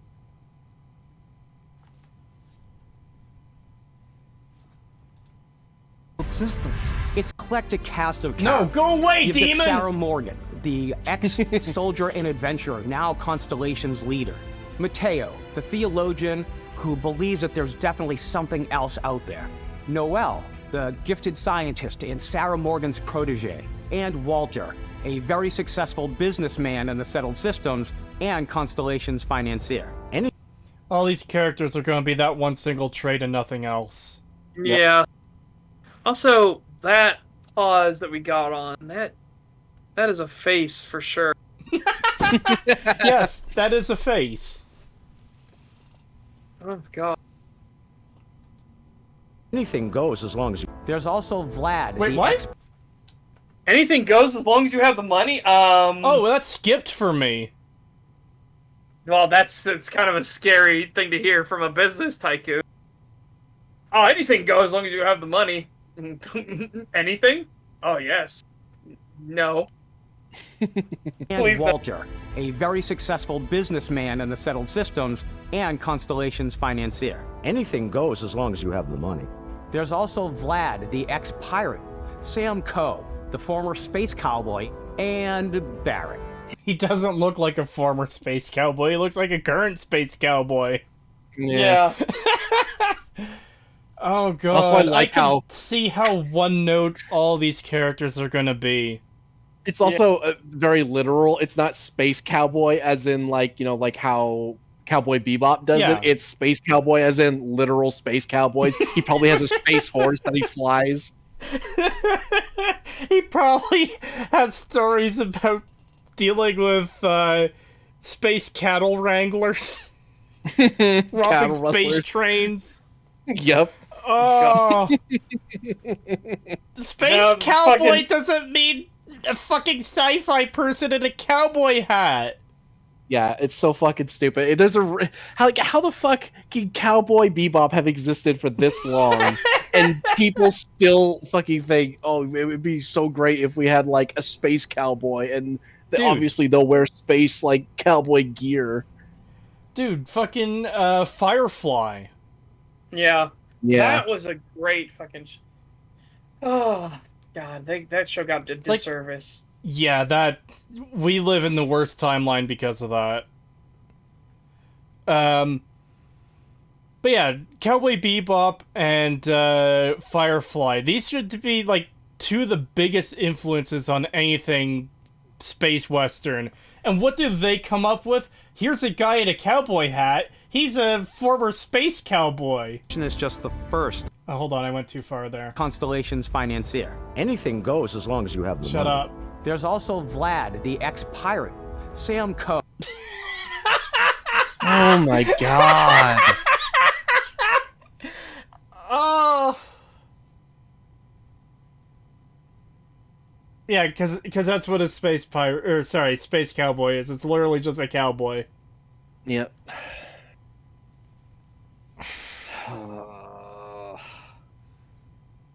Former space cowboy at Brokeback Space Mountain. That was my Discord. I realized Cree paused and said something, and then I saw Discord was saying, well, waiting end point, and I was like, oh shit, my Discord's fucking. Oof. Yeah. Oh, Space Cowboy and Barrett. You know what I hate about these pirates? Completely resistant to my otherwise irresistible charm. Oh my god. Again, awful dialogue. And did you notice how the only thing moving was his fucking mouth? Oh, Yeah. it looks so bad. I don't know how, but ML's writing is getting worse. It is. Well, I know how. It's because he's a fucking cracked out tweaker now. Yeah. Oh my god. I was tempted to better. say that, but I didn't want to be mean. But you did it for me, so that's fine. Well, it's because we watched that video of that interview. That was just weird. Yeah. And Well, you only watched part of it. Me and Pagan watched the whole thing. Yeah, that's we watched fair. the I whole only thing, and got to see him doing the like almost fucking comedy bit of like, you got some coke. Yeah. Yeah, it got He's a lot worse. almost like Dave Chappelle's character Tyrone, but with Yeah. not quite as bad. But Pagan, you know how you're talking how he does the like showing the teeth thing accidentally, and they do that little sound? He does that a lot during the TED Talk. Oh no! Yeah. Oh yeah, I think that pretty well confirms it. Then I think he is tweaking. $20 from the Lone Canuck. Thank you. Hey Stag Crew, thanks for breaking his video down. It makes for good background noise. It makes the workday go by a little quicker. Ah, thank you. There you go. Glad we could help. Y'all got any Minutemen? This is ML not trying anymore. This is not ML trying anymore. This is what his writing is naturally. Yeah. Oh. Alright. Well, let's continue. The journey you take with Constellation is the first of many you'll embark on. The Settled Systems is home to all kinds of different stories, people, and adventures for you to... Okay, see, here.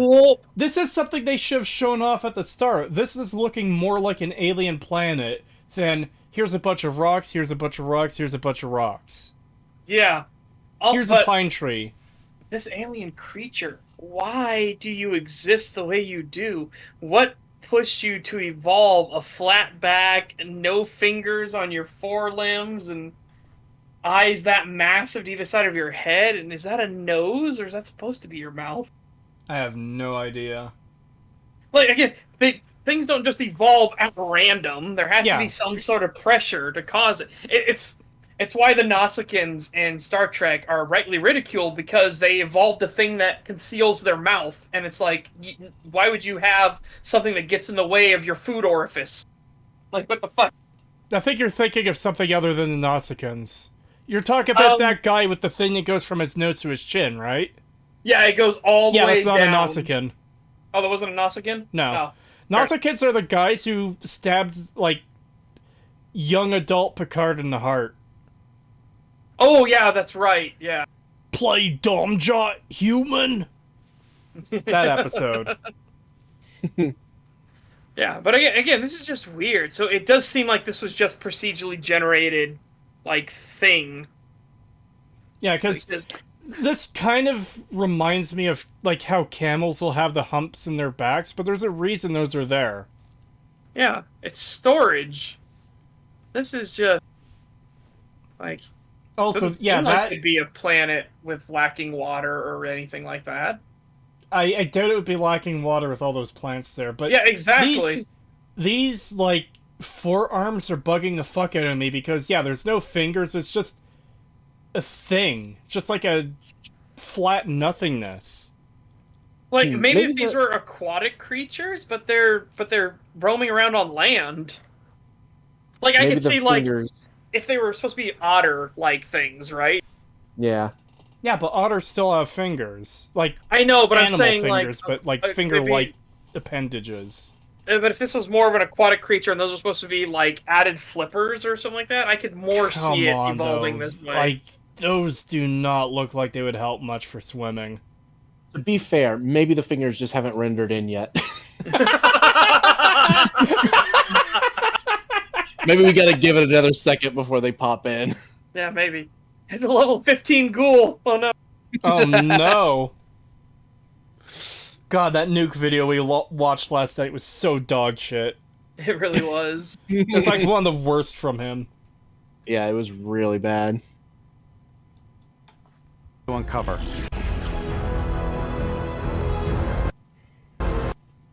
Again, I wanted to get closer to these creatures. What? Oh no, that's a bird in the background. That's not his mandible. Yeah. I don't know. Right. It's just again, it just looks like generic random generation that like No Man's Sky did. It looks like these creatures. Bizarre sci-fi creature that like my 8-year-old child drew and put into my game. Yeah. Yep. Actually, why does it have gills? I didn't realize that. What are those vents doing on the side of its neck? I don't know, maybe they like go underwater and like stick the top of their head out of the water. I don't know. Maybe that's just no, but then you wouldn't need gills then. Yeah, you're right. God damn it. Yeah, they don't even really look like gills. They look like they're just like things that open and close, like flesh. It might literally just be like flesh vent. Yeah, it's just their nostrils. Oh. Like they just suck in air through their neck. You would get so much shit in there that you do not want in there. Yeah. Oh god. Like I know it's a thing of like larger creatures have to have more oxygen to sustain their like large size, so I guess it could just be like, oh well, it allows it to take in more oxygen, but then it's also like, oh, but then how does it stop? How does it stop fucking anything from getting in there? Like, what the fuck? Yeah, but elephants exist, and they don't have fucking flesh vents on the side of their neck. I know. The problem I just see with this one, or with this thing, is the obvious. You could see, like, some of the creature's insides, obviously, through these flesh vents. Like, you don't want to get dust in there, or, like, debris, like, just natural debris. Or, like, small, like, imagine a mouse crawling in there. That would not be good. Yeah. It's just weird. It just has exposed musculature for some reason. For some reason. Yeah. Yeah, but doesn't it look cool? From a distance, sure, but then when you start noticing the actual details, which you kept harping on about, Todd, like, no. No, those were gun details and food details. Don't pay attention to this. Yeah, don't pay attention to details on the creatures. No.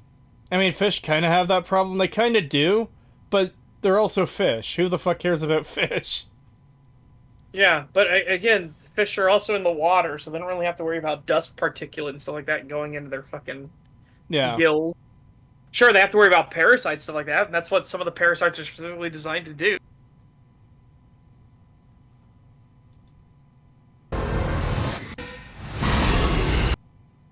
Oh no! They brought the spiders back. Sorry, I just want to go back because it's just Stories, that cut. people, and adventures for you to uncover. The sudden... Oh, hold on. The face of that thing was That's the so much first of worse. Many you'll embark on. What, you... The settled systems That's is the thing I home was to talking all about. kinds of different No, I stories. know, is, but is that a nose or is that a mouth? Is what I... But then I saw it from the front. People and adventures for you to uncover. Oh! Oh, I hate that thing! Like, what does that creature's skull look like, you know? Like, holy shit. Oh, you know what the fuck that is? It's a fucked up hammerhead shark? That's the emote people keep putting in chat! Oh my god, you're right. It is the emote people put in chat.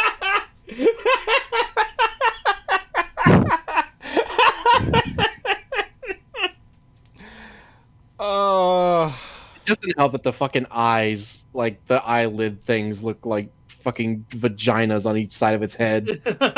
No, it doesn't. I don't like this thing. I don't either. Father. Oh no, there's a new version. A new updated version of the face has been dropped. What the fuck? Hold on. What eye is and that? speech bubble. What? What? Why would that need to exist? God. Under the sea.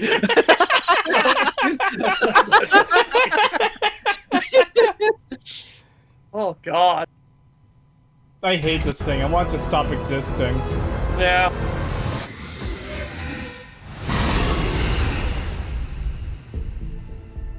Okay. Yeah. The United Colonies is where you'll find New Atlantis, the first major human settlement in space. The people who live here value law, discipline, and the legacy of humanity.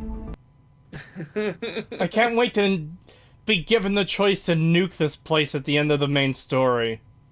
I like how Yeah. these people value law, discipline. You know, as settlers often are very law-abiding, which is why they leave the comforts of law and discipline to go out on their own on the frontier. Yes, I totally believe that, Emil.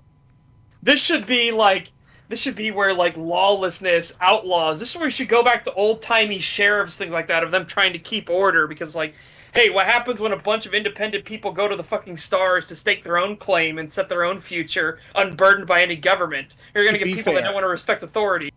To be fair, that they did say this was the first settlement, so it's probably been here a while. It's probably had enough time to settle into a law-abiding settlement. I mean, that is fair, because they said we're somehow the last explorers. Oh, sorry, the last real explorers in the galaxy.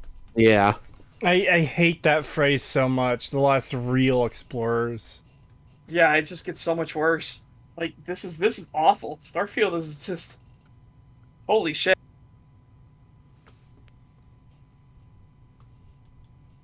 They consider themselves children of Earth. God, it skipped for me. The people who live here value law, discipline, and the legacy of humanity. They consider themselves the true children of Earth. You ever think of joining up with the Vanguard? Help the United Colonies, even get your UC citizenship? New Atlantis. The true descendants of Earth? Wouldn't every single motherfucker be descended from Earth? Every human would be descended from Earth.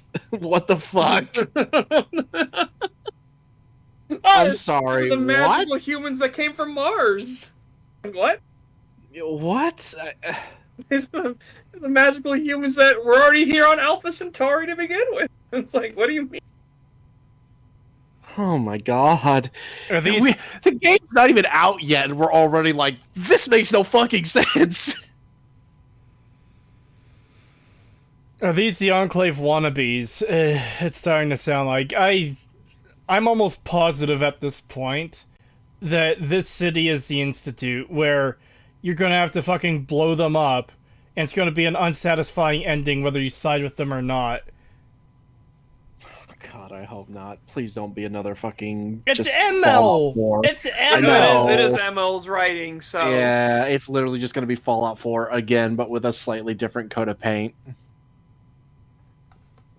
Oh my god.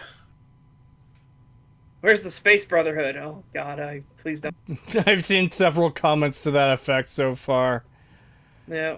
Uh, We'll have to see, because again, maybe Emil's just really shit at telling his own story. I don't fucking know. Like, Also, trying to what hype the his own story. What the fuck is this thing? Like, this like walking stick bug with a flower for a head. I know, because you can see one in the background, too. Yeah. Oh no. Atlantis isn't the only city with. Oh! It's a praying mantis with a fucking flower head. Okay. What? Oh no, that just kind of looks terrible. Yeah, that just looks dumb as fuck. It looks like something from Spore. It does. So, why again, this is the whole thing of why did it evolve that way, right? What evolved this creature to have a flower head? What purpose does it serve in needs of survival, mating, or anything? Get stick bugged, lol. Yeah, get stick bugged. Oh no, the whole stream's been stick bugged. It's over, chat. Within the United Colony. The city of Sidonia on Mars to this day serves as the largest mining facility for the United Colonies. Hours without Beyond the incident. United Okay, Colonies that's pretty fucked. How bad are you that you have a sign that is hours without incident? Yeah, not days, hours. I'm going to assume this is going to be a Fallout 4 thing where every single company is comedically evil. Yeah. Oh man, probably. our workers don't want to do their work. We're going to log them in the building with our poor fire code that we know should be updated, but we haven't because it's not up to code.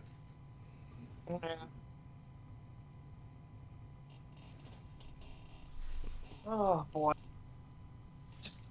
It's been a wild ride so far. It's been a terrible ride so far. Show me something good, please. Yes. Reach, you much more wild and independent coalition of star systems. This is Freestar Collective Space. The capital of the Freestar Collective is Aquila City. Unironically, why does this look more impressive than New Atlantis? Yeah. Suddenly it looks actually, like... unironically, this looks way better. Because it Yeah. isn't it isn't an absurdly sterile looking generic fucking sci-fi city. Yeah, this actually looks way better.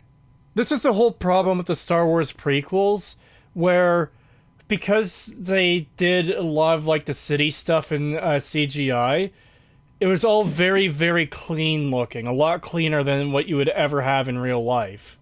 The fact that this place is like sort of dirty and gritty makes it look and feel like a real place. Yeah. And it feels, just looking at it, feels better than New Atlantis. And unironically, look at this. This looks more populated than New Yes. Atlantis. Like, just the crowd density looks a lot more than New Atlantis. Yeah. It actually looks like something that would exist. Yeah. Yeah. Yeah, this I don't mind. If a lot of the game is like this place here, what we're seeing, I feel like it's got some legs. Yeah, not to mention, look, it's all of its buildings seem to be formed through function. Yeah. Whereas New Atlantis had like weird shit going on all over the place. I don't know what type of gun that he's got. Yeah. He's got our character has the really shitty Magnum revolver using Telmet UI, but I don't know what the guy beside him has. I assume that guy is one of like a deputy or something. Yeah. From the looks of it, I'm pretty sure it's the one we were shitting on because the stock and the weird barrel, like the way that it bends like that, it looks exactly like the one we were talking about earlier. No, it doesn't. Yeah, it does. No, look directly in. You can look in the thing now. They don't even look remotely similar. What are you talking Yeah, about? they do. They look almost the same. What are you talking about? No, they don't. Okay, Yes, so they where are the do. black bits on top of the barrel? Like, what are you talking about, Peg? They don't even look remotely close.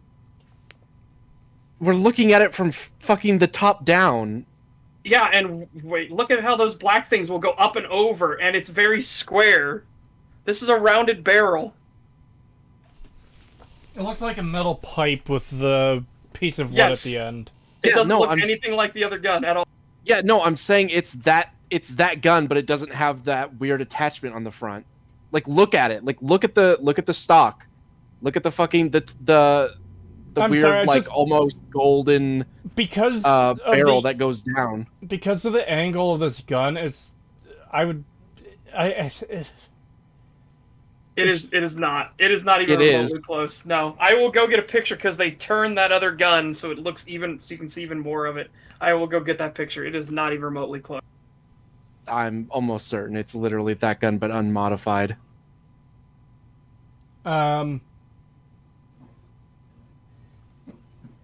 This might be giving them too much credit, but you know that one NPC that was staring at the billboard in New Atlantis? I could give that a pass if that's explained away as, like, something in the water fucking with their minds, essentially, you know? Yeah. Like, they've got some deep, dark secret that's going on that's fucking with people. It might be excusable if it's something like that. Hang on, this is even better to look at it. You can even see it from a better Yourself angle. in a much more in wild this and independent coalition of star systems. 1037 exactly, okay. This is Freestar Collective space. There. Yeah, that does not look even close to that weapon. Yeah, I'll say it doesn't look anything like it based on the frame I'm on. Oh yeah, you can't see anything. Let me see. Hold on, if I look at that and then look at this. That looks the same. That looks the same. That looks a little different. Yeah, that does look different. Such has also deafened himself, and I don't know if he realizes it. I don't know. I don't know. There's like some things here where I'm looking at it and it's like that looks exactly the same, but then there's some parts on the front that look different. Oh shit! The majority it auto muted me. Yeah, but no, like I said, that doesn't even look close. Yeah, I'm sorry, Pagan. That gun there does look like absolute dog shit with its fucking pipe barrel, its tube barrel, but it does look different from that one we saw earlier. Yeah. Okay. We'll say it's different then for now. You're talking, just to make sure, you're talking about the one that was shown in the menus earlier, right? Yeah, the one that we were making fun of so much with like the weird wraparound magazine. Yeah, the one that's in our chat right now. You can, like, I'm looking at the one in our chat right now, and I'm also looking at it. I'm looking back and forth between them, and yeah, there's a lot of similarities, but there's also like some minor differences. Minor differences. Yeah, the barrel's different. Like, yeah, I get that, but like everything else looks basically the same. No, okay, I'm sorry, Pagan. You need glasses. No, I have glasses. I can clearly fucking see what I'm looking at here. Like, it literally just looks like a modified version of that rifle. Kind of like what they did with Fallout 4. I'm happy to just pass on this because it doesn't and the assault matter. rifles would look different all the fucking time. No, I know it doesn't actually matter, but holy hell. I'm just trying to see. I just want to move on and get this done. That's what I'm saying. It doesn't matter. It's just, both of them are retarded-looking guns. It doesn't matter if they're the same retarded-looking gun. Yeah.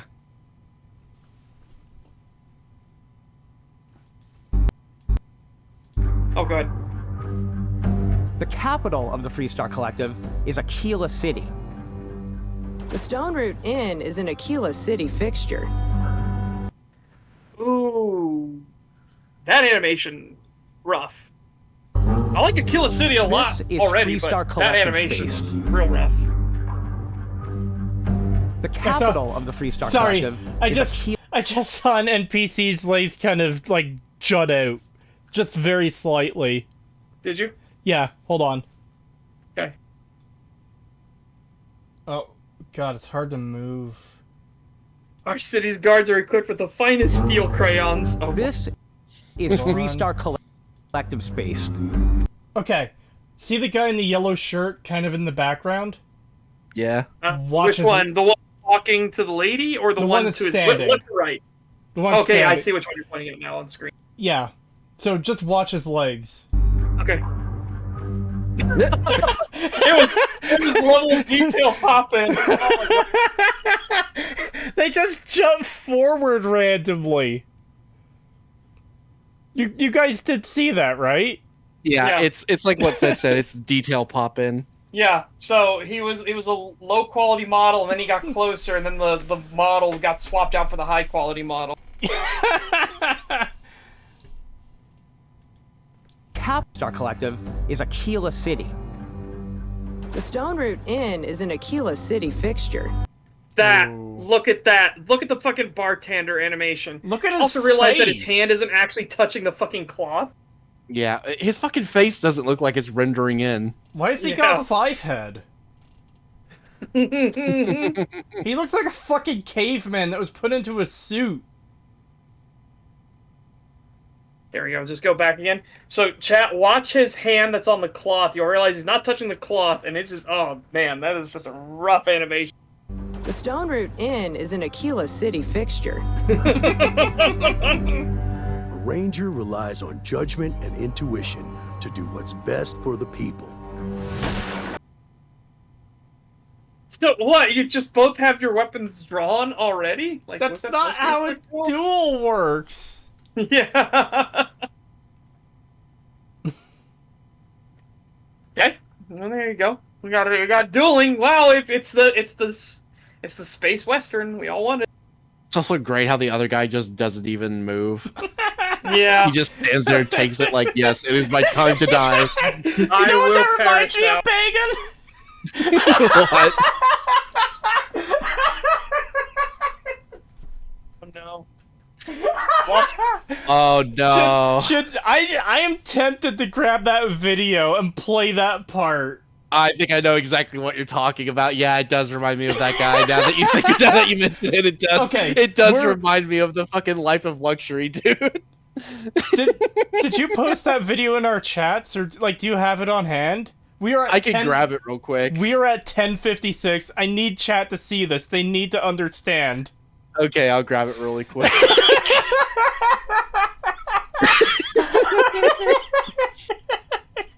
Oh my god. Oh, yeah, if I go to history and scroll down, I should be able to find it. This is worth it, chat. This is great. Yeah, here it is. I got it. The only Copy. part is finding where it is in that video. Yeah, I'll scroll through and find it, and then I'll move us to our thing. Hold on, I'm just gonna grab the... Actually, no, I don't need to grab the link for this, because it's still on Watch Together at the bottom. Oh, it is gone. Alrighty then. I'll go grab the link for this video again, because we're gonna have to come back to the Starfield Direct. Okay, it is at... 1 second. Oh boy, Life of Luxury. Yes, the greatest YouTube channel on all of YouTube.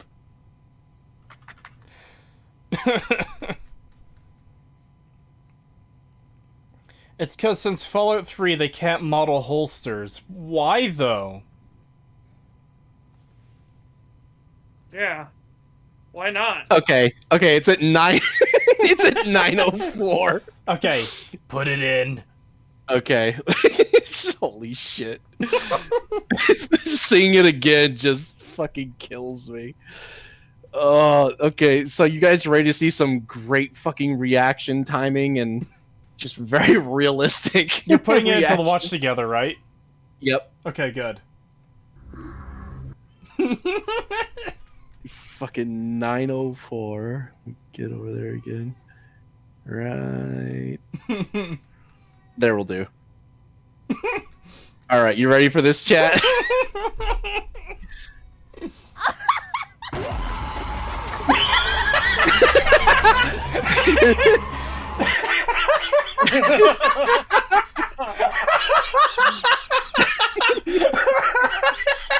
The fucking zero reaction. A creature is bursting through the door and he's just standing there. He just doesn't react at all. And it's not just the creature bursting through the door, it's the arms flailing about. This closes the door. I think he'll start acting better now.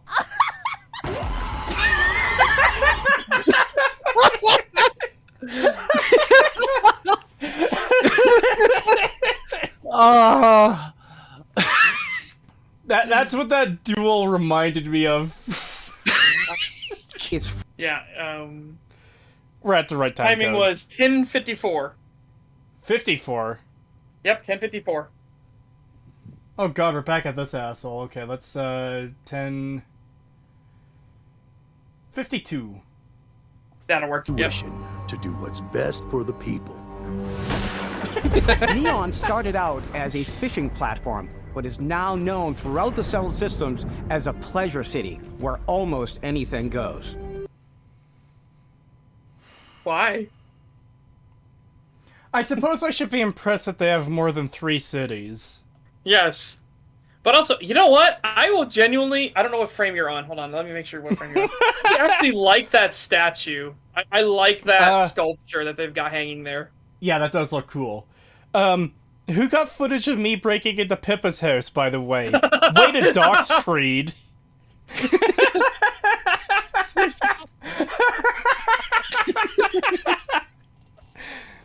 $2 from Waylay108. Thank you. I think I'll save my money for Outer Worlds 2. Yeah, it'll probably be worth it. Yeah, I'm interested. We'll have to see. We'll have to see what they do with it. But so okay, I'm just wondering why. Like the fishing village again. It's another place that looks so much better than New Atlantis, right? Hold on, it's too far back. Look, see on this screen. Let me make sure it's actually the same frame, right? Yeah, so this just looks so much better than New Atlantis already. I do like this, but I feel like, see the red, black, and white wall there? I feel like it should be a lot grimier, you know? Well, I don't think that's supposed to be a wall. I think that's window. That's window? Oh, yeah, because those look like those could because be those lights are on the inside. Yeah. Still, I feel like the white and red parts should be grimier, though, because it looks like it's in a very rainy area, especially since it's a fishing village. Ooh. What they should do, little bits of green algae or something, Yeah, exactly. maybe a little bit of mold. Yeah. And that's the kind of thing where it's like not make or break it, but it would help make this area feel a little more realistic, a little better, you know?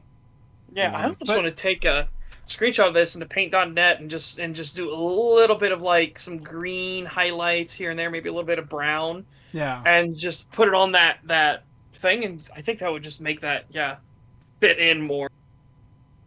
Yeah, the more I'm seeing these other cities, maybe New Atlantis does have some fucking weird thing going on that makes it so it's this pure sterile area. Like maybe there's a story reason for that. Yeah. Advocating for mold on this channel? I said algae. Yep. I said maybe a bit of mold, just because this would be an incredibly damp, moist area. Yeah. But anyways, yeah, these other cities are genuinely looking better than New Atlantis. Yeah, these other cities genuinely, they're just so much nicer looking. And it's funny because New Atlantis is super pretty and pristine and stuff like that, but that just kind of makes it feel less real. This feels much more like a part of the world. Yeah, but maybe that is part of the point, too. Like I said, I could excuse New Atlantis if there's a good story reason for it, you know? Like, they're super, like, dictatorial. They're super authoritarian. Something like that, or, you know, there's something in the water that's fucking with their heads, like They're almost zombies, you know? Well, I guess we'll see. If this is on Game Pass, that'll be a godsend. Holy It probably will be. Yeah, because then, oh man, save a bunch of money. Yeah. As a fishing platform known throughout the cells. And again, just look at the inside, though. This genuinely looks really good. Population density, there's lots of detail work on the ground and everything. It looks like just a place that's built up to live inside this, what originally was a fishing... You said it was a fishing village, right? A fishing platform. Fishing platform, yeah. One thing we have to be careful about with the population density, though, is that this could be drawn back for full release. Hey, fair, yeah. But I mean, it just looks... Judging on what we're seeing here, which is all we've got right now. Yeah. Hopefully this isn't a Watch Dogs situation. Yeah. Well, hopefully it shouldn't be, because they were supposed to have released the game already by now, you know? Yeah, wasn't it supposed to come out back in 2021? And then they changed it to 2022 early, I believe. And then 2023 early, and now it's late 2023? September. Yeah. So, they've definitely delayed it, which... Look, I know it's Bethesda. But hopefully it's a Tears of the Kingdom situation where that extra time was used for polish, and it's going to be really fucking good. I don't expect that, because, again, it's Bethesda, and even if a lot of the world is polished really well, it's still polishing ML's writing, which is shit. But there's a chance. There is a chance.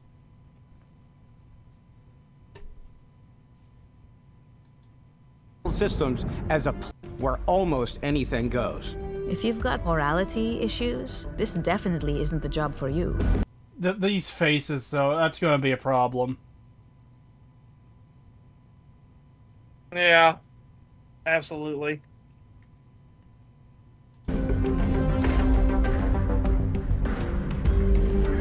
What the fuck was that? What was that? Got like morality dancing issues? nightclub This nonsense. definitely isn't the job for you. They have jiggle physics. It has fucking jiggle physics on the head dome thing. Bloop, bloop, bloop, bloop, bloop, bloop.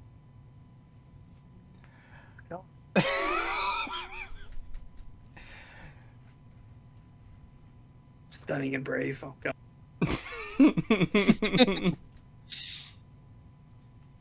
The best and for our future tomorrow. Everyone has been chewed up and ground up by Neon. Try not to get yourself killed, all right?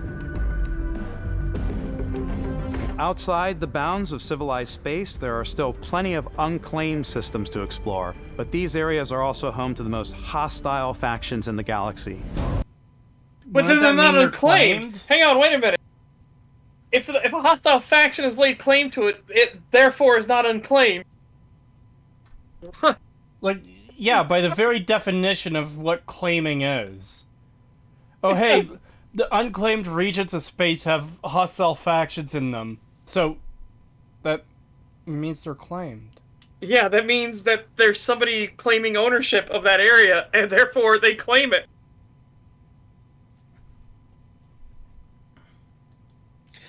The great serpent hungers. Oh my Fuck. god. No. Yeah, fucking Children of Adam. Yeah, basically. Fucking. I can't believe. Don't make an awesome, like, snake faction be... Like, don't make them talk like that. The great serpent hungers. Why? But don't you know anything snake related has to say all their S's like No! Just don't do it! Don't do it! Just don't fucking do it! If you want to join our faction, you have to talk like a fucking retard. Oh my god. Factions in the galaxy. I like the iconography. I like the actual suits and everything like that. They look like a paramilitary force, right? But then there's the speech. And the speech is killing me here. That's the one of the- speech is fucking killing me. That's one of the things that's going to make me fucking hate these characters. Because yes, there's a lot of reasons I hate the Children of Adam. One of the big reasons is the way they all talk. Mm-hmm. Just no, please, no. Yeah, it's the fucking paramilitary Ninjago force. snakes. Like, no. Serpent hung. All heathens shall be made dust. No, don't make them a religious sect. Please.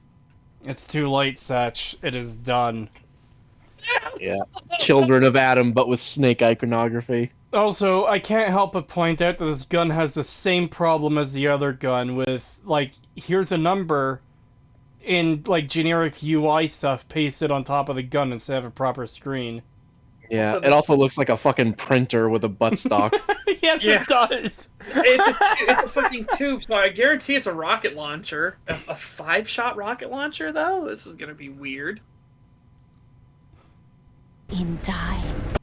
Oh, it's not! It's just a 5-shot... What? It skipped Maybe for you me. have I want to see what that thing fired. Oh no, I don't want to hear it again!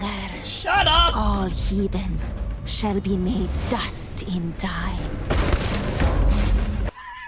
It's like a plasma shotgun, but why do you have a giant tube out the back of it? It just looked terrible.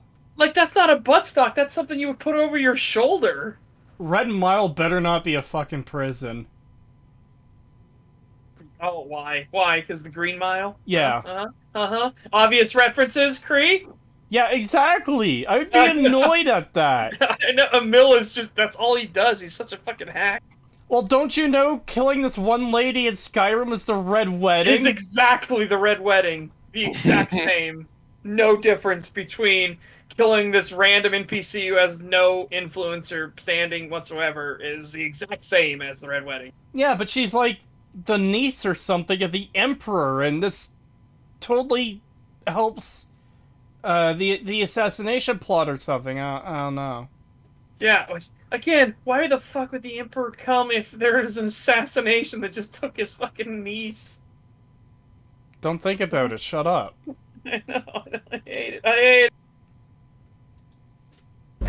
A new... This is the face of a brave runner here to challenge the Red Mile. Oh, it's a... Oh, so it's not a prison, it's just a bunch of weirdos who like to write their faction name all over the wall? Oh, You're no, not it's winning the me over. railroad. Bethesda was almost kind of winning me over with a couple towns that looked half decent, and they're losing me again real fucking quick. Yeah. Yeah. It's like a bunch of elementary school students who, like, made a clubhouse. The key, Crimson Fleet headquarters. We're the no homers. We're allowed to have one.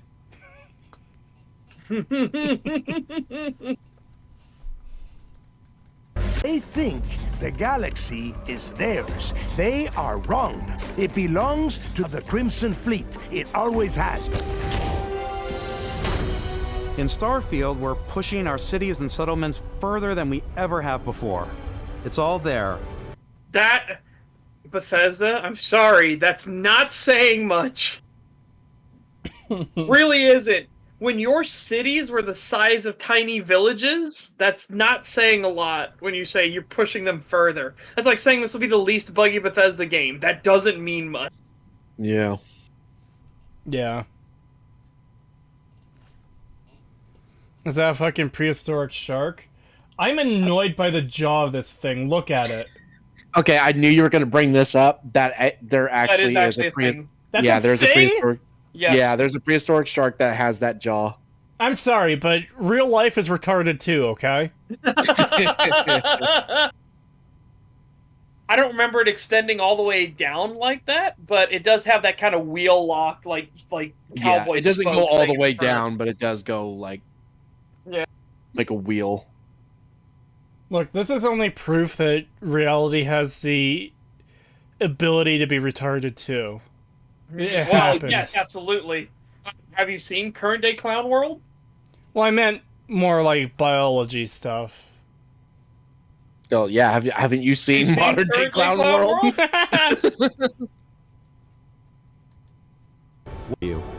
A slice of humanity's future. So, ready to get out there? No.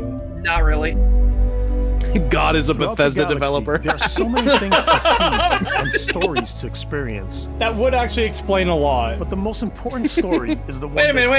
Why didn't you show that gun off more? That gun actually looks like a proper fucking weapon. And it had a proper screen for the ammo. Throughout the galaxy, there are so many things to see and stories to experience. Look at it.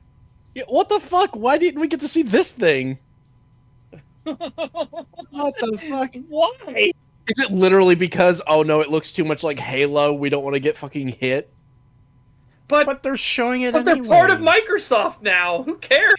I don't know then. Why the fuck would you... Oh, whatever. Who cares? Yeah. Is that a Halo rifle? Is that the Halo rifle? Honestly, it is a... Halo is the first game I've seen that in, but it makes sense, I think, to have your ammo count on a gun like that in like a sci-fi setting. Yeah. I'm not gonna say only Halo can do it because they did it first. Well, no, Aliens did it first. First, as far as I've seen. Fair enough. I guess Aliens also had it on the side of the gun because you're supposed to be, as you were firing, you could look directly over and see it. But yeah. But the most important story is the one that you tell. Oh, shut I'm the up. type of person who spends hours in character creation. And I think people are going to be really excited when they see all of the improvements we've made. Okay, but here's the thing. People like to spend a lot of time in the character creation stuff because they then want they want to see their character doing stuff in the game. When you make it so that the content isn't worth watching or interacting with, it feels like you wasted your time. Yeah. Yeah. That's a problem. I will spend hours and hours in the character creator for the Pathfinder games because I know all those little fiddly bits and details. And as Mandalore Gaming says, are you allergic to strawberries and stuff like that? Like, it feels like you're literally being gone through your entire life story in that character creator because I know that that's going to be fucking important in the story.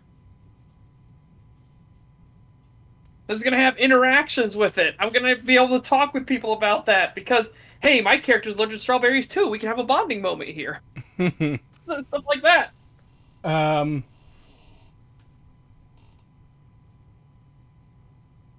Yeah, I just using Fallout 4 for my example.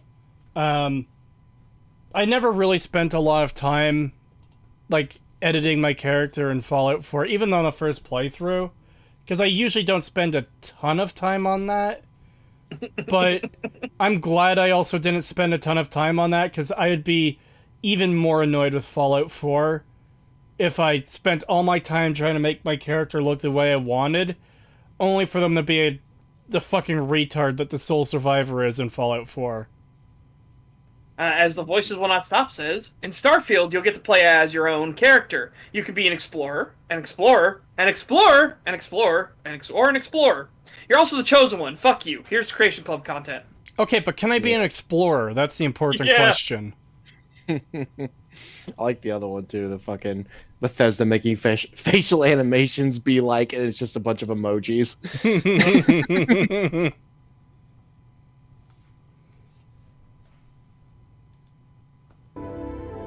Was done through our character generation system. We scanned a wide range of faces from different age groups and ethnicities, and by mixing and matching all that data, we were able to create highly detailed and diverse characters.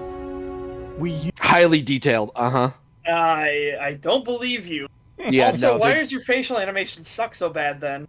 Yeah, also a lot of the characters don't even look like they're fucking, like their faces are loading in properly. Part of the problem is like, they probably only scan the face itself and not the face in motion. And that's why only the mouth and eyebrows are moving. Yeah. Probably. Use system to create all of the characters and NPCs you're going to see in the game. So any character you see almost always is a character you could make yourself.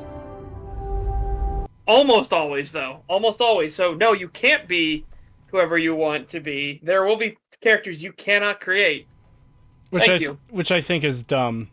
Because, Yeah. unless there's, like, a very specific, unique reason for a character looking the way they do. In Morrowind, you know how there's, like, the selection of faces you can choose? There's also a vampire face that you can't choose, and it makes sense that you can't choose that. Yeah. If there's something similar to that in this game, okay, fine, whatever. But, like, if there's a major character who, you know, has really long hair and has, like, a scar over his eye, you should be able to make that identical character if you want. You know? Yeah.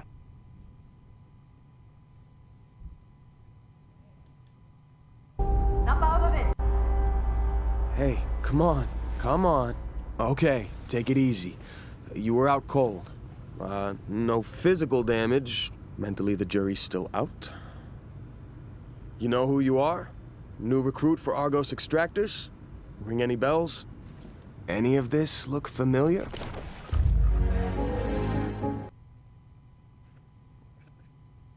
Why do you do that, Bethesda? Just give us the fucking character creator and then go into the story.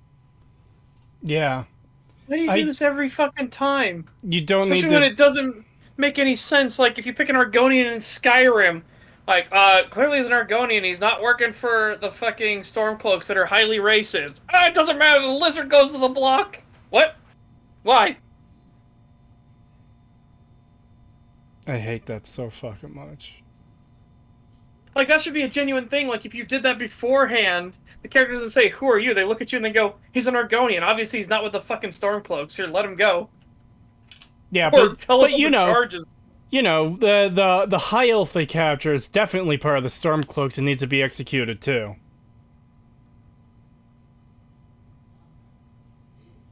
God, I fucking hate Skyrim. Fuck that game.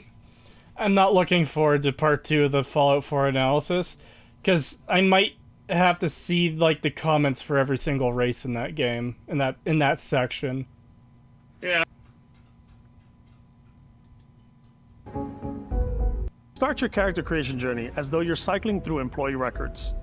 You'll pick from a lineup of 40 presets, and that'll be your starting point. Your journey from there can be as detailed or as quick as you want it to be. This new system has more to offer.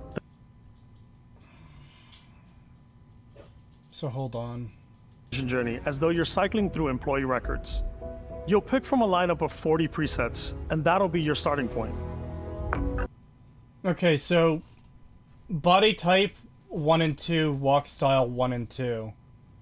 Wouldn't there be more walk styles than just 2, like what Saints Row 2 had? Yep. And also,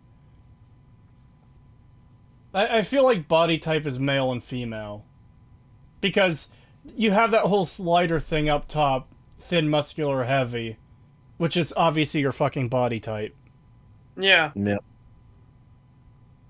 Oh, So- that's not very progressive now, is it? There But should be what's 600. weird is that this is the system that Elder Scrolls Online used. They used the thin, heavy, muscular thing. for Fallout you to 4 do had the this thing. as They even, well. They even let you Did. do that thing for the faces as well. Body type is male or female. Why not just say fucking male and female? You still have 2. Yeah, I don't know. Oh, we can't say that anymore these days, Cree. No, it's because fucking Ring. retarded. I reject it. Elden Ring Like- did that too, where they were like, do you want type A or type B? Yeah, I hate it. Yeah, I hate that Elden Ring did that. that's equally fucking retarded.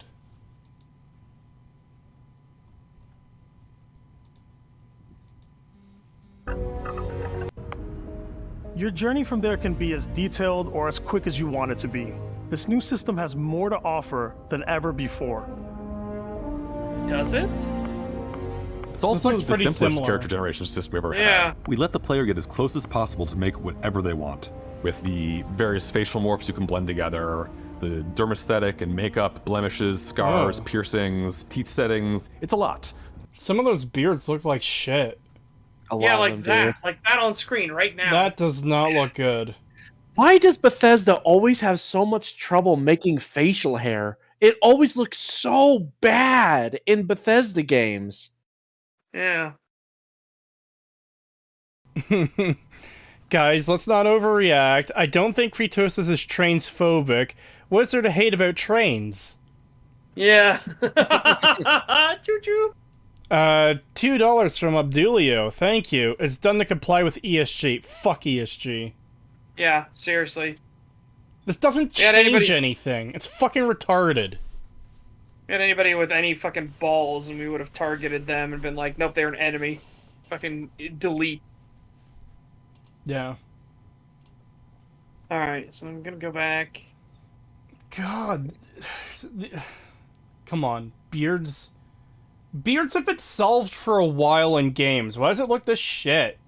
Yeah, I don't know. seriously. Like, how the fuck can we have, like, Red Dead Redemption 2 and then get this? Yeah. I don't get it. How do we have Shadow of Mordor Golem, then we get Lord of Ring Golem? Yeah, yeah, I know. Holy shit.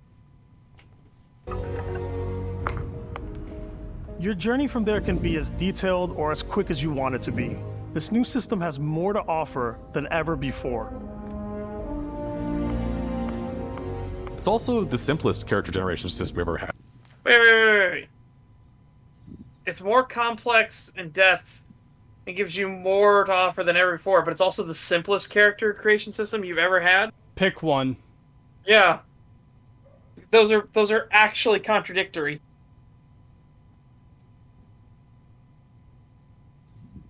Like, what do you mean it's the simplest one you've had? Yeah, what the fuck? It's complex and yet simple. What? It's complexly simple and simply complex. Yeah, there you go. Close as possible to make whatever they want. With the various facial Which we know is not true. Again, as they said, you can't. There'll be characters in game you physically cannot create. Can I Well, make he my was like, character? as close as possible. Can I make my character a manlet or a giant? Holy shit! You fucking Kree's gonna be a short king. Holy god. No, it's just you can make your character fat, muscular, or thin. Why can't you play as like a 3-foot tall little fucking demon or an 8-foot tall like monster? Because they don't want to have to move the camera in the cutscenes. Oh my god. Kree will show up as a fucking Oompa Loompa, only the original with the orange face mask and everything. Yeah. Green hair.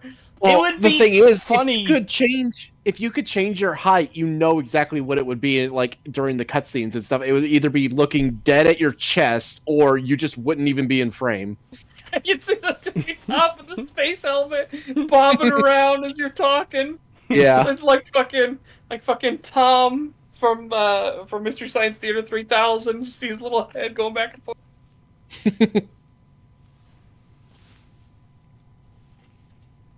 Kree wants to just play as himself? No, Ree! Rude! The old ankle biter. Look, I just think it'd be funny playing as a fucking manlight where, like, you're shooting people's kneecaps off and that's just where you're holding your gun naturally. That's funny. But Yeah. I also went the other direction with it. You should be a 7-8 foot tall giant. You'll be a fucking broccoli man.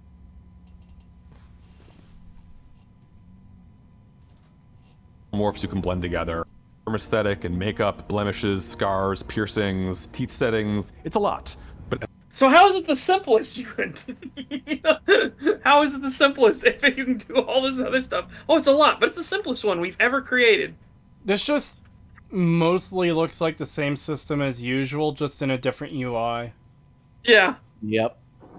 And then teeth. They added teeth. Yeah, I'm curious what the teeth is supposed to be. Like, can you get like sharp teeth? Can you get like I have a nasty feeling might be fucking missing teeth. missing teeth, like teeth with holes in them? Can you get all kinds of shit like that? Yeah. $2 from Argonaut. Thank you. Oh, here we go. There's only one ahead, height sorry. at Bethesda. 5'7". You get him, Short King. You get him, little man. I just remember Medicare memeing on Todd Howard years ago, and there was a whole bunch of memes about how he's this, like, violent, brutal fucking killer man, but he's also super short. So there'd be a lot of pictures edited where he's just a complete manlet. Yep.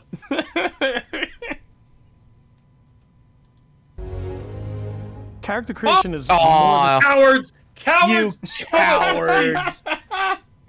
But you you can finally put teeth as an option, then you don't even show a single fucking alternate option for your teeth. Fuck off.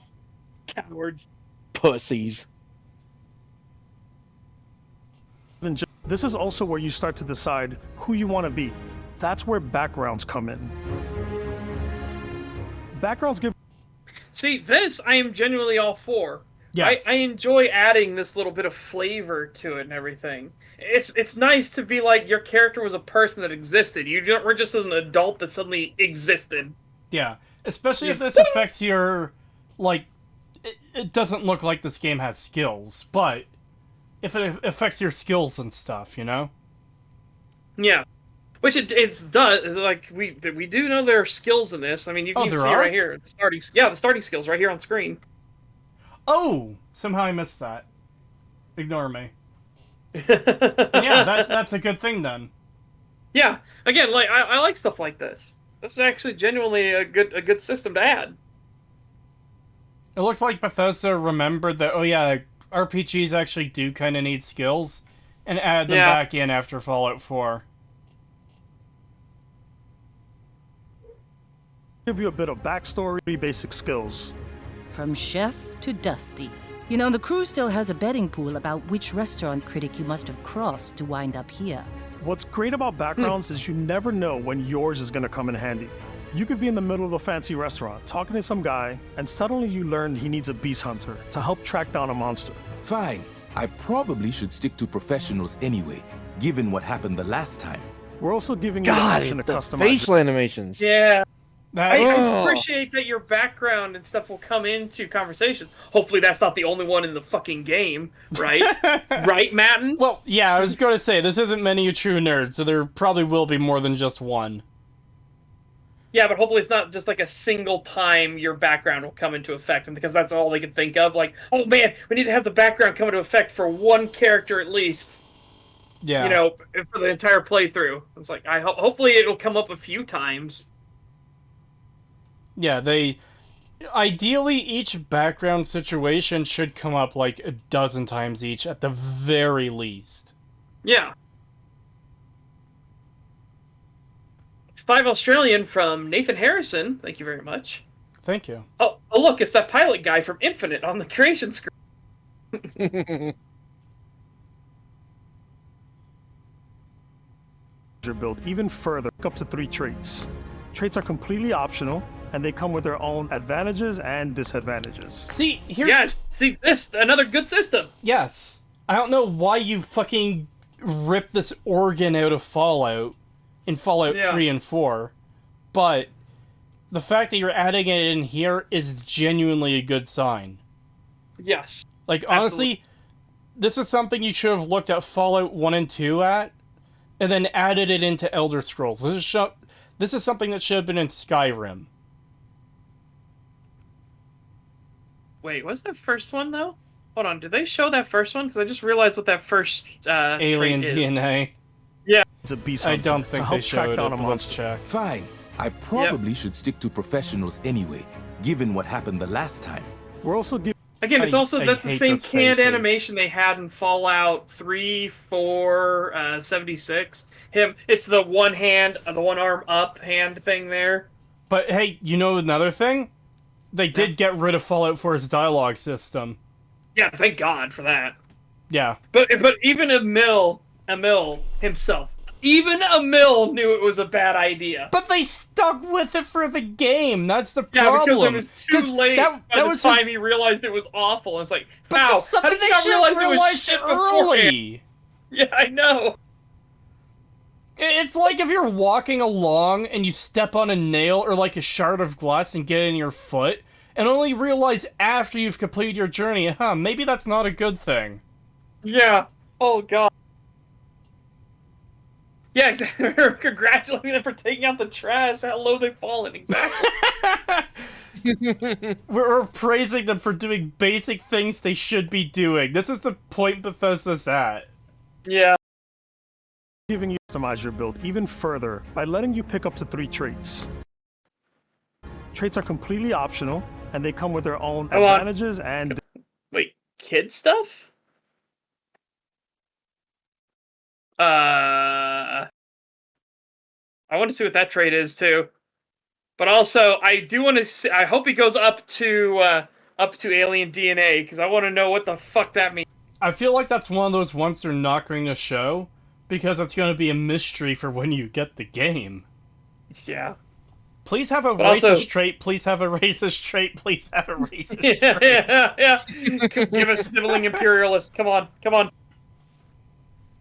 completely optional, and they come with their... Your parents are alive and well, and you can visit them at their home, but you automatically send 2% of your credits home to them every week. What? What the fuck? What? I take it back. Maybe them doing traits wasn't a good idea. Like, what the fuck is this trait?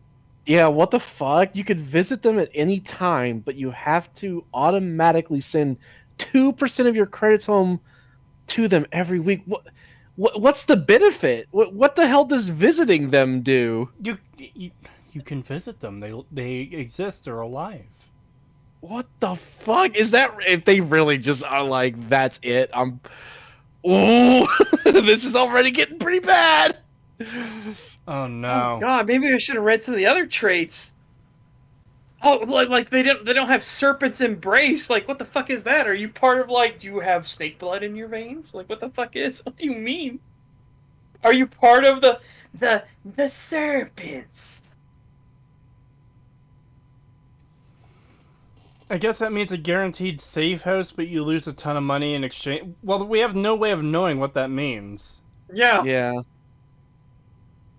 Also, why would you choose that then? Like, how would you know? Like, how would you know what? Like, why would you choose that if this was your first time playing? You wouldn't know what it does. So let's keep that in mind. Yeah, because that's part of the problem with this. Your parents are alive and well, and you can visit them at their home. But what does that mean for me in terms of gameplay? Because the whole point of traits is a positive and a negative. So where's the positive? Like, yeah, your parents are alive. Okay, cool. Your fictional character's parents are alive. That's a good thing. Whatever. What is the gameplay benefit? Yeah, I don't get it. I don't get what the point is.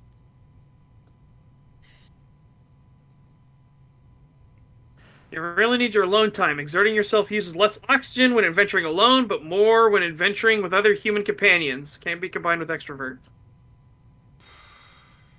You use less oxygen when you're by yourself?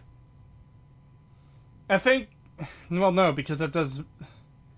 The assumption would be that it is genuinely less oxygen, rather than just normal. Because then that's a benefit if it's less. Yeah. I don't know. But then you'll use up more if you have other companions. This seems exactly like a Bethesda kind of thing to do with traits. Where there's this really cool idea and you do the most boring shit with them. Yeah. Like, what the fuck? Yeah, that seems dumb. You've earned the attention of an annoying, adoring fan who will show up randomly and jabber at you incessantly. On the plus side, he'll join your ship's crew and give you gifts. Oh no. Yeah, so it's literally the Oblivion adoring fan. Oh, okay, yeah, maybe we should have read through these traits. So, in general, having a trait system and a background system is a really good idea. This is not how you do traits. Yeah. Yeah, these are not good so far. Who knows? Maybe the rest of them we didn't see are actually fucking amazing. Well, okay, to be fair, I didn't start reading the other ones because I didn't realize how fucked kid stuff was going to be, you know? Yeah. giving you the option to customize your build even further by letting you pick up to 3 traits. Okay, Raise Universal. You grew up as a member of the Sanctum Universum. You gain access to a special chest full of items in the Sanctum Universum in New Atlantis, but lose access to the House of the Enlightened chest. Can't be combined with any other religion trait.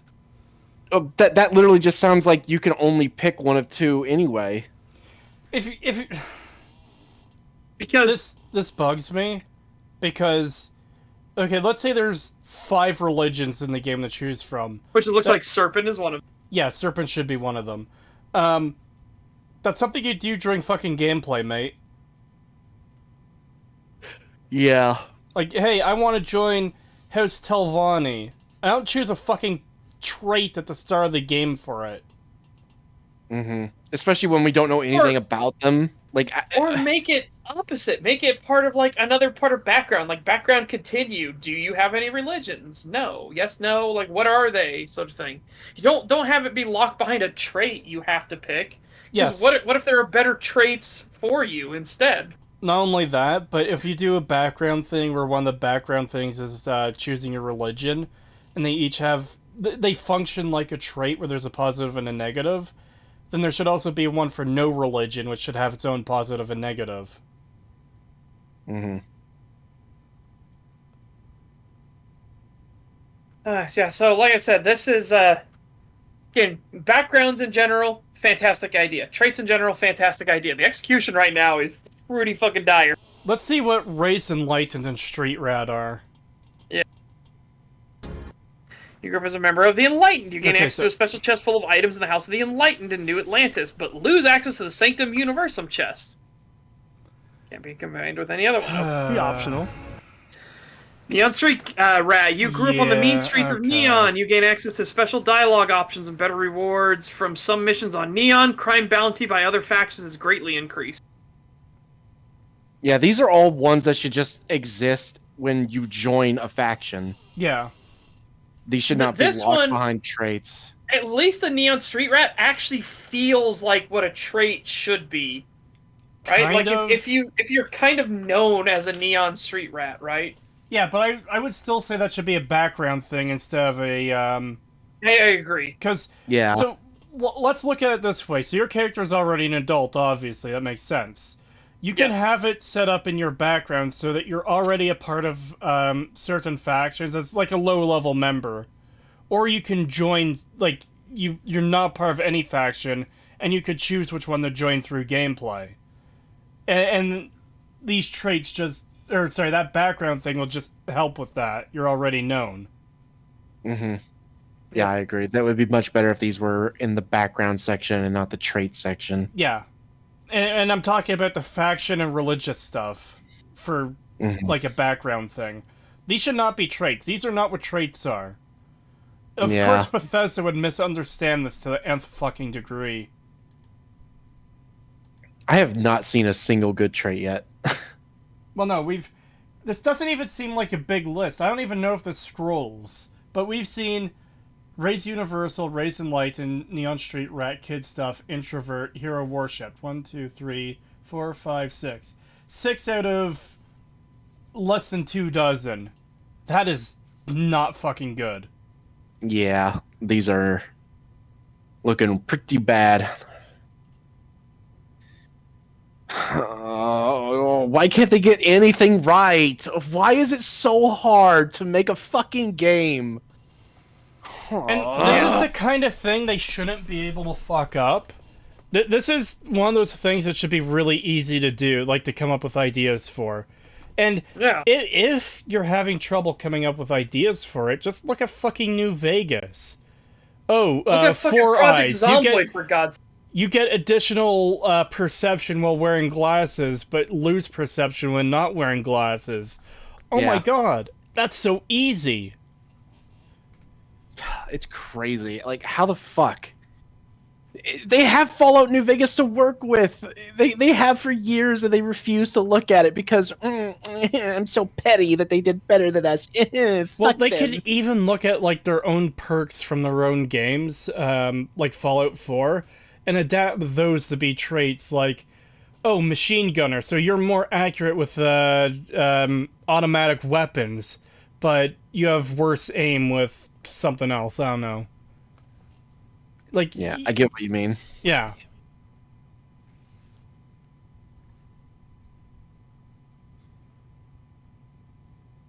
Yeah. And they advantages and disadvantages.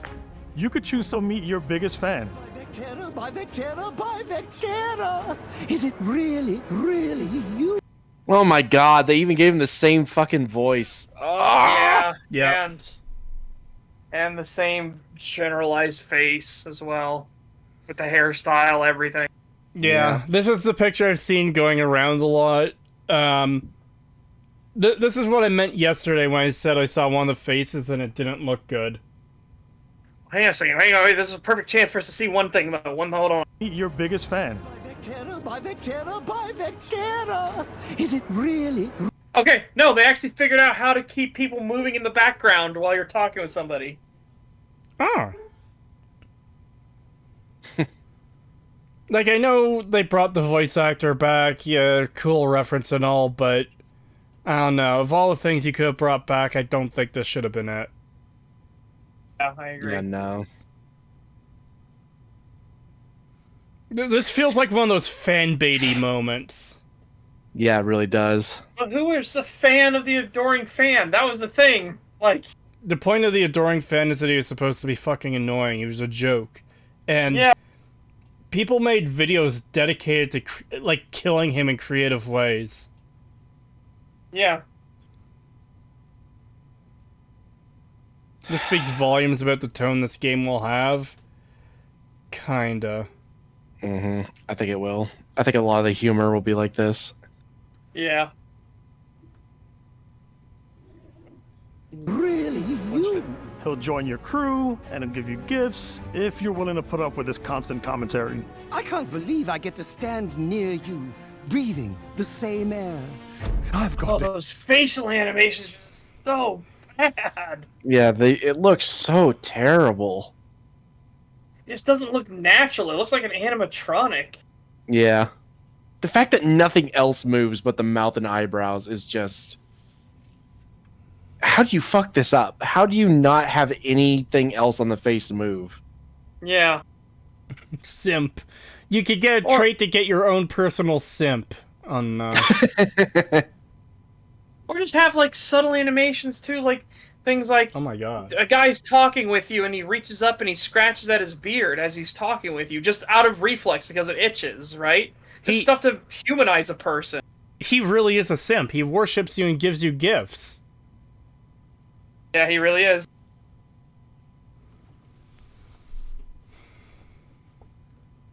The molecule. My favorite trait is kid stuff. You have to pay some credits to... Oh, is she gonna actually explain what this fucking We trait shouldn't does? need a developer to explain this, though. It should be in the fucking menu that tells you what it does. I know, it should I be. know, We but shouldn't the fact need that she this. started with my favorite one is kid stuff. Why is it called kid stuff to begin with, first off? But second, like, everyone's Yeah, because kid stuff is like, it has ow. nothing to do with being a kid.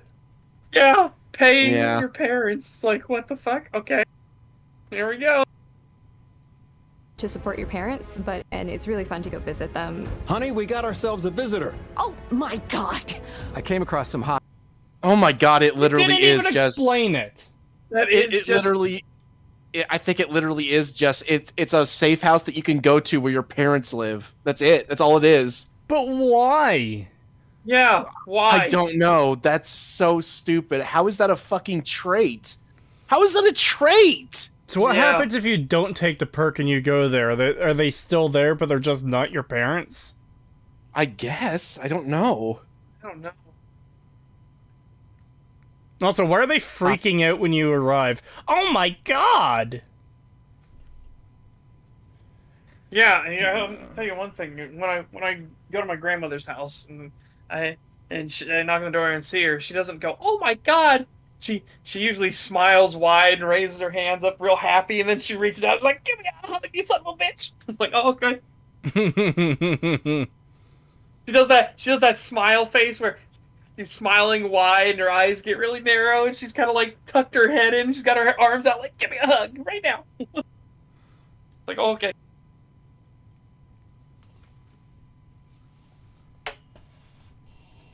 space, but because I had chosen a trait that made me the same religion as them, I was able to get by with. Again, that shouldn't be a trait. Distract them with a litany of faith. I will give you a passage to recite. Again, this should be a fucking background option, not a trait. Yeah. Yeah. Or a joinable faction. Yeah. I also... I mean, maybe they are a joinable faction? It didn't seem like it based on... Based off of the really shit dialogue, it didn't seem like it. Well, what if you choose a trait for an opposing faction and then you join the Serpent's Embrace? Then what the fuck happens? I don't know. You get, like, no benefits, I guess. Or actually, maybe it's even worse. Maybe it's like you get negative benefits, so it's actually worse to do with that. I'm just still kind of stuck on my favorite trait is kid stuff. You get to visit your parents, and then they don't show us any of what that fucking means. Yeah. Yeah. My expectations were really fucking low, but holy shit, this looks atrocious. Yep. Yeah, same. I had, like, my expectations were already, like, in the fucking floor. And now after watching this, I'm just like, how the fuck can anybody sit here and look at this and then be like, oh, I'm so hyped, guys. I'm so hyped. It's good. Starfield's going to be so good. What's crazy is they have, like, ideas that are great. Again, the backgrounds thing, the traits thing, these are actually great ideas and they fuck them up. It's like, come on.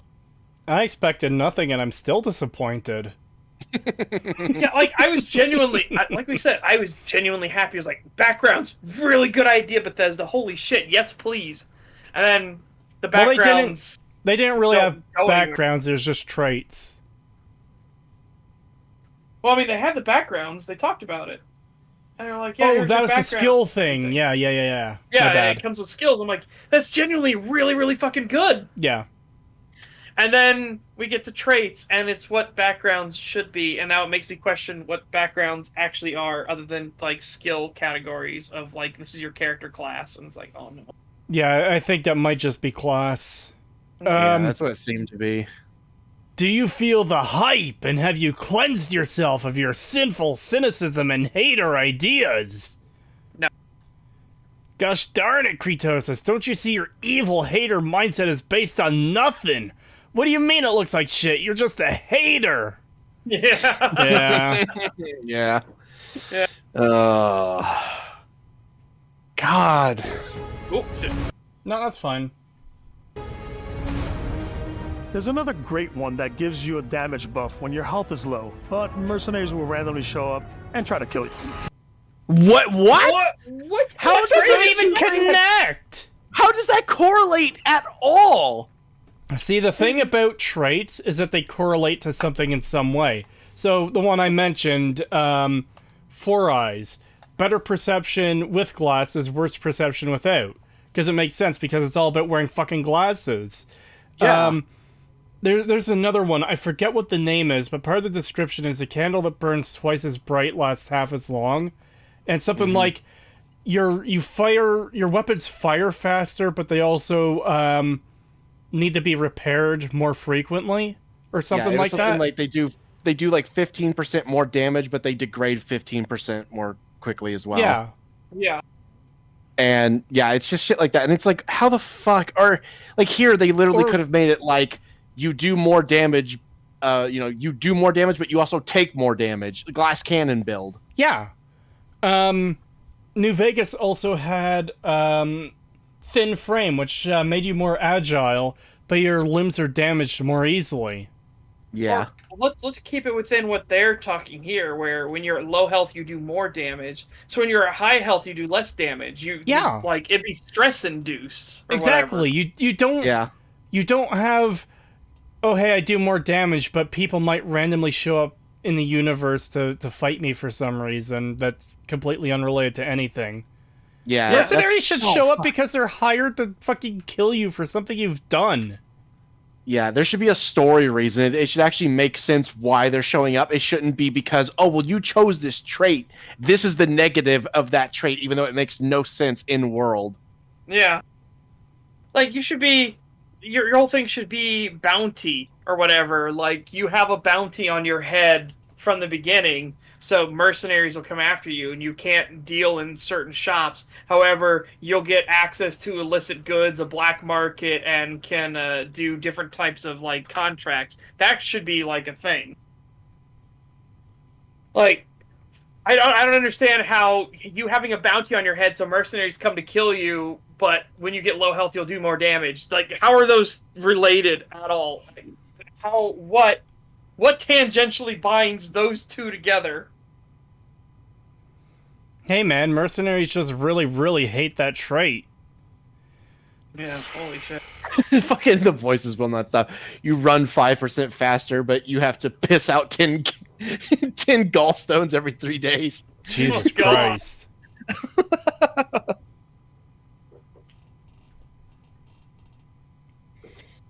No, I think I'm good. Good. No matter what you choose, there will be plenty of. Again, that gun also looked way better than the other ones we saw. What the fuck? Yeah. I also like the fact that you load it like a bison.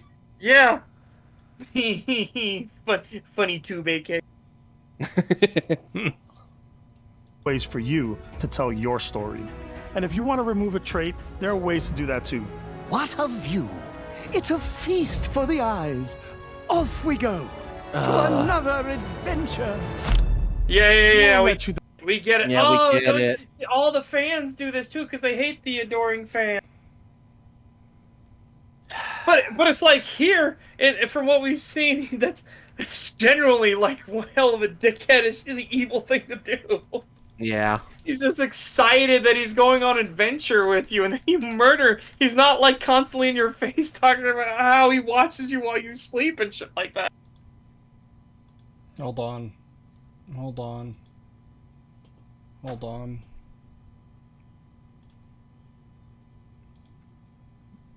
Oh fuck, it's muted. Well, you do that. 3 Australian from Get Out There, yo. Bethesda patented the 5.56 caliber shotgun. Yeah, I'm still curious if they fix that. I just saw the thing you played it, but yeah, I'm genuinely curious if they ever fix that, or if it still like loads fucking rifle rounds into a shotgun and it fires pellets. Yeah. Which, I mean, you technically you can do it. It's called rat shot, but that's a very particular type of round, and you can actually see the pellets that the rat shot is going to fire. Yeah, it's not a solid brass or fucking solid lead bullet that comes out. Yeah.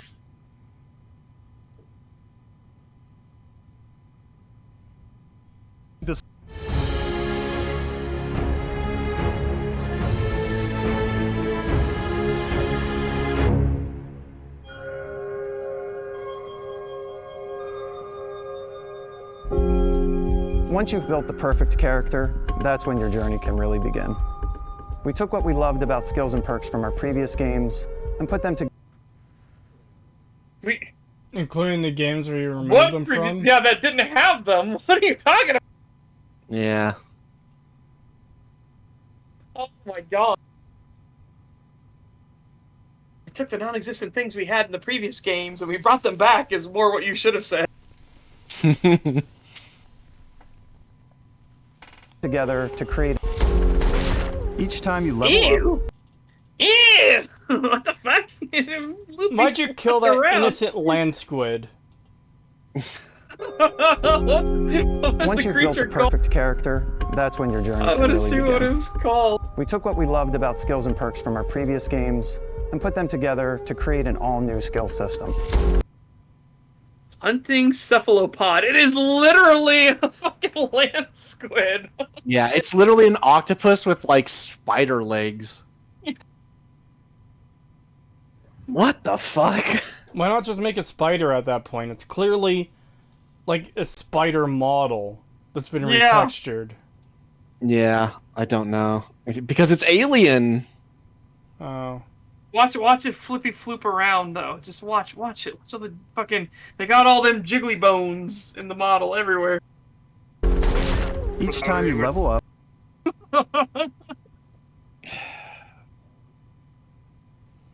Okay. Calamari. You get a skill point, which can be used to unlock or rank up skills. Okay. Alright. While the standardized digital locking mechanism is renowned for its security, any code can be broken with the proper training. Rank 1. You can attempt to hack advanced locks, and 2 auto attempts can be banked. Okay. Spend a digi pick to eliminate keys that aren't required to solve the puzzle. 5 auto attempts can be banked. Okay. So this is just perks from Fallout. Yeah. Yeah. They're unlocked by completing challenges associated with that. Ooh. I don't know if I like that or not. What? Yeah, you have to do a specific challenge in order to unlock specific things. Yeah, ranks. Yeah. I was like, if it's stuff like this, where it's pick 5 locks, it's like, yeah, you should be lock picking to get better at lock picking. That's fair. But, I don't know, I guess I need to see some of the challenges, because I get a bad feeling about some of these challenges. Like, you want to do more damage, well, you need to shoot the jetpack of 15 enemies or whatever, and be like, oh no. Yeah, no, if it's shit like that, you fuck off. I won't. Well, I know what thing I'm never gonna get. Never getting that perk. Yeah. $3 from Get Out There, yo. Thank you. Can't wait to see recycled Skyrim animation / assets. Yeah. We've seen recycled animations so far. Well, we know fucking Skyrim werewolves are getting recycled into Fallout 76. Yeah. Mm-hmm. Skill. Oh, what was that? That was a fucking lockpicking minigame? What was that?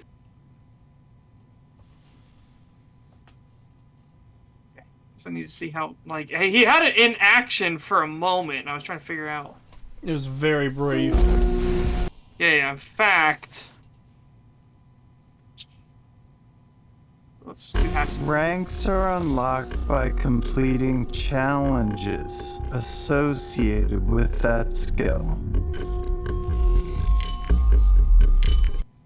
Okay, so you just match the holes, basically, is what it looks like. Yeah, that's what it looks like to me too. That looks Yeah. infantilely simplistic. Yeah, it really does. Yeah. He also did say that the perks and the challenges are associated with each other, so I'm assuming it'll never be anything like super out of left But that's field. what I mean. Like, do more damage, shoot the jetpacks of enemies. So you're doing damage, but now they True. That is true. Yeah. That's the yeah, kind of stuff I'm talking about. Like, I'm worried about stuff like that. Yeah, they could do that. God, I hope not. Please don't be that fucking retarded. Yep. Challenges become increasingly difficult as you. Yeah, see, this is fine. Like, if you're going for intimidation, you should be trying to intimidate people, so you get better at intimidating people. This is the kind of challenges I'm fine with. I'm just worried that they're gonna do some funky ones. Yeah. For certain ones. You work your way to higher. With our 5 different skill trees and 4 ranks per skill, there's a lot to choose from. I like the xenosociology skill because it lets you mind control aliens. Hold on, what? That escalated quick. Yeah, what the? So it's basically animal friend perk, but you have to actually like mind control them. Yeah. Well, the way Animal Friend works in Fallout 4 is you have to... I think you could get them to fight on your side if you like, aim your gun at them or something. So yeah, it literally is Animal Friend. What? Oh my god, you have to cycle through a bunch of stuff. Pacify, flee, frenzy, control. Assuming direct... Did you just fucking butt wiggle at us? What the fuck was that? I know they're supposed to be antlers, but it looks like it's just got 2 giant branches sticking out of its head. Yeah. It's Fauna's final form. Oh no. I thought that was Long Fauna. Sorry, White Fauna. Oh, that's her first form. Boost pack out of them everywhere.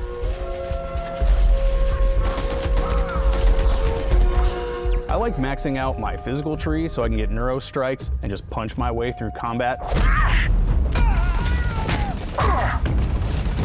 Oh wow, they heard the complaint that unarmed combat was gone and they put it in a fucking game with guns. Like, what? Yeah, you're just sprinting through people's bullets. Like, they're just passing through him. Yeah. So we can punch him. Like, especially in a game like this where you're wearing a space suit, something that you shouldn't be letting get breached. Getting shot like this should be a very big deal. And here's this guy just sprinting through all the bullets so he can punch this dude. Yeah, it's like again, unarmed combat makes sense in stuff that doesn't have everybody have guns, right? Yeah. Especially when the thing you want to most protect is to make sure your suit doesn't become compromised. This is the problem with Bethesda. They don't think any of this shit through. They just think, oh well, I want this in the game, so we'll just add it, even though it doesn't make any sense to the world. They don't actually think any of it through. People complain that unarmed combat was gone. We'll add it into the game with everybody has guns, and you take damage to your spacesuit, you die.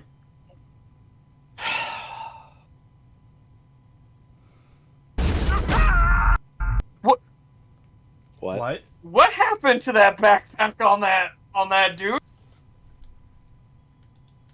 Excuse me? My physical tree so I can get neuro strikes and just punch my way through combat.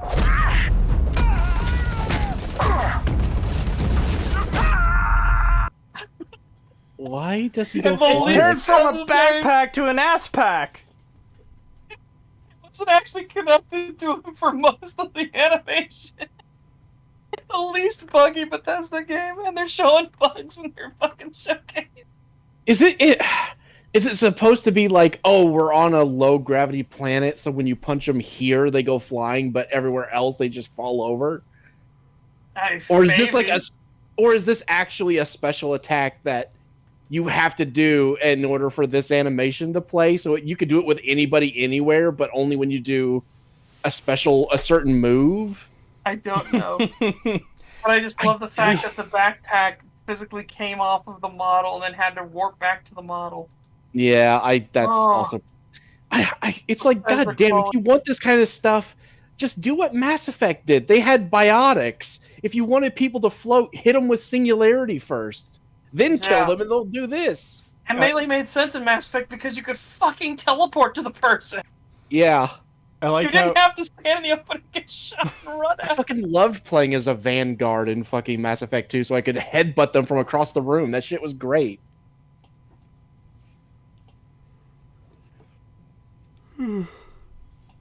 Yawned at the worst time. That one's a... Invest in the skills that suit your playstyle. I'm very much a stealth player. So, I'm out there pickpocketing everyone. My favorite part about being stealthy is slowly creeping through vents like you're in a movie. What is it with, like... I know video game vents are supposed to be bigger, right? But that's not a vent. That's a maintenance tunnel at that point. That vent is huge. Yeah. You can fit 4 people side by side comfortably in that vent. I could say something very mean right now, but I won't. I know. My play style is stealth, and I'm just like, no, don't say it. Don't. Yeah, four people, or one of these developers could easily fit in this vent. I like how the voices will not stop has a comment where it's just an arrow pointing at their name, filled with inhuman levels of rage. Oh my god. And then jumping out and... Whenever possible, I like to talk my way through situations. This area's off limits. I'm surprised there's anyone like that in Bethesda. Yeah, me too. Holy shit. Fine, I'll issue you an access card. Oh! These facial animations. Stealthy. It's so bad. Oh dang, I didn't want to go back to her. I want to Slowly see the creeping dialogue through vents choices. like you're in a movie. And then jumping out and springing on people. Whenever possible, I like to talk my way through situations. This area's off limits. Okay, I know you'd like to help me if you could. +1, +3. I know you have to keep some people out. I admire someone who respects rules. It's 5 negotiation. How about a few credits? That change anything?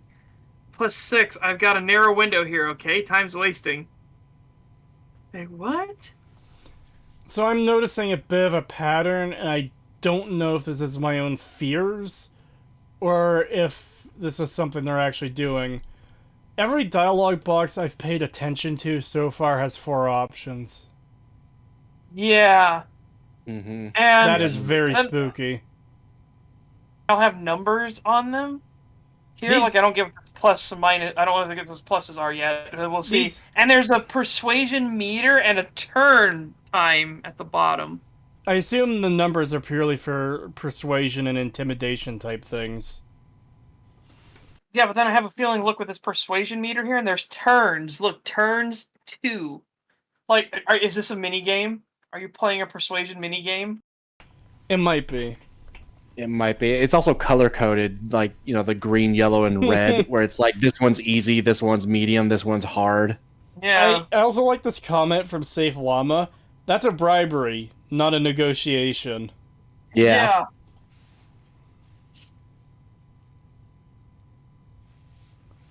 God, if I was the DM, I would slap you if you said, I'm going to do a negotiation.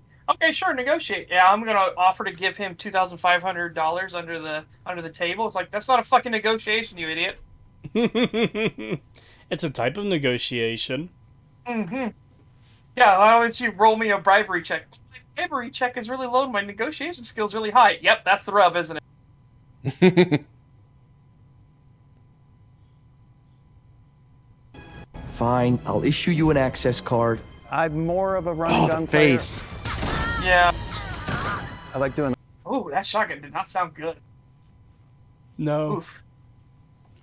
Didn't look very good either. Like, and notice they both have the same exact canned animation of dying. Both of them have the exact same animation of dying. Talk my way through situations. This area's off limits. Fine, I'll issue you an access card. I'm more. Look, so what they're gonna do is they're gonna reach to their left shoulder, turn, and fall. More of a run and gun player. Exact same is. animation. Yeah, that was exactly the same animation. Yeah.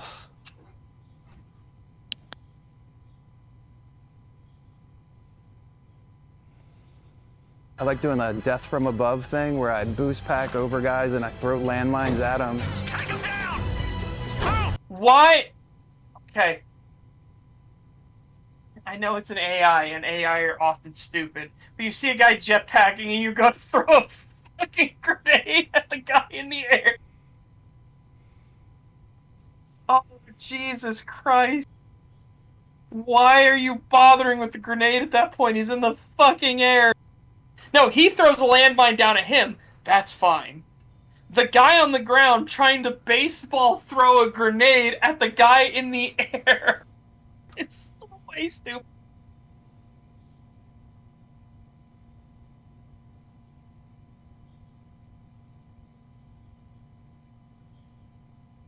Just wow.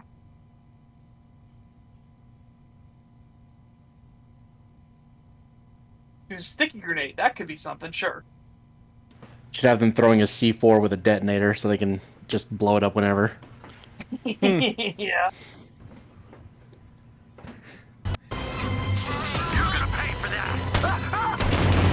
God, I like blowing stuff up. that shotgun was awful sounding.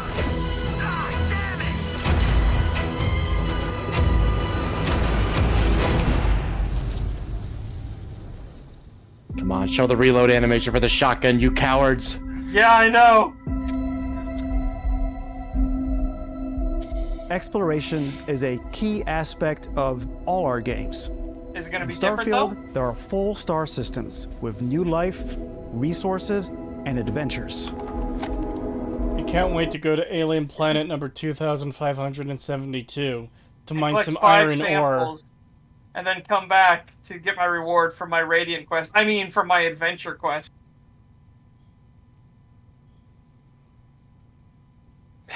Yeah, it's literally just go to fucking empty planet to gather resources and then leave. Yeah. Yeah. Our team worked hard to strike a balance between fun and realism. We What? What? I don't think you hit I it. hate to break this to you, but fun is incredibly subjective and realism isn't. And you can have both really high at the same fucking time. Why do you think there are milsim players, okay? Like, why do you think there are milsim players that get autistically, like, in-depth about being realistic? Or balance between fun. So, by that logic, too, he's saying that realism cannot be fun at all. Because you have to have a balance between the two. What the fuck is this guy smoking? Oh my god. People are asking Cree muted. No, Cree's not saying anything for us either. Yeah, I'm tired. Cree's in the checked out phase. Yeah.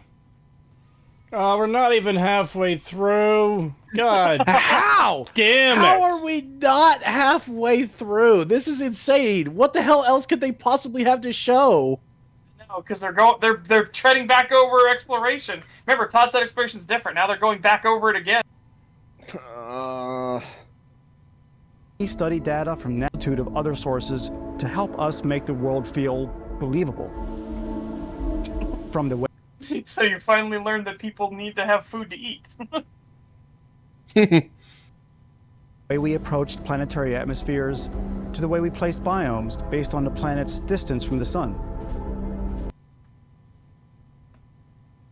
Okay, but if they're all singular biome planets, like, I guess just based off all the solar system we've seen, there's no Goldilocks zone planets? Because every planet you've shown us so far is a single biome planet. Now, people have said in Discord there's going to be planets that have multiple biomes, but are those ones that Bethesda planted? Are those handcrafted planets? Or are those actual, like, those you can generate a planet with multiple biomes? That'll be the key. Yeah, and also the whole, like, it's determined by the distance from the sun or from, a star system. What are you going to do if people start finding planets where, it's too close or too far to have certain biomes? Yeah. Oh, well, that's not a big deal. But you said... Yeah, that you specifically said that they were generated based off distance away. Yeah.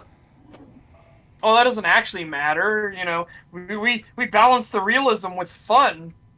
And it's like, realism can be fun, you fucking idiot. Why don't you try...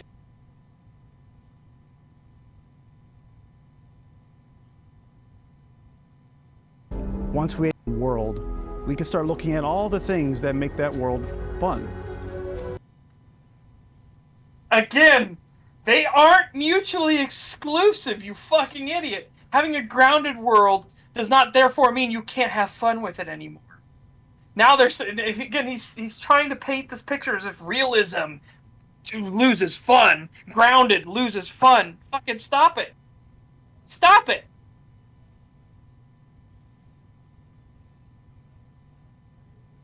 Oh, people are saying I'm muted now. Nope. Yeah. Well, like, fingers crossed I'm not. Yeah, no, you're not. When you head into space, you'll be navigating asteroid fields, having chance meetings with interesting strangers. Yeah, so again, that's a pet peeve of mine. This isn't a Bethesda exclusive thing. Asteroid fields aren't dangerous because there's thousands upon thousands of rocks, really close proximity. It's the fact it's space, you can't see the fucking rocks, and you have no idea if you're going to slam into one, like, a couple feet in front of you. That's what makes asteroid fields dangerous. That's why I like how he says, you can meet interesting figures, and then immediately cuts to, like, you just shooting a ship. Yeah. Dogfighting in space, exploring derelict ships. That I am genuinely interested in. I like exploring derelict ships. I really do. Like, there is something that's just so good about if you go on a space engineer server and you just find like somebody's abandoned build, and you're just like, oh, and you're like cracking, like you're like being a detective, a space detective, and sleuthing out like, what were they building here? Oh, what's this room? What was this gonna be? I love that shit so fucking much. Yeah.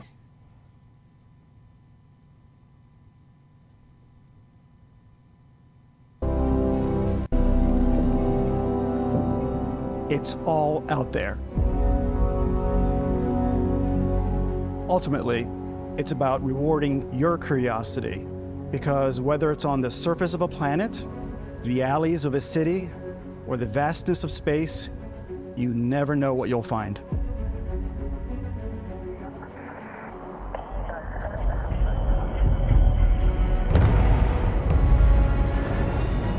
Yeah, now they're showing the different types of spaceships.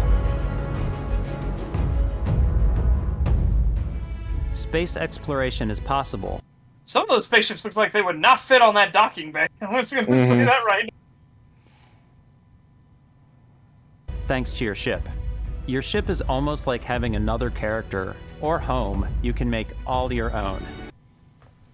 Can you sound more like you're reading a script, please? Holy shit. Yeah. Like another character or home all your own? It's like, well, yeah, it would be your home. Like, by necessity, it would need to be. At least I would hope you would make it like a place you could actually live in. If your job is space explorer or traveler person, your ship is your home. Yeah. Even if you have an actual home on a planet, you're probably going to be spending more time on your ship. Yeah, because your job is an explorer. You're supposed to be out there on the frontier finding things. What do you think that's only like, oh, it's my 9 to 5 and then I'll go home? It's like, but you're jumping to multiple other worlds and you'll be down on the planet's surface and everything. Holy shit.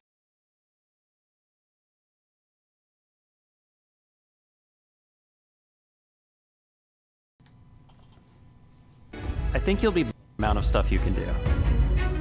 You can buy a ship. I'm sure you can find something you like. Customize and upgrade that ship. And hire a crew to keep it up and running. And can my ship get into space battles, and can my crew, like, get injured and die in the space battles? Do I have to have Scotty down in engineering keeping the shields running? Yeah, if you get a hull breach, do you lose some crew members? Do they literally get sucked out and die? Like, do you need to make sure you plan your ships out to have proper, like, oxygen seals, so you have bulkheads between sections of the ship? Otherwise, if it gets spaced, everybody dies. This emoji fountain is screwing with my ADHD hard enough. I want the stream to go to Rumble. It is pissing me off. I wish you could disable that. Yeah. Thankfully, I don't see it anymore on my screen. Thank God. I've got the button on the screen to do it myself now. Yeah. But I don't see that anymore, and I'm so happy about that because I fucking hate it. It's awful. Time to build a giant Oscorn-esque slave prisoner ship. Oh no. Oh no. And it all starts in... Every spaceport has a ship technician where you can purchase, sell, and modify ships. Anything I can help you with? Maybe you start off with a speedy fighter that's perfect for bounty hunting. Then you might round out your ship roster with a hulking space freighter to run cargo missions, or even do a little smuggling. For now, though, we're going to take our starting ship, the Frontier, and make some changes. Okay. You can customize and upgrade everything you see here. Yeah, but again, you made it sound earlier you can build any style of ship you want. Here, you're literally showcasing that. No, the limitation is that it has to snap together. Like, so you've already gone back from what you originally promised at the old E3 showcases and everything. Again, you're not space engineers. Just admit the fact that you're just snapping things together like building blocks, like prearranged assets.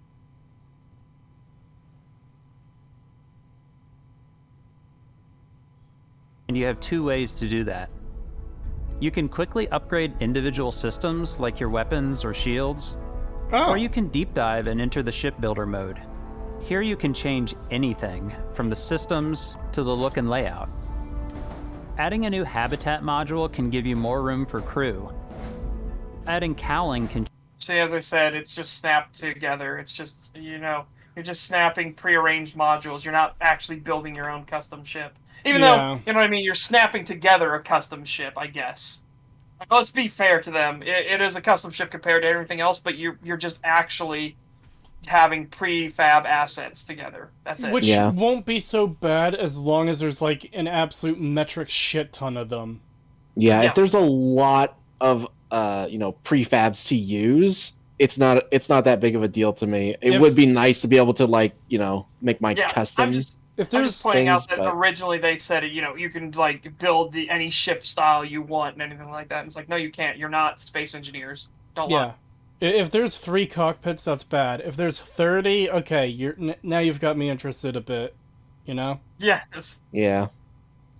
There better be a lot. If I swear to God, if they're fucking trying to sell this shit, the whole being able to build your own spaceship and then there's only a few options. Oh.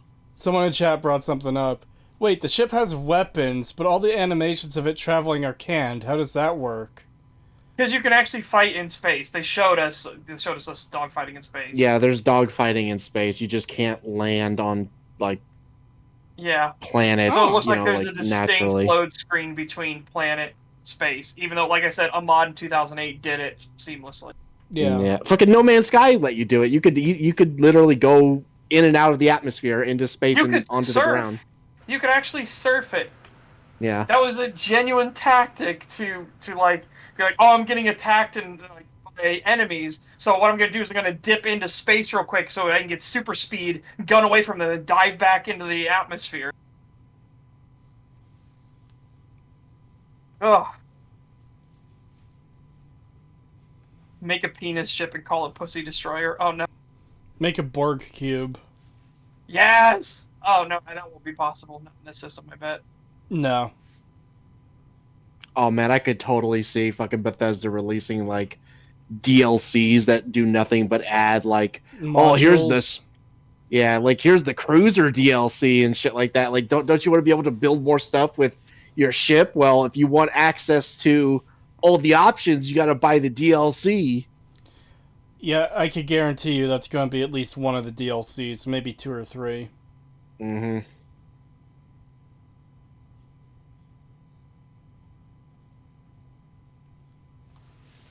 Overall an improved grav drive allows for longer distance space jumps.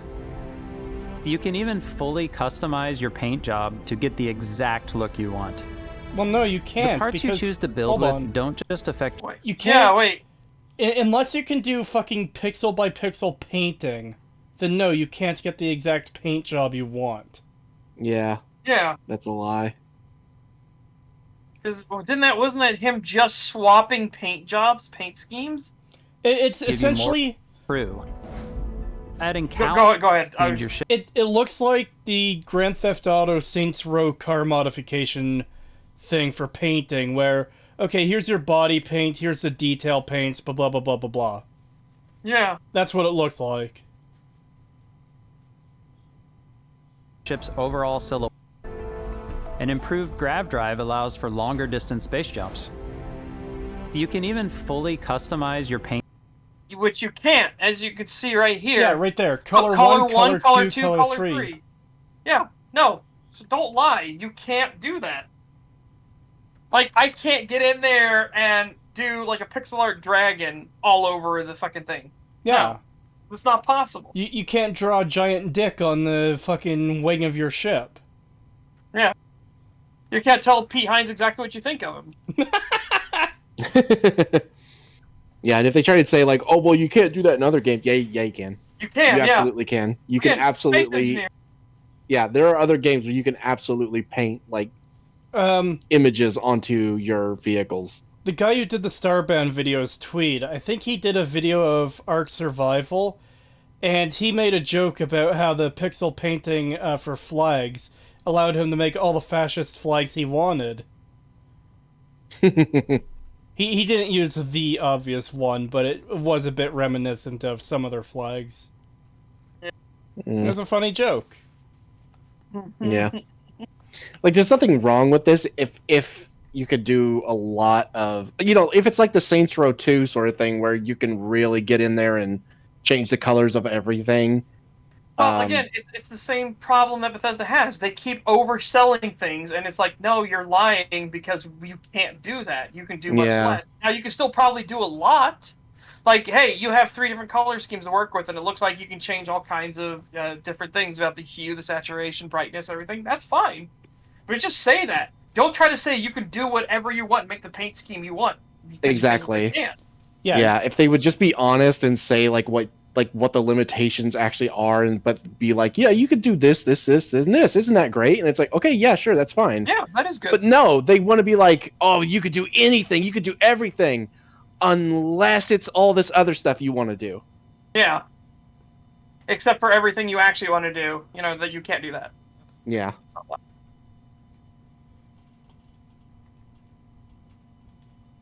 Exact look you want. Yeah, the exact look you want. No, you can't. No. Yeah, that's physically impossible. This system. The parts you choose to build with don't just affect your ship's stats. They'll also affect what you can do inside your ship. Well, no shit. Yeah. Wow, it's not a TARDIS. Holy shit. If you build a house and you add extra rooms to that house, you could do things inside of those rooms. Yeah, like what the fuck? How obvious common sense it is. Have modules for craft or for storing and displaying your weapons. Which, why would you want to? Most of the weapons look like dog shit. Wait, are you telling me you don't want to take this weapon and fucking display it in your ship? Hell no. There might be some genuinely good weapons. There was a good-looking weapon we saw, but we only saw the, what is it called? The V model? It's whatever the viewpoint model is for it. The actual in-screen, like, first-person model of it. That one actually looked good from what we saw. Oh no, I see which one you're doing, the fucking pistol. No! You don't want to display this amazing weapon in your ship. No. Holy shit, no. Please, fucking no. Kill it. To be fair, that is the edited one. Yeah. The unedited one looks just as bad. Yeah, it looks just as bad, but still, that is the edited one. The unedited one looks slightly better. Slightly. Yeah, only I'll slightly. let you die on that hill.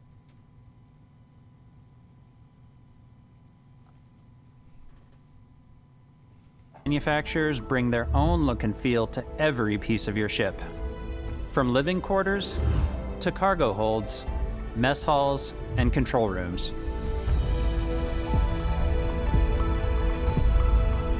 See, the fact that there's a landing bay, too, is going to limit how big your ship can be.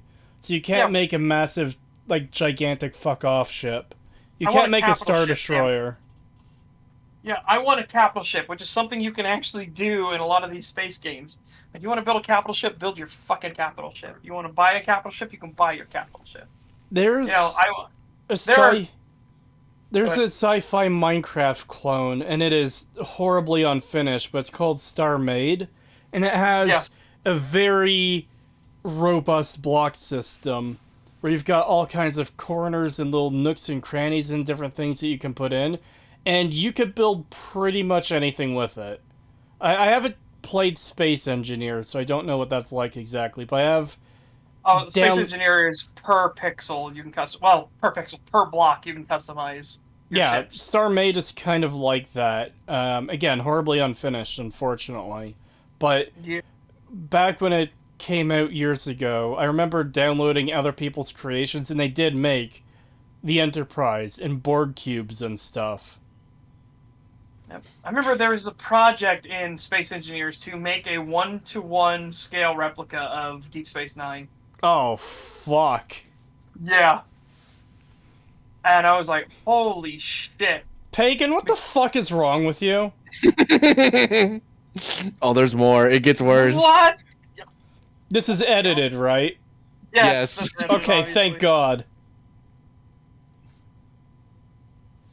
The weird thing is that some of these edits, they just make them look much more tolerable as a weapon, but holy shit. Some of these, still like, they're bad. still monstrous, but they look better than some of the designs Bethesda has. Yes, absolutely. Which is the fucking weird thing. Yep. See, that second one looks like a shotgun with a scope.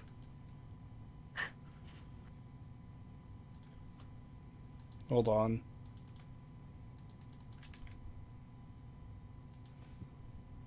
Rotary shot.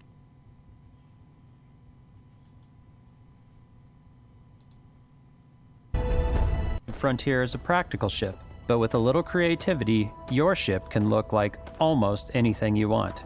Yeah. Put that thing almost anything. Almost anything. So. And I'm gonna guarantee you, it fucking can't. I can't make a Dominion battleship. I guarantee I can't do that. I can't make the ship from Spaceballs.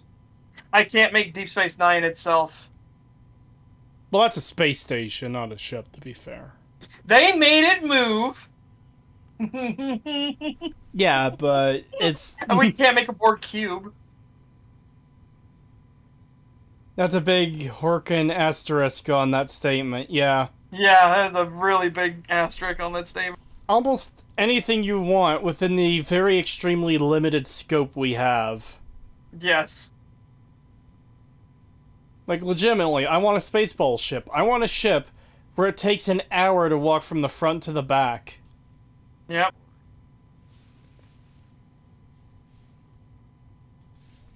It's a bit odd, but one of my favorite customizing ships is I make them look like animals.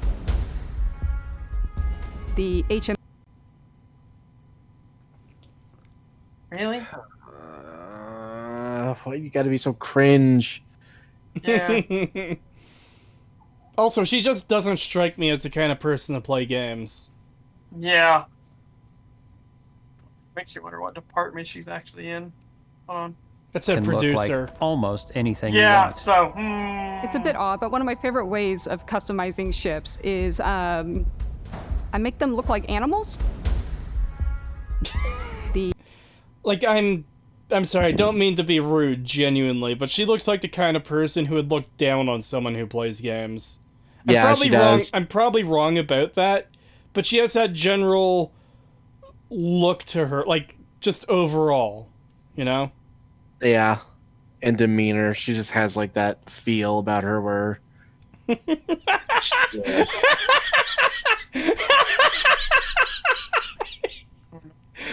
She's from the breast milk department. Wait, wrong company. Oh, no. This isn't Blizzard.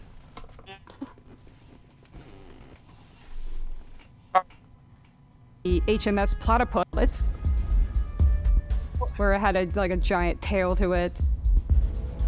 And we've done spiders, we've done mechs. So it's really whatever your imagination is. No, it isn't. You cannot do a Borg cube. Like, for fact, like, look how fucking wonky this mech is. Well, I don't know. Maybe the fact that you can do this, maybe you could make just like a big ass fucking cube. Maybe a cube, but not a Borg cube. Yeah. Like, because how are you going to put the weapons and stuff in it? Again, the weapons and systems and everything, the propulsion is inside the cube. That's what makes them so fucking creepy, because it's just a fucking block. Like, that's what makes it, because they're so alien, right? And everything that they do. They don't build starships that look like ships at all. I'll never get over how good that first encounter with the Borg in Star Trek was, and Best of Both Worlds, and then they just fucked them up repeatedly after that. Yeah. I don't even mind the idea of Hugh, it's just everything else, especially First Contact. Fuck First Contact. Especially the fact that the Borg have a queen. Yeah.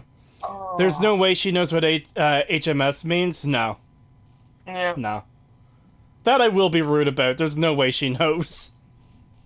And while you can build your home among the stars the way you want to, you're probably not the only person who will call your ship home. I mean, if you have a massive fuck off ship and a bunch of crew. What are they supposed to do? I had 9 to 5. It's time for you to leave, but we're on planet Ganymede 165344. There's the airlock. Go. Okay, so here's a problem. Of course, it's your fucking their home too. So here's a problem. These people are your crew. Why are they following you? Why do they care? Because most people on a ship are there because it's their job. Yeah. Bethesda doesn't tend to have people who work for you in their games. They tend to be people who are like sworn to you as part of like duty, or you know, they work in the same faction or whatever. Like asking people to make their entire life be following you around for whatever weird ass whims you have. That's a pretty big ask.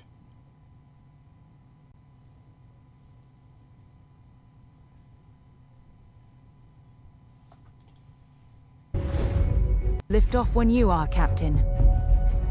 Engines ready.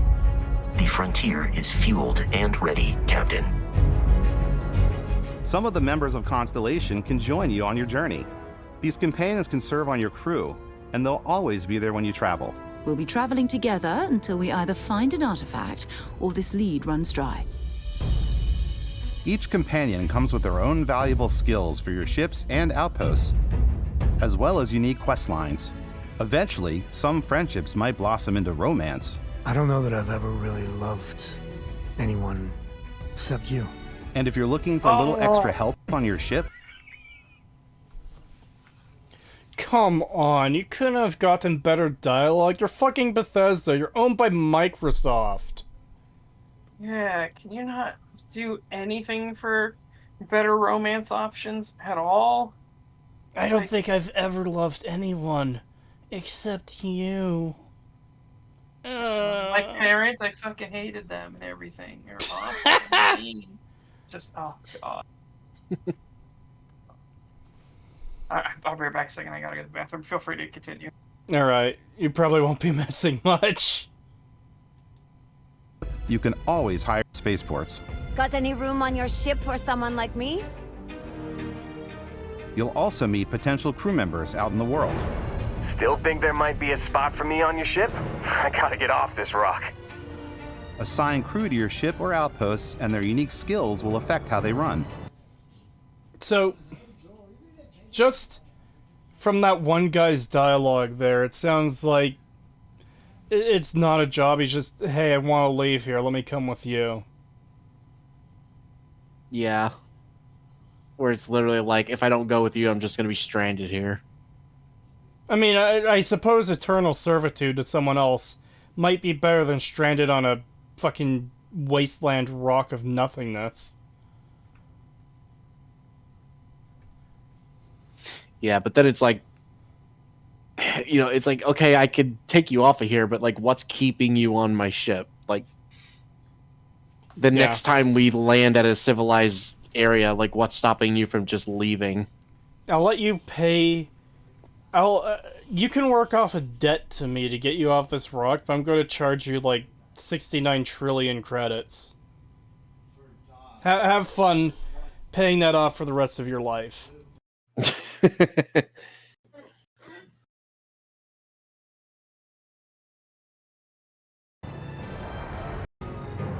And just like companions, most crew members can lend a hand in the field. Take Bosco, for instance. He's designed around the core basics of a NASA machine. Please avoid getting shot. You might die. I still wanted to give it almost a humanoid personality, so I elongated. But it's shooting. I'm back. The point of shooting is to kill. And he's talking So about what- giving them a human personality, so he elongated the limbs? Like, what the fuck? It looks like a more retarded version of Dog. From Yeah, it Half-Life does. 2. Yeah. But also, you missed the line it just played.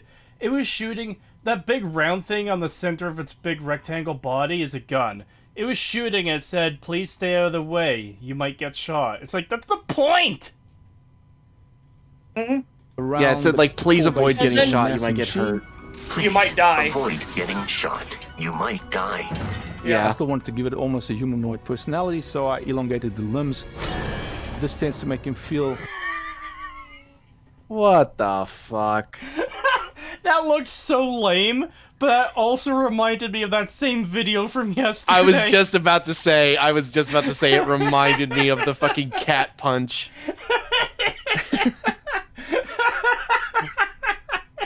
Oh my god, do we have to bring the video up again?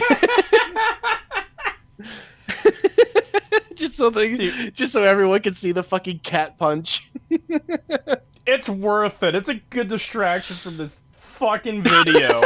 Okay, let me 24:31. We are at 24:31. Okay. Look, it's worth it, chat. It's a good distraction. Okay? I know we've been going for 5 hours on this one fucking video. I didn't think it would take us this long to get through this. But yeah, man, no, I didn't either.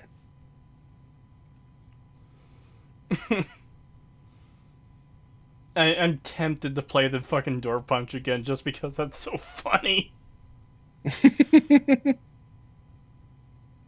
The cat bit, well, we don't even know if it was a cat. It was just something in a bag. Well, it literally goes meow. Oh, I didn't. Okay. Yeah, you can hear the cat in it. So. Oh no. You clearly found 16, it. Yeah, 1614 is what it is. All right, let me throw this in here. 24:31 is where we're at. Yep. 1614. Thomas, if you don't stop. Oh. Pause. 16, 14, 12 we'll have to do. Okay, you ready? Yeah.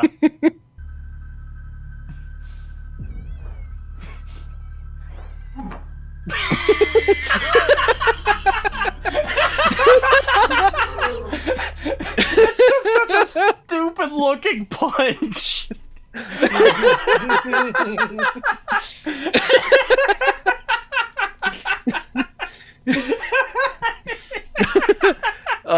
It's not a good thing when your Starfield companion reminds me of this. That's twice now.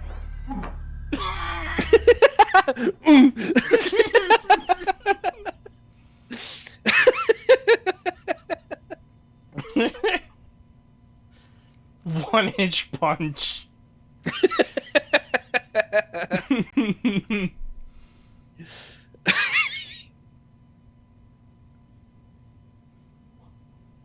I'm just a thunk.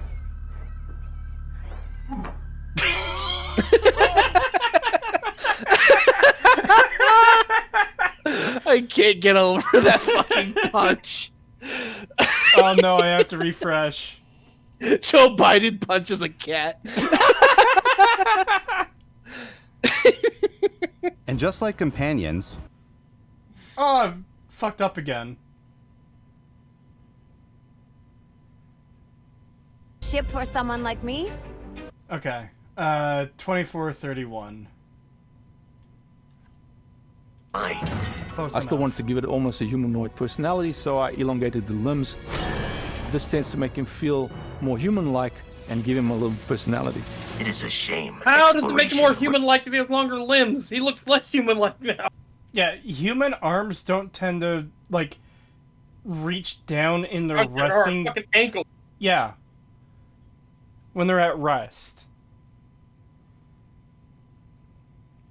Also, what the hell was that thing saying? I don't know.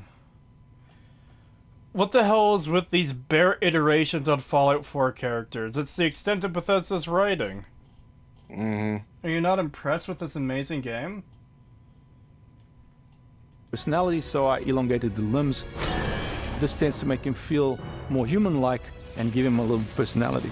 It is a shame. Exploration requires so much bloodshed. Using the shipbuilding tools and crew selection features in Starfield, you'll be able to build and captain the ship of your dreams. No, you can't. No, you can't. And now, let's take to the sky. Oh yeah, with this fucking this same animation that plays every time. Like, you can win easy fucking points if you show an animation. Like, just show a clip of someone flying the ship through the atmosphere across the planet. Yep. Yeah.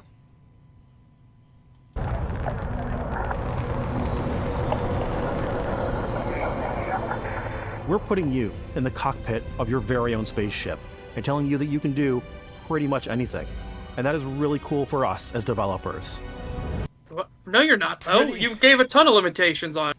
God, stop saying fucking, oh, you could do anything. We're letting you do anything. You could build anything. Fuck off. Stop saying that. It bugs me when they say pretty much anything when, like, it's extremely, like, excessively limited. Yeah. Pretty much anything would mean you can do, like, 97% of what you can imagine. I cannot do 97% of what I can imagine in this game with my ship. God, I was gonna say, like, how the fuck could you watch, like, the whole No Man's Sky debacle and still think this is a good idea to say shit like this? But then I realized, how the fuck could you still be doing the same shit you've been saying for years for your own games and still think saying this shit is a good idea? Like, all the shit they said, it's the same thing they did with, like, Skyrim and fucking Fallout 3 and all that other shit, where they were like, oh yeah, you could do this, and oh, you're limitless with this, and then that turned out to be fucking not true, and people got pissed off. Yeah, because they constantly get away with it. Bethesda fans let them get away with shit. It's the whole reason why when Creation Club came out and Pete Hines did his fucking weaselly, well, it's not DLC, but it's not paid mods. They're like mini DLCs. Like, they just ignored everyone being pissed off after that, and they got away with it because people let it go. Yep. I fucking hate Bethesda fans. I really do. I fucking hate them so much. They're so fucking... They're just sheep. They'll accept anything. They'll let Bethesda say and do anything they want, and if you have the goal to criticize them or talk back, oh, they get so fucking pissed. Just, oh, how dare you? You just hate Bethesda. Just let them do what they want. Have you considered that you're an entitled elitist New Vegas fanboy? Yes, I have, and I'm glad.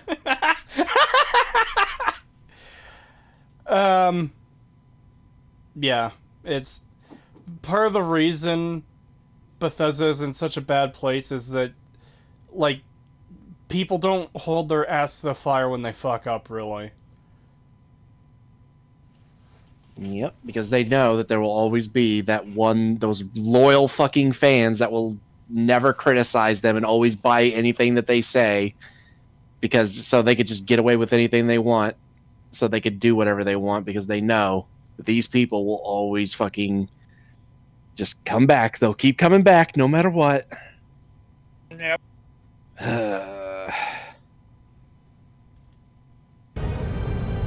Should be exciting and dangerous. And you should feel like you're in complete control every step of the way. I mean, no.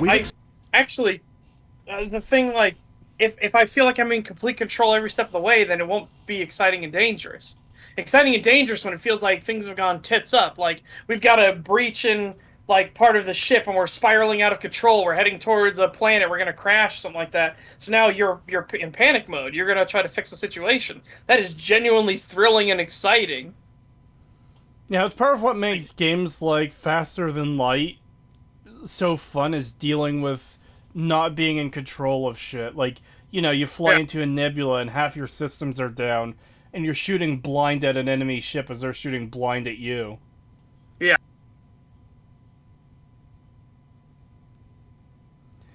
It's why the quality of Bethesda games will never get better. They're too comfortable with the mediocrity.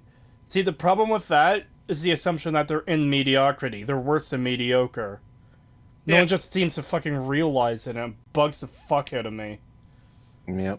Yep. Like, I have gone extremely deep on Fallout 4's story, as you guys will see later this week and about 2 weeks from now. It gets so much worse than I previously thought. It is insane how poorly written that game is through and through. I would love a mediocre game from Bethesda at this point. Yeah, seriously. Oh, God, especially after seeing Fallout 76 broken down like that and knowing how bad that shit really is. It's... FTL yeah, we got... Go ahead. I was gonna say, when we get the chance, when you're, able to... Yeah, I won't watch through those videos 100%. Yeah, you need to watch those videos because, oh my God. FTL has a god tier soundtrack, that it does. It's great. Extended control to ship combat. It's not about just hitting your triggers to fire your weapons. It's a complex dance between your piloting skills and our power allocation system. Boosting power to your engines will make your ship faster. I would hope. Powering up the grav drives will shorten the amount of time it takes before you can make a jump.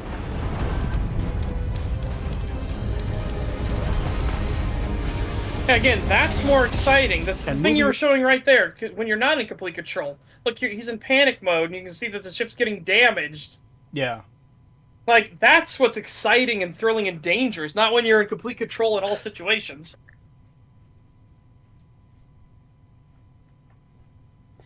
The other thing, too, we have to consider for all the shipbuilding stuff is it's going to be limited to what consoles can handle.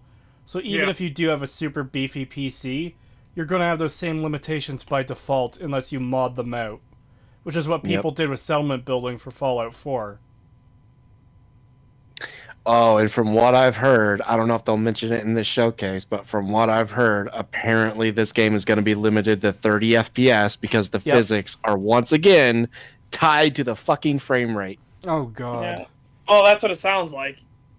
Hey, Creetosis, don't mean to bother, but may I ask if something happened between y'all and Father Elijah? It feels like forever since he's been on stream or in chat. Nothing's happened between us. Haven't talked to him in a while, but I'm not good at keeping in contact with people. I never have been. Something I should maybe improve in. But no, there's no specific reason that like we've stopped talking or anything. At least not on my end. I don't know if he's like got anything on his end where he doesn't want to talk to us or anything. But there's nothing I know of. As far as I know, everything's good. Yeah. Yeah, I'm the same way. I don't really I assume message people I haven't talked to in a long time, It's like I just don't reach out to people very much, and if they don't reach out to me, I don't really, they just kind of fall by the wayside. But it's not because I dislike them or anything. It's just I don't reach out very often because I'm busy. Yeah. I'll try to keep in touch with people. I'll try and reach back out again. But my lists are stupidly full to the point where I know I have a problem. Like, I think I have 550 people on Steam just alone. Yeah, I'm like, Jesus Christ. Yeah, and trust me, I know it's a problem. He also probably hasn't been in chat because we're probably just covering a lot of things he's not interested in. Because I know he said before that he doesn't care about anything covering Fallout 4 because Fallout 3 was already the limit for him. Yeah, fair. Which is fair.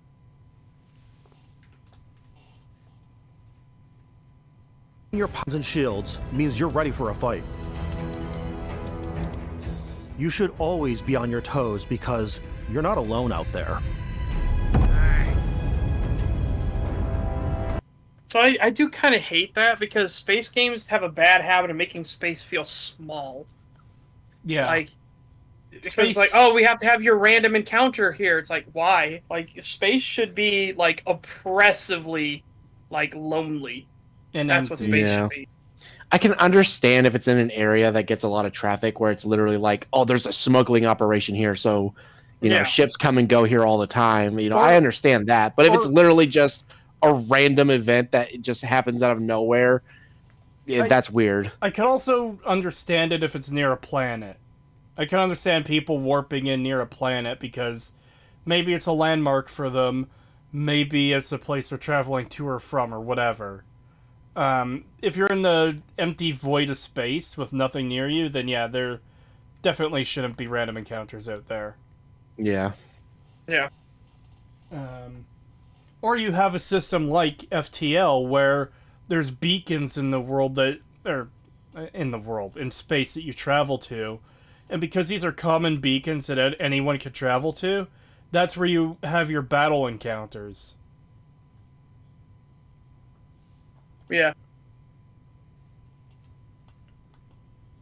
But anyways, yeah, space movies and shows tend to make space feel really small too. Like when two people in Star Wars happen to run into each other again at complete random in fucking Mando or whatever other shows.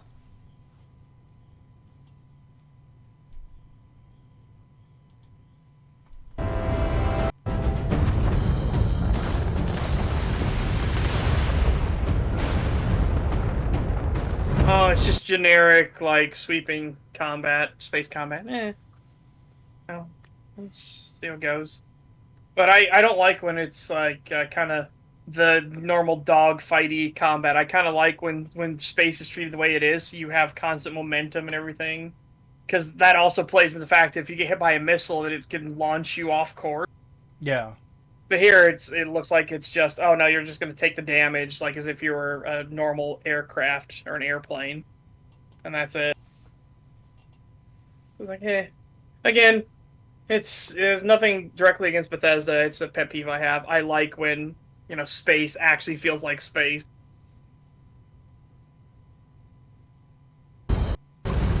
Unlocking the targeting control system skill will allow you to zero in on specific subsystems of the ship you target. Oh boy, VATS!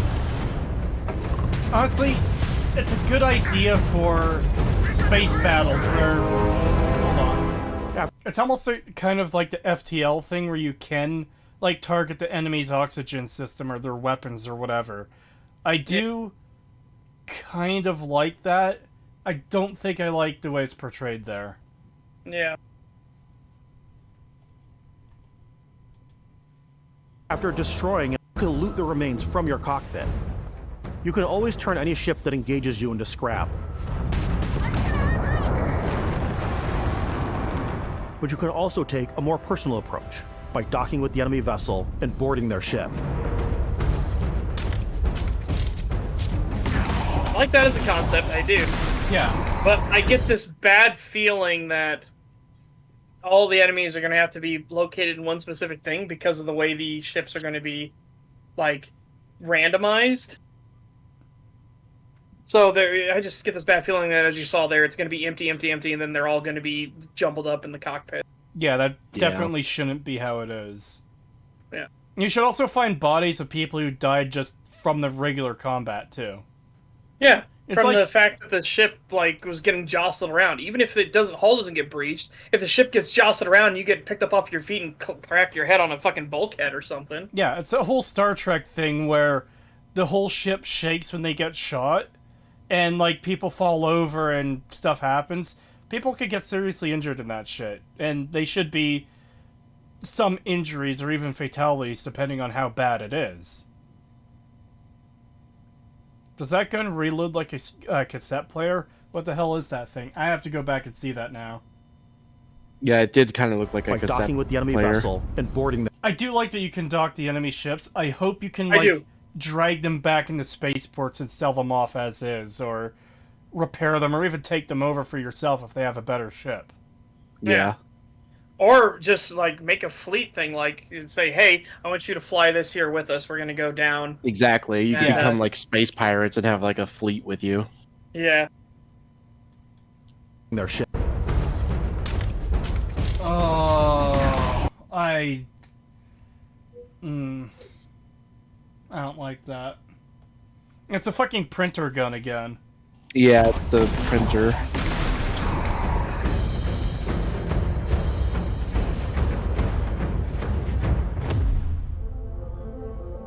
Once you've taken control of an enemy ship, it's yours.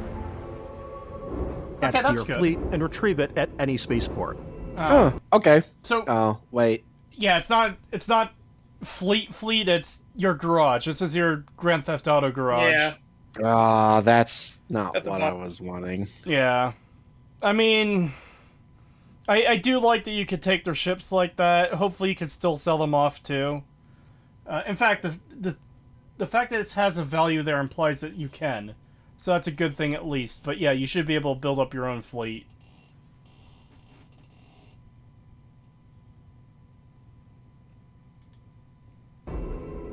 Is way more than fighting for your life. Just like when you're planetside, there are plenty of sights to see and stops to make on the way to your next adventure. Like these massive star yards. Walk the halls, talk to the crew, maybe get talked into buying a whole new ship. A civilian in my star yard. Let's see about getting you a proper ship, one worthy of you. Maybe you'll dock with a gigantic battleship, like the UC Vigilance. I want to take it over. Yes, I want to take it over. Can I take it over and make that like the capital ship of a fleet that I own? Can I take it over and fly it into the second building?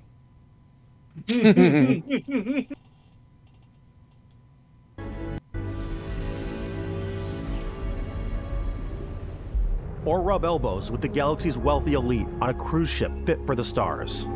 Again, can I Oh take my it god, over? it Can I literally sell looks like the fucking Vault 76 like atrium for Fallout 76. Yeah. And again, this cruise ship, it shouldn't be this super sci-fi thing. There should be wood paneling stuff. You should be like a manor house, right? Yeah. Like you want to flaunt your wealth. So we have real wood paneling, and everything's like it's not so sterile and white. It just looks rich and warm. Please disable the emoji. I don't know how. Yeah, if you let us know how to disable that button, trust me, I don't know of a single person that actually wants the damn thing. Community moderation, participants, toggle moderation activity, pop-out chat, toggle timestamps, better Twitch TV settings. But I know that isn't part of... Well, I'm pretty sure that isn't part of better Twitch TV. Because I heard on EFAP, Regs was complaining about it. Yeah. And I don't think Regs watches Twitch? I posted in the front room how to delete it. Oh! Oh, did you? Hold on. Did you tag us? Because holy shit, yes. I didn't get tagged, but I can go there on my browser version of Discord. Front room. I'm seeing all these cursed guns.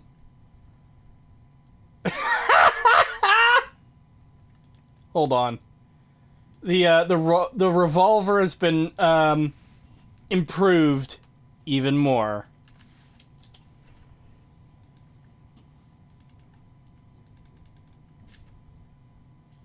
Guys, get a load of the new... Hey! Get a load of the new revolver. Oh, yeah, I saw that, but didn't think it was worth posting. I thought it was worth posting. Oh, God. Oh, that's like a script editor thing, isn't it? Yeah. Yeah, I have to do that, like, separately.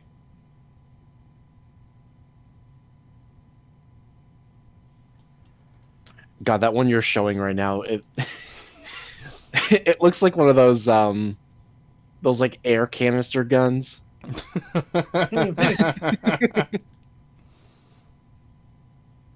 Only 15 more minutes. Personal encounters to be had as well. You can hail any ship you come across to trade, swap info, or maybe even commit an act of piracy. Let's do this. When I'm playing, I generally go crazy. I definitely go like the more piracy routes. I want to take over ships. I'm going to board ships. I'm like, this is now mine. Ooh, okay, that gives me a little bit of hope that Yeah. that was in a different area than the cockpit. That's nice. Yeah, I am... And the fact that you can, like, run into friendly ships and go pirate against them, I do like that. Yes. Even This feels like a case where even if the story is dog shit, there's a lot of side content that might be fun. Maybe. Yeah. I'm putting a huge ass asterisk on that. It's been 5 hours and we've got 15 minutes left? Yes. Yep. Pipane. Yep. Welcome home, Darwin. All these and put them, in my cargo hold that I have specifically for sandwiches. I don't want to play the hero, but I want to go out and just start taking things from people as quickly. It's just quirky person being quirky. I steal sandwiches from the ships I kill as possible. Some strangers might be killer. looking. Jesus Christ! What a transition! Yeah, that was.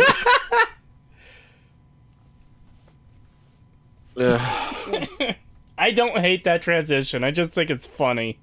Yeah, this is quirky. But somebody needs to go look in the database and see if there's been a bunch of killings lately and people left behind sandwiches on the body. I think we know who did it.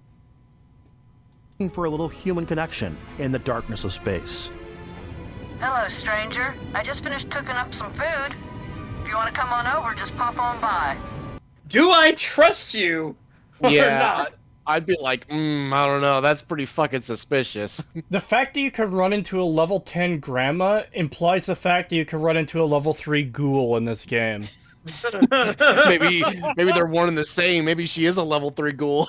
She can't be level 10 grandma and the level 3 ghoul at the same time.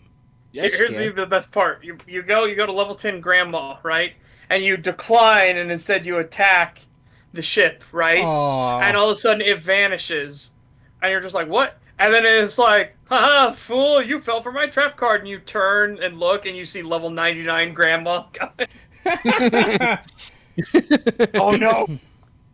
It'll literally be the Spaceballs vacuum cleaner ship just...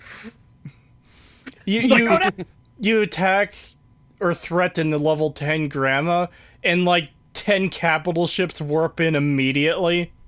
The grandma fleet is here. Oh my god, I was going to say the name of the grandma from Limbo of the Lost. Never. How dare you threaten Granny Sticks? Are the ones you discover on your own. The thing I love most about Starfield is that it is a Bethesda game through and through. Well, Oh, it's that dead in worries the me. water. I'm sorry. Yeah, no, that's what worries me is that it's a Bethesda We're game hoping through it and through. will be less Bethesda this time and be an actual competent game. Yeah. And see, here's the thing, too. They talk about taking over ships and stuff. I want to take over space stations. Yes. I want to own Again, space I want to take over that stations. fucking capital ship. I want to take over that battleship. Yeah, I want to Give it take to over me. the capital ship. I want to take over the fucking cruise ship. Like, give us all or nothing. Don't have it so only the modular, like, little ships can be taken over. Everything should be able to be taken over. Yes.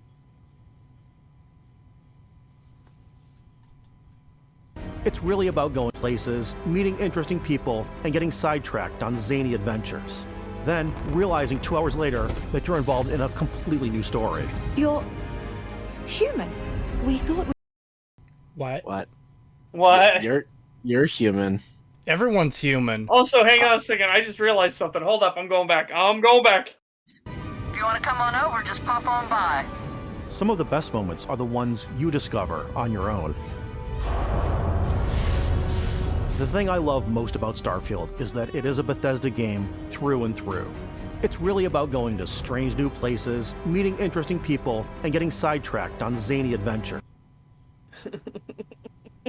Netflix fucked around and found out. Are you sure you want to go down that road? Also, I like how he had to say strange new places instead of strange new worlds. Yeah. Yeah. $2 from just the guy from Alabama. Thank you. Level 99 Granny will be the old lady from Madagascar. I don't know who you're talking about. The crazy grandma from fucking Madagascar. Nope. What a shame. But also, yeah, zany, wacky gonzo adventures. Yeah, that fucking... Stop labeling it... Stop making shit zany. Yeah.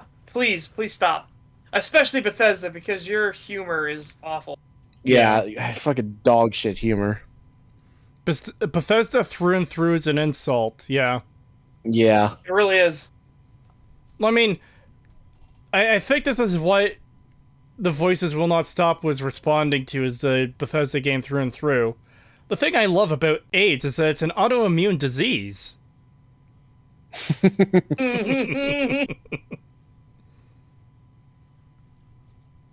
Realizing 2 hours later that you're involved in a completely new story. You're human. We thought we were the only ones to leave Earth. That Why? Why? Ow! There's fucking people everywhere from what we've seen. Well, no, I mean, that's fair. Space should be massive, and they should not know, but it's just one of those, like... how did you think you were the only ones to ever leave Earth? Ever. Yeah. Like... Because, like... What? If you think you're the only ones to leave Earth ever, then...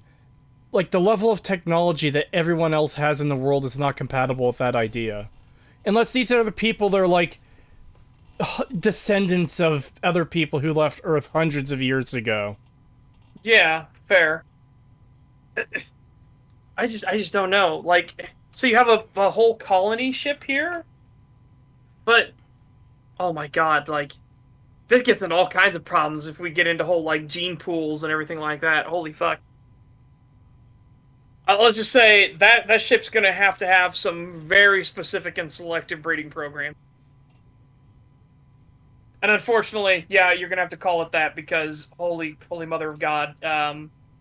Otherwise, you don't have a viable population. Because, oh boy. People already forgot explorers existed, and now they're a mythical legend. Starfield civilizations are just dumber. Yeah.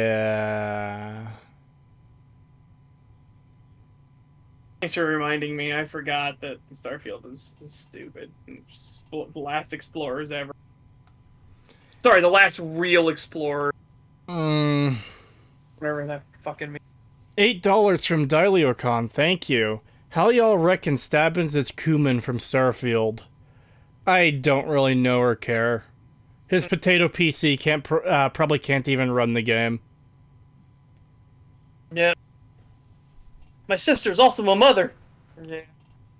Oh god. That's the kind of stuff you gotta try to avoid. And again, you need a viable population. If you went out into space, again, this isn't like we decided to go live out somewhere else, but if we really needed to, we could go back or anything like that. This is, you're out in fucking space by yourselves now. You need a viable population at that point. Otherwise, how are you going to survive? And that just gets into all other fucking logistical problems.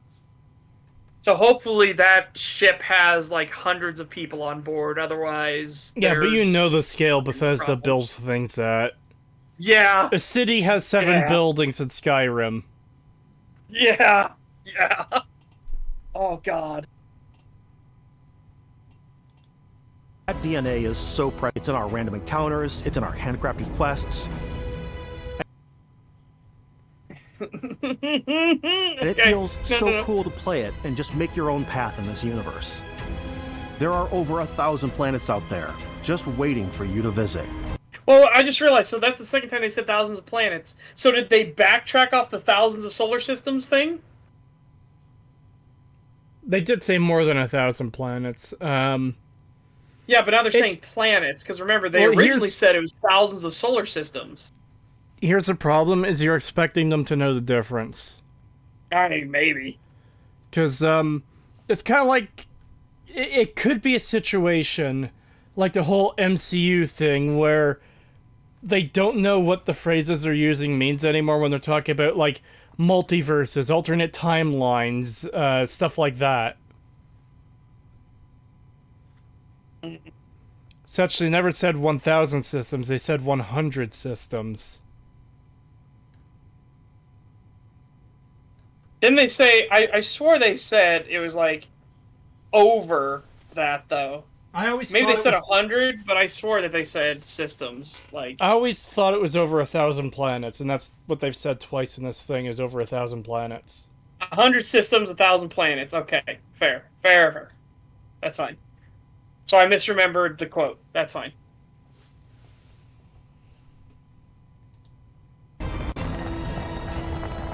We want you to feel like explorers, breaking ground on new planets, exploring every inch of a mostly untouched galaxy.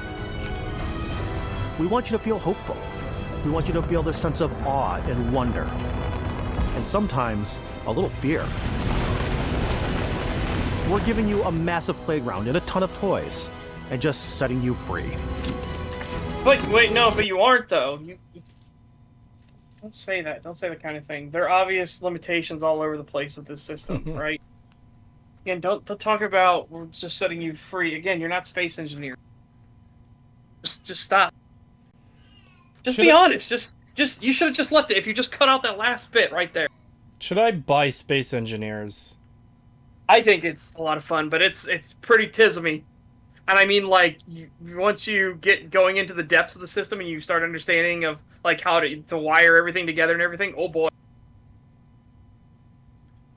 There was a stream where a guy they were trying to figure out how to get to the base, right? Soviet Womble.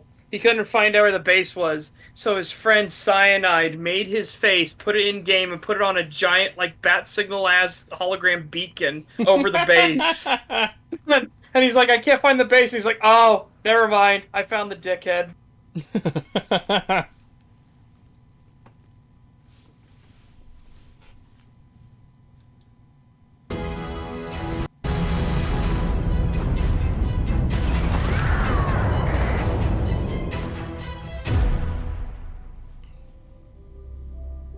Hey everybody, we were showing you so much stuff, but we thought we'd just take a little break and show you. I will say, Girlbot, I'm fine with him wearing a spacesuit in the cockpit, because you're seeing it more like in combat sections, and I would be wearing multiple layers of protection too if I was in space combat, right? Like, part of your muster to, you know, alert, battle stations should be put on fucking spacesuit, because you're going to be taking hull breaches, most likely, right? Yeah. So, yeah, I would absolutely be in a spacesuit in the cockpit. Even if I didn't have a hull breach yet, I'm not going to rely on the fact that I won't get a hull breach. That's not ML. That's someone else. Yeah, that's not ML. That's some other guy.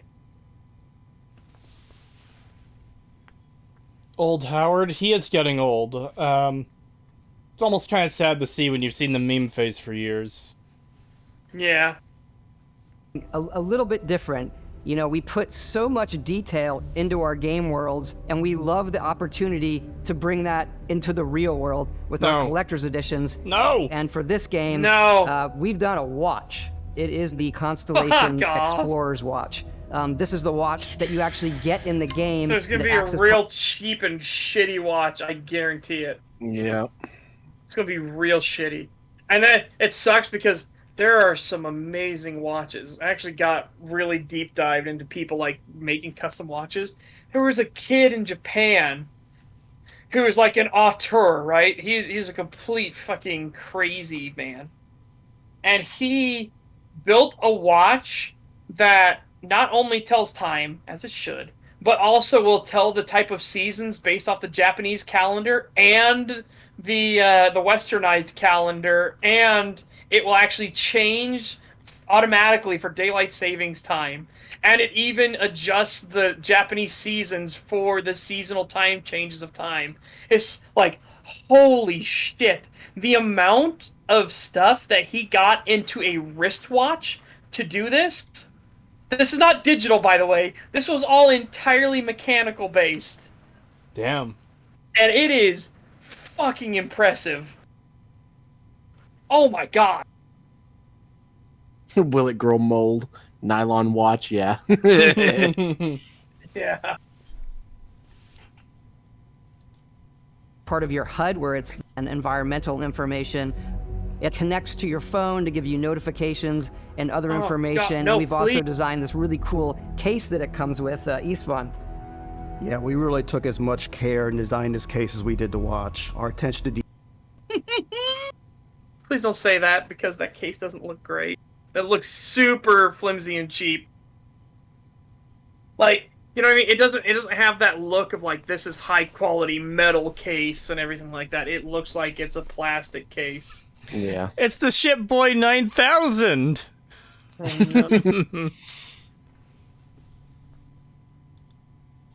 detail in the game totally translates to this. Inspired by the cases that the astronauts used during the Apollo era to bring back samples from the moon. It's got an intricate locking mechanism, authentic, heavy, comes with a Constellation patch. Authentic, heavy.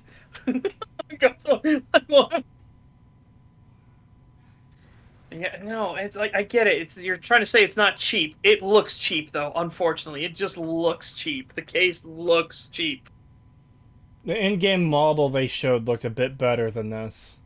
Yeah. Not by much, though. I just love those two quick qualifiers, authentic, heavy, and then he goes, it comes with a patch. Okay, so the authentic heavy was an actual, like, that was a sentence. What does authentic even fucking mean in this case? I know. Again, like I said, I think he's just trying to say it's not as cheap as it looks, because it looks really fucking cheap. We know it looks like shit, but please buy it. Yeah, authentic heavy. It costs $400,000. The overall functionality and believability of this as something that would exist in the Dude, world. even the insert looks really fucking cheap. What the fuck? Kind of, yeah. Yeah, that just looks like a molded plastic, like one of those really awful ones. Also, Like, I'm just not that impressed by a watch in a box for the watch. Like, yeah. Yeah, I just don't care. I'm the kind of person who does really like collector's editions of games when they come with, like, cool, neat stuff. You're not selling me on the collector's edition here. I'll tell you, it was cool having the Oblivion Collector's Edition, which actually had an Imperial coin, and you got a massive map and everything. That was actually cool. Nice. Yeah. Now, if this had come with, like, one of the astronaut helmets or something, maybe I'd be interested. Yeah. Yeah. I like those big-ass helmet, helmets cool. to show off. Yeah. I got the NCR Ranger helmet. Yep, me too. I would have liked That the isn't power armor. molded- I would have liked a power armor helmet if they didn't come with a nice free sample of mold. Yeah. Mishima says, that isn't molded plastic, that is molded resin foam. It's cheaper than plastic. Yeah, fair. Oh. I'm not surprised. It looks cheap. Oh, and hey, take this. You'll find it very useful out there, and it even tells the time. We actually certainly have hope something so. else. Now that we're part of X. What's with this dream filter? Oh, Todd, you're so dreamy. Yeah, I was just about to say. It's literally the like filter fucking- that, like, TV shows and cartoons put on stuff when someone's dreaming. Yeah. Yeah. Oh, Todd, my beloved. Todd, my beloved. Xbox. We get amazing people on the Xbox hardware team, and together we have created this custom limited edition Starfield controller. It's awesome. It is now I'm sorry, it our looks like favorite ass. controller. We love it this does because look it's bad, inspired by like the what- actual controls of your spaceship. And not only that, we've created the first ever custom headset with Xbox. And this is a perfect pairing. Oh, and I'm gonna tell you right now, the Xbox headsets are infamously not good. It's funny, the moment he says headset, mine beeps to alert me to low battery. Your headset couldn't get excited enough on this headset. It was like, no.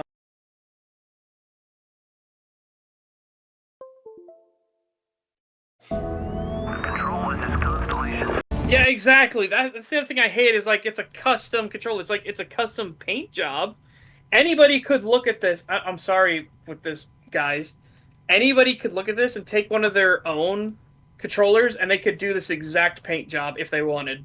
Yeah. There's nothing stopping them from doing it. There's nothing custom about this. You haven't completely redesigned the controller or anything like that. You didn't pull out a fucking steel battalion and like, here is the controller with 57 buttons and it is an actual cockpit, basically. Yeah. There's just a plastic shell to go over your like the existing control scheme that all these controllers have. Yeah. But now the question is it better or worse than the Porsche theme? Better. I think it has to be better. The Porsche theme just looks so bad on the Xbox tower. Yeah, this one's by default. I don't hate this design, but it's also not selling me. This isn't something I'd go out of my way to buy. This is the kind of thing I'd buy if I needed a controller and they were sold out of everything else. Yep. Yeah. Though I do need to replace my PlayStation 4 controller, because holy shit, the D-pad is awful on PlayStation 4 controllers. I should correct my statement. If they were sold out of everything else except for the Porsche controller. Yeah, fair.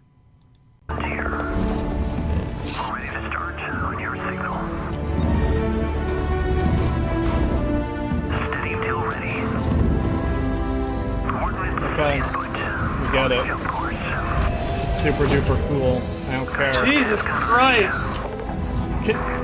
Could you be fucking jerking off harder over your stupid headset and controller? Fuck. Yeah, seriously. No one cares.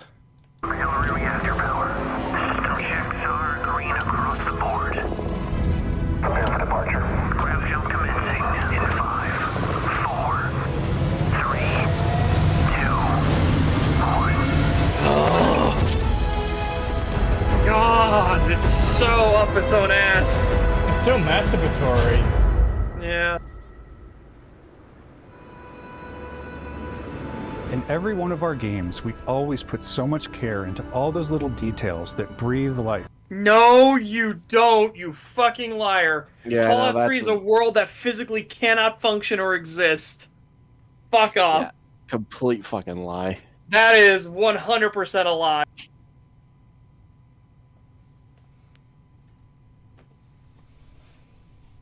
Yeah, you're full of shit. But Starfield isn't just a Bethesda Game Studios world, it's a Bethesda Game Studios galaxy. Which does not inspire confidence. This big with Starfield. Because we want to give you freedom on a galactic level. The freedom to experience both the exciting planets, the freedom of getting abandoned by your own ship. Yeah, your crew flies off like, goodbye, dickhead. Oh no, my robot, after calling me retard every time I come back to the ship, was finally being like, goodbye, retard. Just flies off without. Oh, the beatings will continue until morale improves, eh?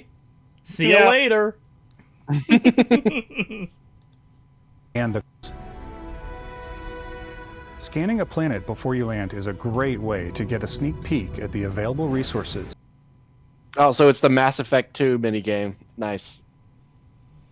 Yeah. It really does look like. You can use for crafting, building, and customizing. Again, I can't tell because of this overlay. How many biomes are on this planet? One. Why are you I think even what's asking? cool about this. Well, it's because somebody shared a screenshot that showed that there was one that had multiple biomes on it. Oh, really? Yeah, in the Discord. But I'm like, is that a handcrafted planet from Bethesda, or is that one of these planets where they're just out there, right? Yeah.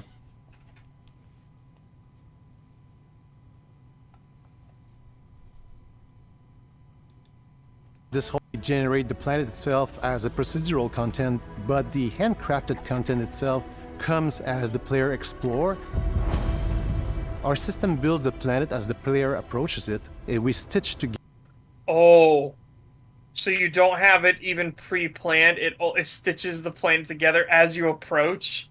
Oh. That's not going to be wonky as shit and cause problems. No, sir. That's going to be a problem. Yeah. Again, like I said, there was the whole thing about like, oh, it the distance from the sun makes a difference and everything. It's like, is it really going to get it right when when it generates right before I land? Actually, somebody's right. That does look shocking like an AS Val, but with something on the barrel. Look at it. Look at that icon. Oh my god, yeah, it literally is. Yeah, holy shit. What the fuck?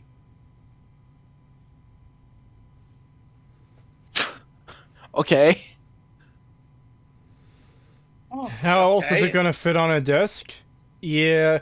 So what I'm imagining at this point is that, you know how if you make a Minecraft map using a seed, you'll always, like, if you use that same seed to make the same map, you'll get the same, or sorry, the same world. You'll get the same layout every single time. Yeah. Could it be that the entire universe is generated to a single seed, so they know what's going to be out there, but that just hasn't rendered or loaded in if you haven't explored it? Like, whatever areas you visit generate and save to your console or PC, the way Minecraft does it. Maybe. Because that would actually be a solution to the whole infinite, well, not infinite, 1,000 worlds thing, where that's going to be a lot of, that genuinely is going to be a lot of content to fit on one disc. And that might be the way around it.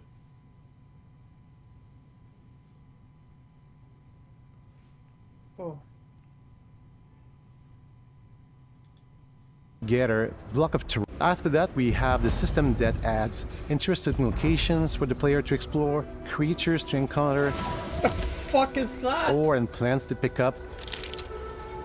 It allows us to add that touch of environmental storytelling that the Fucking environmental storytelling skeletons, of course, because we gotta have those in our Bethesda games.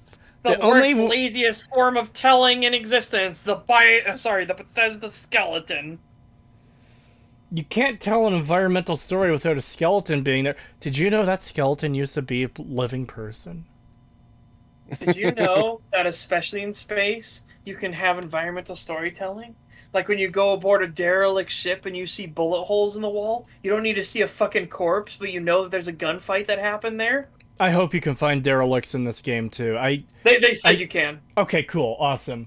And I said genuinely, that is one of my biggest jams is finding derelicts. Yes. Like going on a space engineer server and then you find somebody's abandoned build or something like that, and you're just like, ooh, and you're like going exploring and opening up all the doors, maybe blowing through a couple of them because it's got no power or anything. But oh man.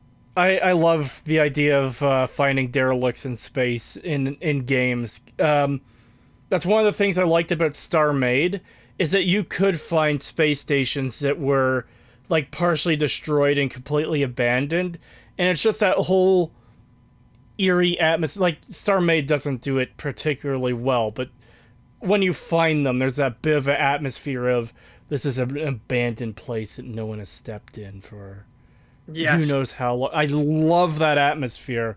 I really want a game like this but better, where you can build your own ship as you want, and then you go out into space and you just find shit out there. Like, give me a game that's all about exploring, building and crafting space stations and ships, and there's countless abandoned derelict space stations and ships to find.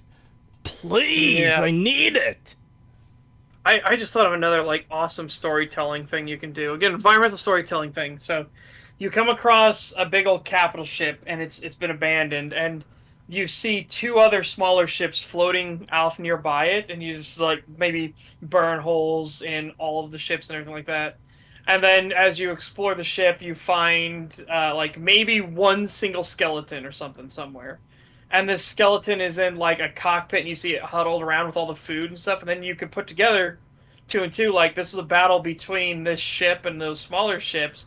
And all of the ships got crippled, so nobody could leave. And now they were just stuck here. And the last survivor ran out of food and water and stuff like that and perished eventually. And it's just like, ooh, God. And again, that's something you can all put together yourself as you're exploring the vessel and everything. Ooh, God, I love I love derelict spaceships. They're just so fucking cool to explore. And space stations.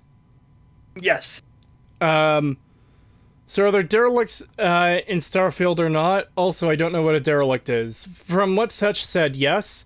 And a derelict is... They specifically highlighted find derelicts. They 100% said that. A derelict is essentially like an abandoned ship that's like damaged. Maybe not necessarily damaged, but like it's abandoned and like all dark and everything. Yeah. And you have no idea why it's abandoned. It could be for any number of reasons. Again, I'm just doing examples of like how to do environmental storytelling. Like you go to a derelict ship and you open the door and you see maybe it's all cases of ammunition, so it wouldn't be cases, but you see bullet holes everywhere, right? Maybe you see some old blood that's dried on some of the walls and things like that. So you know that there was a gun battle that happened here, a gunfight.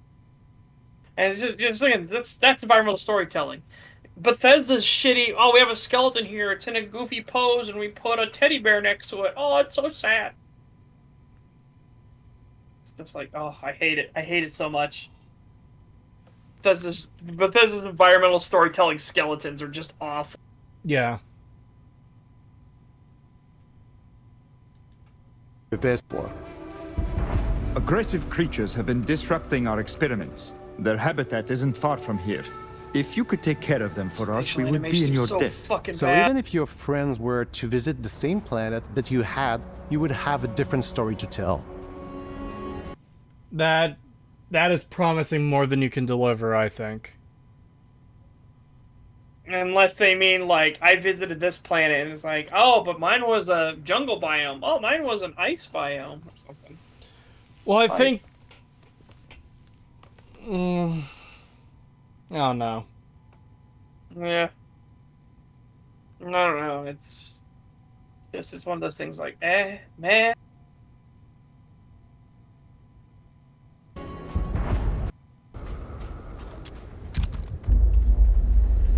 Okay, if you say deserted robotics lab and I see a fucking space pirate or something in there, I'm gonna call you a fucking idiot.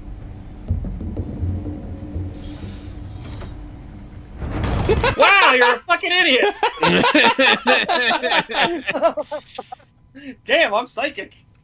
It's not abandoned. It's not... What was the word you used? It's currently occupied. Yeah, but what's the word you used to describe this place? No, you said uninhabited? Yeah, or something like that. Yeah, if it... Uninhabited place. Oh, look, it's inhabited. Yeah. It's like, God, stop it. Just fucking stop it. Again, you don't need to tell us that it's uninhabited or anything like that. Just tell us that it's a spaceport. Or just a damaged spaceport, right? Just do that. Do that instead. A damaged robotics lab. I hate this. Just give it a name. Use abandoned or uninhabited for something that is abandoned or uninhabited. Yes. It's not something hard. That is actually with nothing living in it. Nothing at all. At this point, I'm expecting derelict ships to be fully fucking populated. Yes, I know.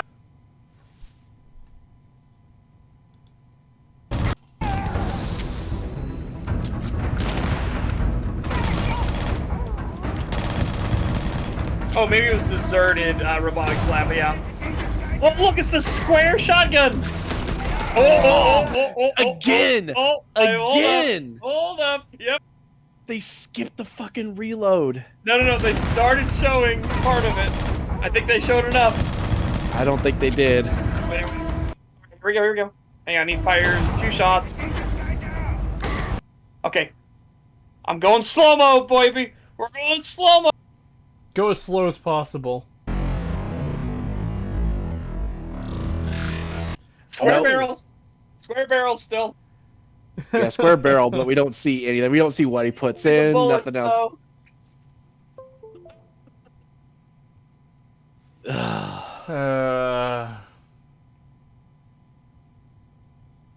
Woo! Yeah, and now he just has a 1911? What the fuck? I just realized he's just got a Colt 45 Yeah, on it's him. just straight up a 1911. What the fuck? Why? Just why? What is the again? What are you going for here, Bethesda? Yeah, I don't get what the fucking technology is supposed to be. It feels so Mishmash. Yeah, mishmash. it's a complete chaotic mess of technologies.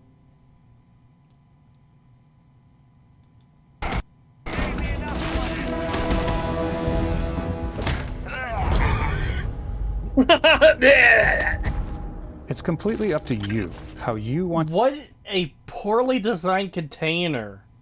Why would you have a science crate that's a fucking tetrahedron or whatever the fuck that is? A Hedron 20-sided or die. Huh? A hedron or whatever. Whatever. Weird geometric shape. There's a reason most containers are fucking rectangles and squares. 5 World Wars, baby. Oh my god! If they actually do that, though, I would genuinely be like, okay, that's funny. Yeah. Because that's an old GunTuber meme. Like 5 World Wars, that'd be just so fucking good. Want to interact with each plant. Want to explore and see what you can find? Harvest resources and be on your way? Or simply take in the views? With the help of your scanner, you'll chart the uncharted and discover exotic wildlife. If you have the skills, you can even figure out that certain creatures and plants, you can build an outpost and produce resources from those plants. Okay, I was like, what, are you gonna bring it back around to the creatures and plants you're talking about? And then, yeah, he does. But holy shit! For a second there, I thought he was gonna pull a Todd Howard and not go back.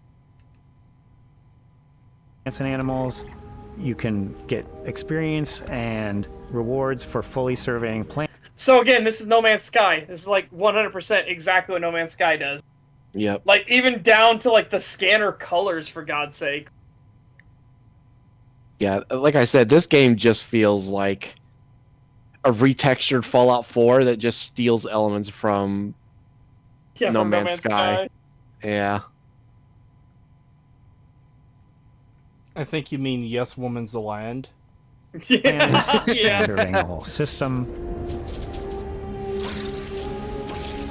When we were concepting these creatures, we really wanted to think of them as natural to the environment. I don't believe Then you. why do so many of them look so unnatural and like there was no way they would ever evolve in that way? Like again, how does this thing actually fly with those things, with those wings, right? Because the game code said it does. Yeah, it looks cool, but how in the fuck does it fly? How? Just, oh god. We didn't want alien native wildlife. You fucking failed. Yeah, The alien monsters, clearly. Again, like this creature, why would it evolve that thing on its back? What purpose does that serve? Mating purposes, duh.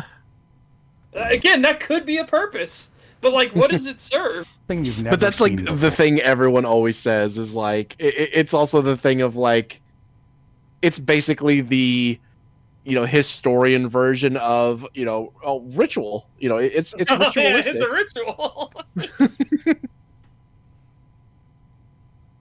Oh no.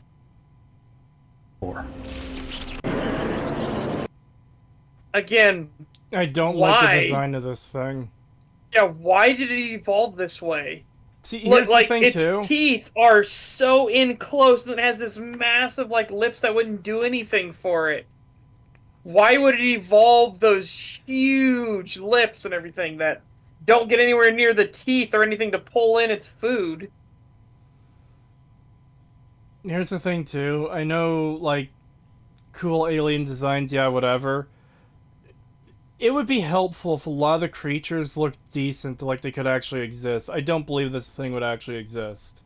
I'm not saying, here's an alien planet and here's a wolf, a regular-ass fucking wolf. I'm not saying that. I'm saying there should be creatures that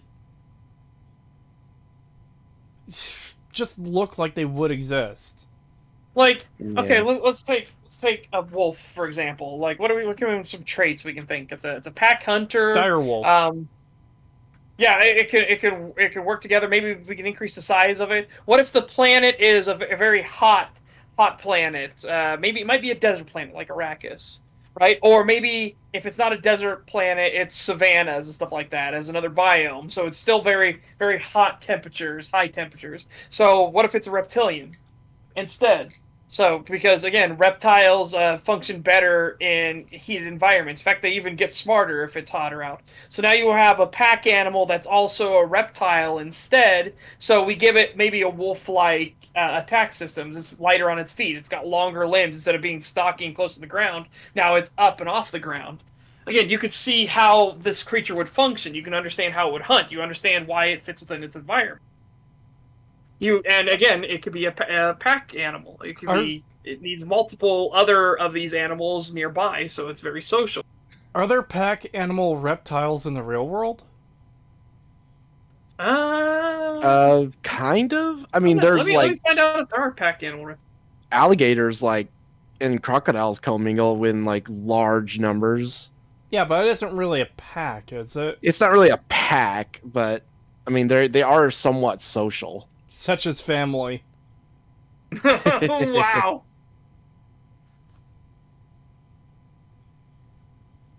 Ooh, yeah, Komodos. They could be pack animals because they do hunt sometimes in groups. Yeah. Oh. Iguanas, raptors.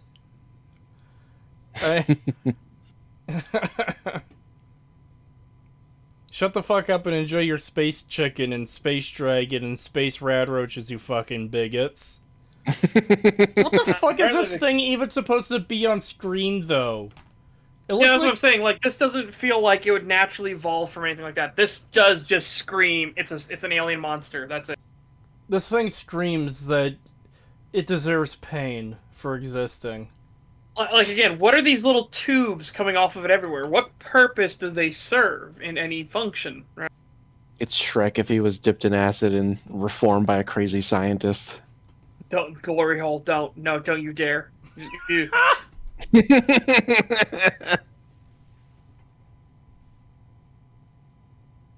Yeah, it's used for mating rituals. Yeah. When to our exteriors, when the sun moves, all that light is calculated in real time through the atmosphere. Oh, wow! Things that other games have been doing lately because, ray tracing exists. I don't know, this is not that big and exciting to me. No. Yeah, I just don't care. Yeah. Our big thing with Starfield was to make the game feel more filmic, to use lighting. More filmic? Oh, God. Fucking pretentious nonsense. We should make the world feel more real.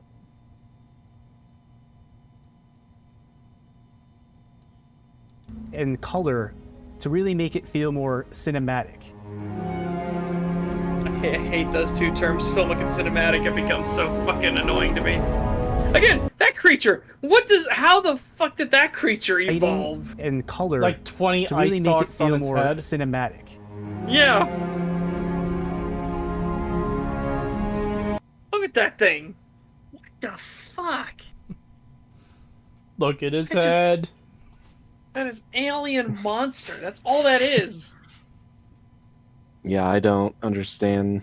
If their goal was to make creatures that would evolve and not just look random alien thing, they absolutely fucking failed. Yeah.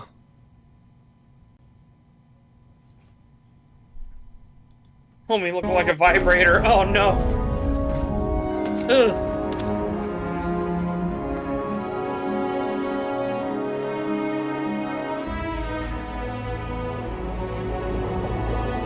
Yeah, this kind of stuff isn't that impressive to me, because this is basic shit game engines can do now. Like, really basic shit.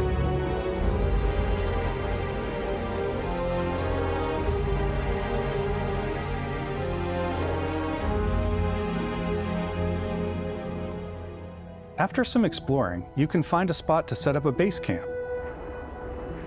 Outposts can be built almost anywhere on any planet. Almost anywhere. And the habitat modules come in all shapes and sizes, filling all different purposes. You can even live in them.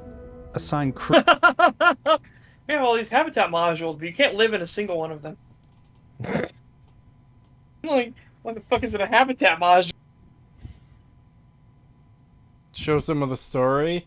They showed a little bit earlier, like the faction of people who worship snakes, and all talk like this. The infidels will be taken by the serpents. It was like, I no, hate it. stop. Like, fucking stop.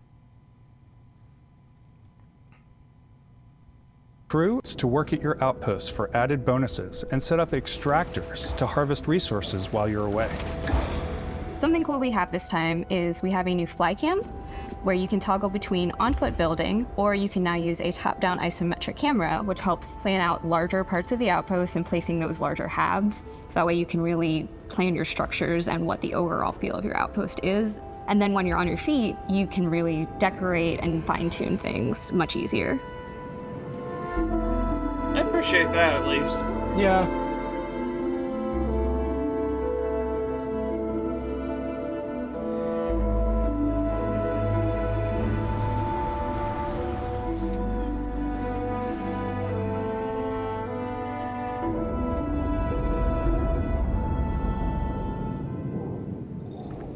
Add crafting and research stations in your outpost to utilize any resources you find or already have. Mod your weapons to adapt them to your playstyle. Different weapon sights and scopes, larger magazines, a selection of grips and barrels, different ammunition like explosive rounds. So it's literally just Fallout 4's All you crafting stealth players system. out there will surely need a suppressor. Cool. You can also choose to go hands-on with melee weapons. I think it's always a delicate balance between like what's realistic, what's sim, and what's Hollywood. And I think we sort of err on the side of like what's fun for the player. With Starfield, we've completely overhauled our combat.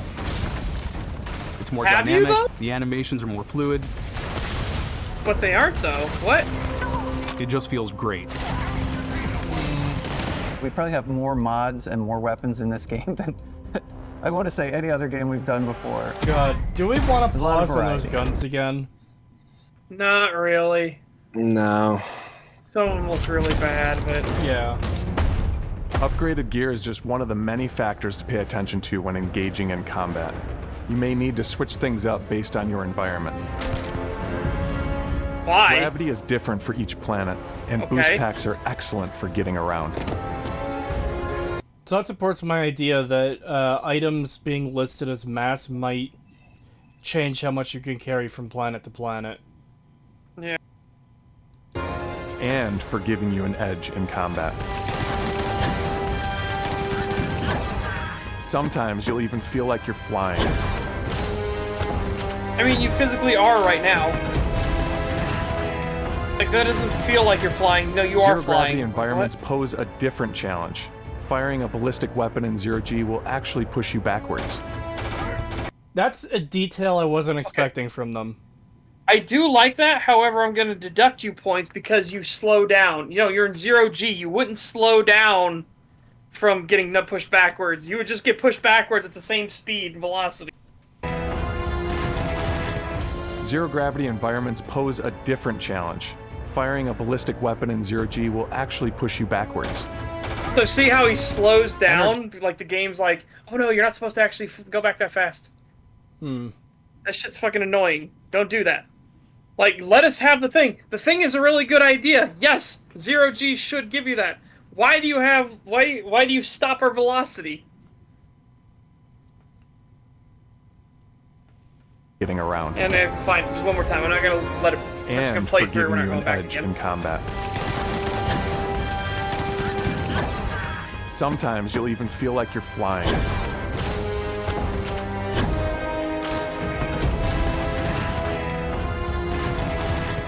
Zero gravity environments pose a different challenge. Firing a ballistic weapon in zero-G will actually push you backwards. Yeah. Energy weapons, Yeah. on the other hand, offer a more stable shooting experience. We also have I appreciate that. Oh my god. Okay, that I genuinely do appreciate. The fact that you firing an energy weapon because it doesn't have recoil won't like send you fucking backwards. Yeah. But again, why does it look like that? He does have recoil because he's shoulder reacting.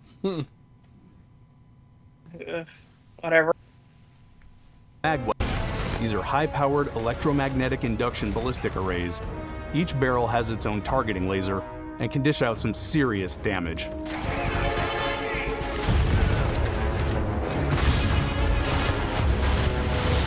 Whether you want to get up close and personal with your own two fists, or you like more compact weapons like pistols and submachine guns, or maybe you prefer something bigger.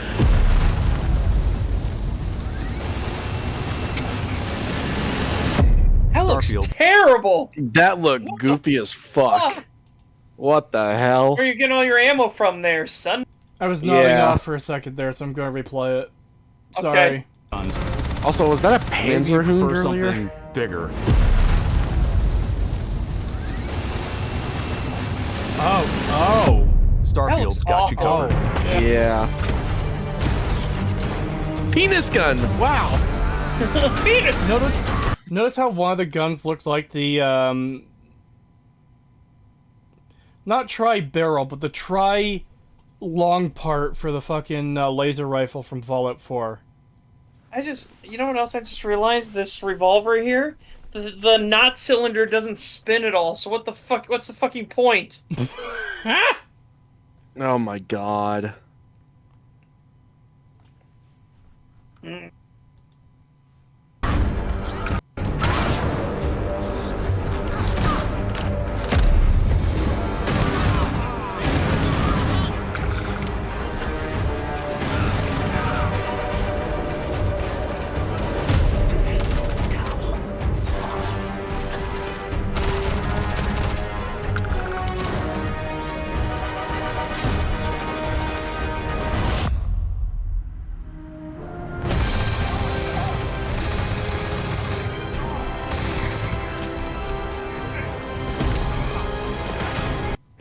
That fucking knife stab, that little poke. Like, what the fuck? It reminded me of the punch again. Yeah. 1-inch punch. Yeah, this is so boring, it's putting me to sleep almost. Yeah, every time we cover a Starfield video, I get so tired. I literally passed out the last time. It's almost done. Yeah, and they just still sound... I'm sorry, those are some goofy-ass looking robots. The Dur Squad is coming for you. I just love the goofy robot punches. Punch! Oh, God. What I was gonna say was none of the weapons sound really good. There's none of these weapons are just like, yeah, oh, that's the feel, you know?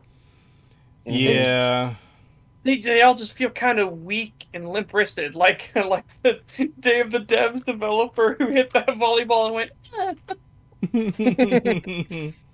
And if you guys haven't seen that, holy shit! There was an indie dev, and they had it. Their big indie idea was Pokemon, but volleyball Pokemon. And he goes to hit the volleyball, and he's the biggest beta soy boy looking thing, and he hits it. And he's just like. And he bunts it so bad. Wow. Like, no, please.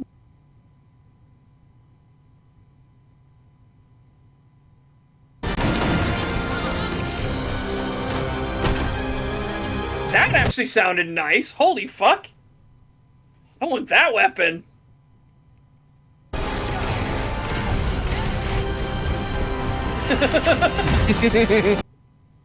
I didn't expect I was gonna go back up for the Dur Squad to come back in. Oh shit! But no, that rifle, it had it kind of a nice metallic sense to it. This weapon right here. All right. Here you go, Chip.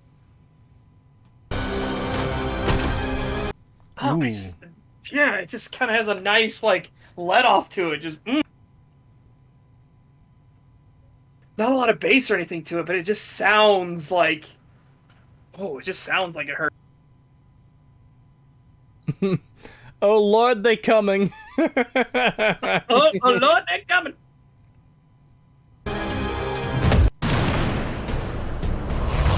What?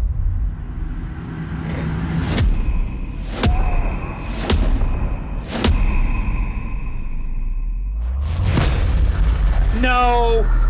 No! You fucked it. Magic! You fucked it. Thanks again for being with us today. We are just so grateful that you've taken the time and spent it here. I know there was probably a lot to take in. There's a lot to the game, even more than we could show here. You know, as we play it, we're always sharing these unique and special moments that only a game like this can bring. When I think about what makes it special, it really is the people here. This game is a reflection of the incredible and passionate team that made it. All of them putting something special of themselves into it. Oh, I'm So sure let's this is hear gonna some of age their well. favorite moments. I love the way that our final combination of all the new tech has come together to create some of the most beautiful sunsets and sunrises we've ever had in any of our games. Wow! The thing that can be done in 10 minutes. Oh my god. Fucking gag me. Holy shit. Unreal Engine tech demo. Jesus Christ. Oh no, I've just got nothing to say at this point. That's just so sad. That was it. That was it. God. So if I made a big RPG game that I was really, really proud of and I thought was really, really good, I'd be like, you know, the stories, I really love this character, the mechanics function in a satisfying... I wouldn't go to something superficial like, oh yeah, the sunsets look good. Yeah, That's the kind of exactly. praise you give to something when you've got nothing good to say about the substantive content. Yeah. It's all so superficial and just like, oh, but look at the pretty colors. Look how it looks. Isn't that so much better? It's like, okay, but what about the story and the characters? Don't worry about that. Look at the planets. Look at the sunset. Look at the lighting. Look at the bones. Yeah, look at the bones. Look at the bones. Oh my god. Creatures, the exploration, every biome is different. The word that comes to mind is vast. Okay, so we've seen that, like, flower-headed praying mantis thing a couple times now with different colors. Yeah. This is fucking Starbound. This is 3D Starbound. Yeah. Yeah, so far. I can't believe they fucked up the traits. How the fuck do you manage that? I don't understand how everyone is cooming over this game. I don't either. I don't get how anyone is hyped for this shit.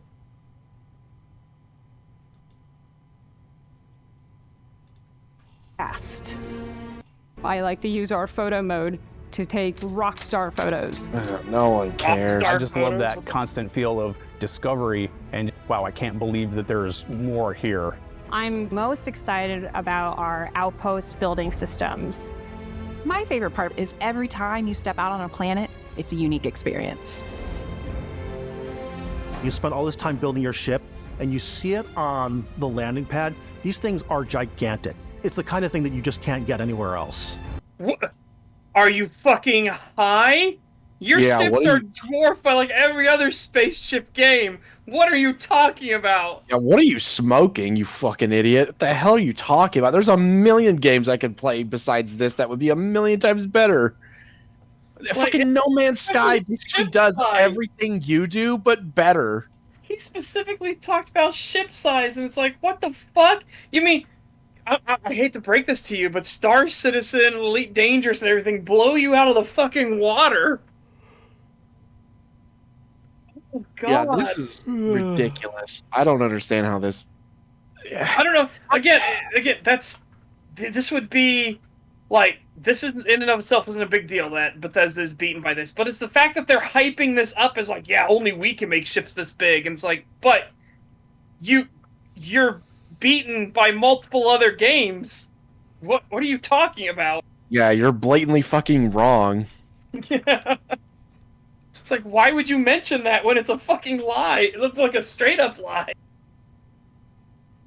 Oh, God. in a tower over in the distance and going, I know the gravity's low here. I think I can make that jump.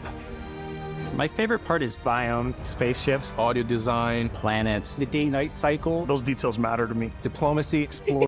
Seriously? These are the meaningless fluff nonsense stuff that you're super proud of? Day-night cycle? That's the best thing in the game for you, the day-night cycle. That's it. Oh, this game is going to be a fucking treat. Yeah, holy shit.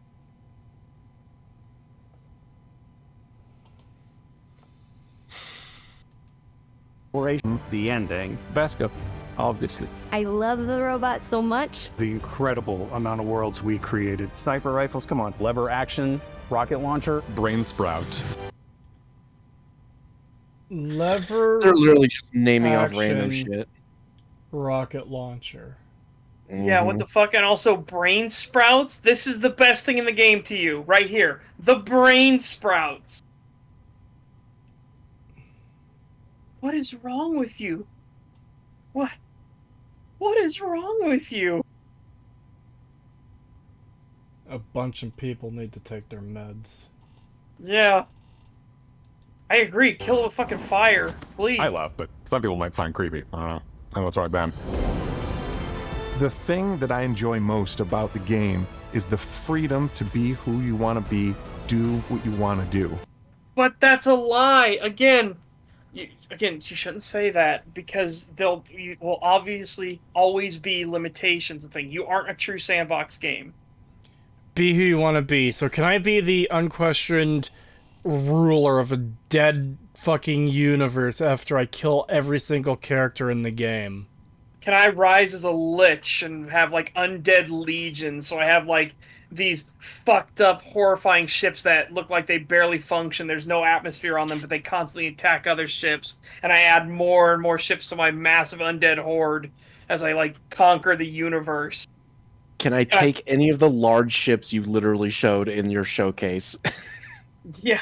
Can I be a lizard person at all? Well, I don't give a fuck what you name them, but can I be that at all in this game? Snakes! You know we couldn't get through a stream without it. I held back for the previous 7 hours. That's it, you piece of shit. You're bringing out the system in me. I held back for the previous 7 hours. I held back when the snake cult people were talking with their annoying You have not S's. held back long enough. I held back more than what is reasonable. I will silence your blasphemies.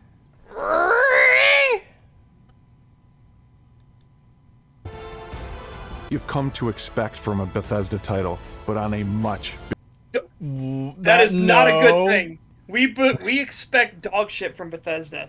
That's the thing you gotta understand. We don't expect anything good from you. Keep in mind, their previous game was Fallout 76. The game before that was Fallout 4. Or Elder Scrolls Blades, depending on if you want to count that. But yeah, let's just say they are not a good track record. I mean, they haven't had a good track record for a while. Like, Fallout 3 is a real downturn. Yeah. Yeah, so a buggy mess that has to be fixed by the fans, very likely. Yeah. But mods will fix it. Yeah.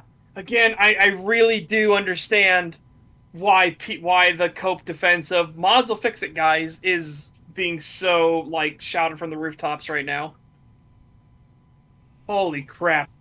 Yeah, this was really bad. I can't believe it took us fucking 7 hours to get through this showcase.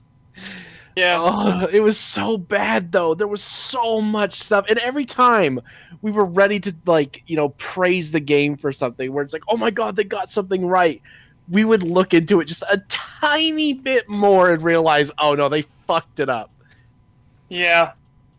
I'm trying to find... I could imagine having some fun within this game if it's as good as they're... like, parts of it are as good as they're showing off here. Finding derelict ships or, like, taking ships over from other NPCs, you know what? That's cool. I like that. I could have fun with that.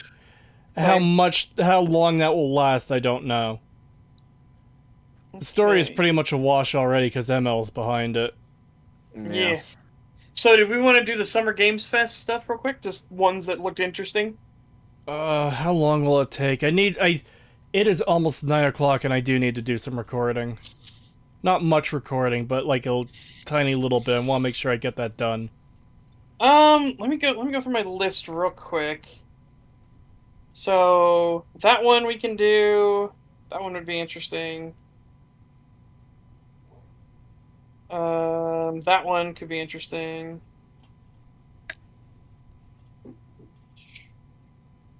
Pokemon with guns was weird, that's for fucking sure. What that was? one, definitely. Pokemon with guns. Oh. Oh, I yeah. fucking kid you not, that one was weird as fuck. Yeah, that's been around for a while. Yeah. Bigger. That one as well. Yeah, we'll do that. On behalf of all of us, we can't wait for you to play Starfield and make your own special moments. Main engines go. Good luck, Constellation. You are go for launch. Oh my god, not gonna lie, for a second there, I thought that was you guys making those noises. Oh, the... blah, blah, blah, blah. Yeah, I thought that was you because I pressed play while you're doing your list. Genuinely, it was you. I was like, why the fuck are you making those noises? And then I realized there was like, we're gonna go for launch. And I was like, oh my god. Garbled nonsense came from that. Yeah, I heard that too, and I was like, what the fuck is that noise? Yeah. Well, like I said, I thought it was you because you were doing your whole list thing. And I figured to myself, okay, you're just saying that one, that one, that one. I might as well play the last minute of this thing to see if there's any, like, stingers at the end. Yeah, I don't blame you.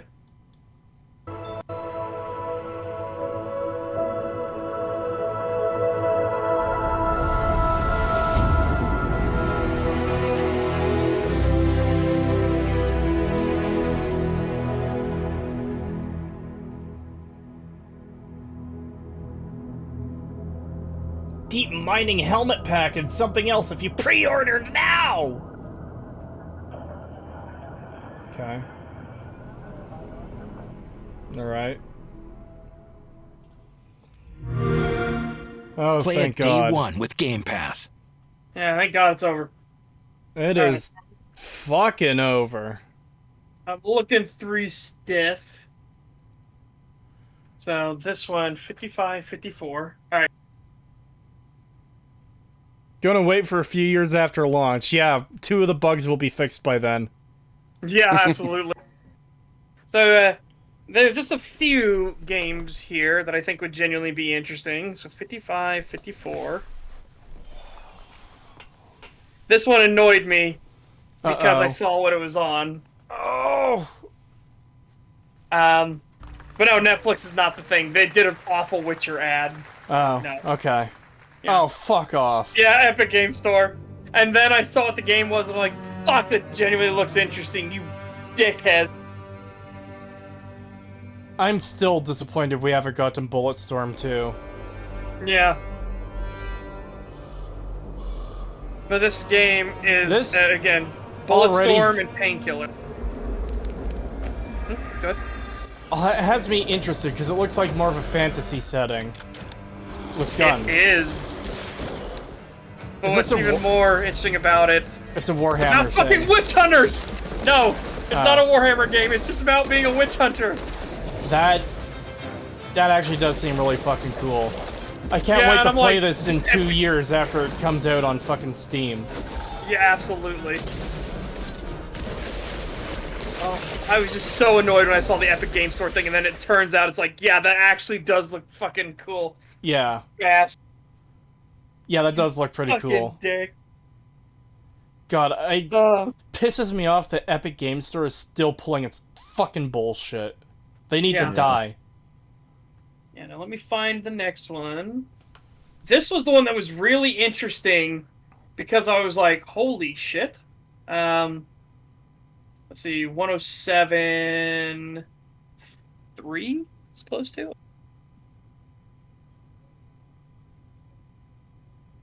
Fuck Epic Games. Yes. Fuck Epic Once you see the Games. gameplay, all built in Unreal Engine 5. Here we go. All right. So this, this is an entirely new world. So this is not based on anything. This is a brand new game. All right. But it has a very familiar art style. Hey, Setch, is this a Dune game? Is it a what? Is this a Dune game? No. People jokingly said it was the Mad Max anime.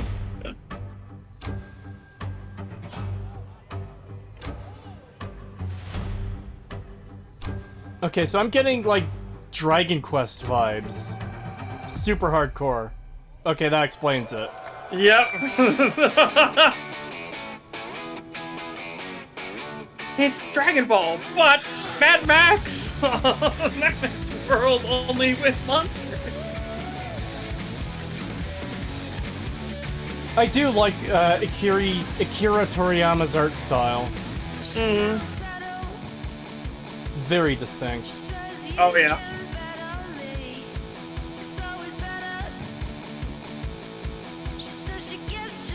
Yeah, this is absolutely. I was like, you know what? Genuinely interesting. I'm not a big anime fan, but you know what? I was like, this does look pretty interesting. Yeah, it could be good. I just like the name too. Sandland. It's simple. Yeah, it's just simple. Yeah. I still don't.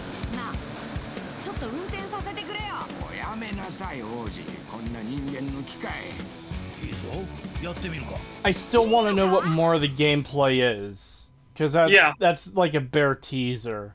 But the fact that so there's some kind of vehicle combats and some kind of brawler stuff. Yeah.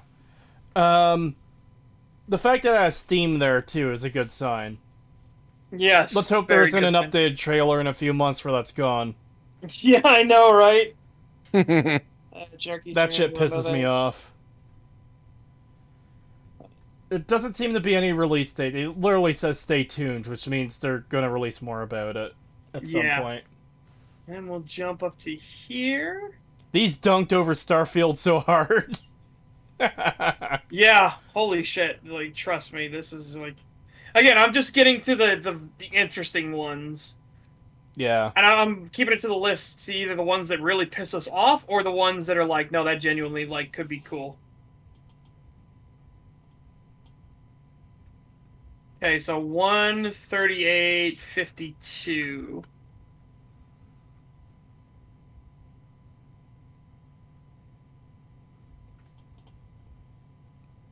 $55 is close enough. It's not Black Desert. That's the trailer that obviously just ended. Okay. Our story is more than what hobbits and elves know. Oh! It is time. Yeah, I remember hearing about this. Yeah, this is the one I was talking about. I was like, survival game with dwarves? Alright, already interested. Set in the Lord of the Rings universe? Very interested. The only problem is I can't be as racist against elves as I would like. Yeah, I know.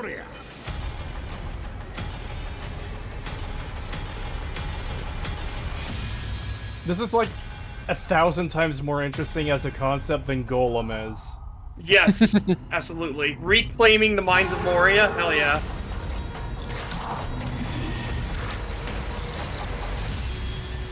Come, my fellow dwarves. Rally together. It's time we took back our home. Yeah, absolutely. Ooh, and that's coming out this year. Yep. Oh, wait, I didn't see Steam on there, though. Oh, no. Did you not? Don't tell me that. That might have been just me not noticing it. With hammer and axe. Oh, that went way too far. Yeah, again, it's a 4-hour-long video, so yes. Oh, Christ. Yes. Yeah. Yes. There we go. That's a bit better. Our home. Epic Games, you Epic fucking Games cunts, kill yourself. Oh. Fucking kill yourself. Fucking hell. Hate it. Well, Hate it. I guess we'll wait 2 years. Yeah. Okay, so let's see. God, a game I'm interested. There's 2 games from this that you've shown me that look interesting. They're fucking Epic Games exclusive. Epic Game God, Store, I fucking know. I hate it. despise Epic Game Store. They could go fuck themselves. I know, they are the worst, most anti-consumer fucking company out there. Hate it. They could go fuck themselves with a dildo made of fucking razors. Fucking cunts. Oh, there's that game I give two shits about. This game I thought was funny because of the name of the game. And I laughed because I was like, Jesus Christ, you guys don't know how to do short titles. 14421. But I also really do want this game because I love this studio and I love the characters that are in it. So we're gonna go here. This obviously is a trail that's ending. And we go into this one, and the game name, I'm gonna pause it for sure at the game name. それで今回の指令はあなた好みの単純な力仕事です。ある人物を警護していただきます。頼みましたよ。コードネーム上流。大丈夫か？ええ、お待たせしてしまって。トラブル発生。車はまだか？到着まで3分。何があった？お前らも今回り右すりゃ無事に帰れる。It's just so funny to see. Like, again, that they're doing more spin-offs, but they're keeping the same characters, but they're obviously different people, sort of thing. I love it.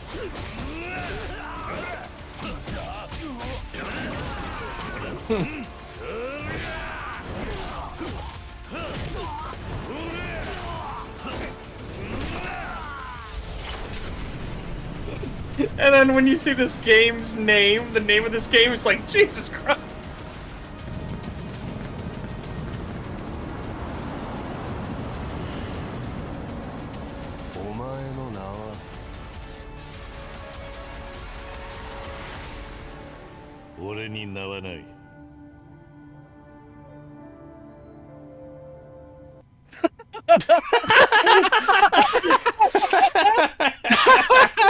Okay, I see why. The title is Like a Dragon Gaiden. The man who erased his name is like, Jesus Christ. What the fuck? The title that never ends. Yeah. I love it though. Kiryu, Yeah, again, he's not actually Kiryu in this, but Kiryu's a badass. Yeah, I figured it was a Yakuza thing, like, early on in that one. Yeah, absolutely. It's one of their spin-off things where they just do, like, weird spin-off stuff. Then we have the Call of Duty thing. I'm not going to show that, but because Call of Duty are, a bunch of child groomers, so fuck them. It also looked terrible, too, but that's why I was going to show it, but I was like, nah, fuck the child groomers. They don't get nothing. I've never had any interest in fucking Call of Duty. Yeah. Okay. Wayfinders into that one. Okay, yeah. I'd find it. I can. That's Marvel crap. I don't give two shits about that.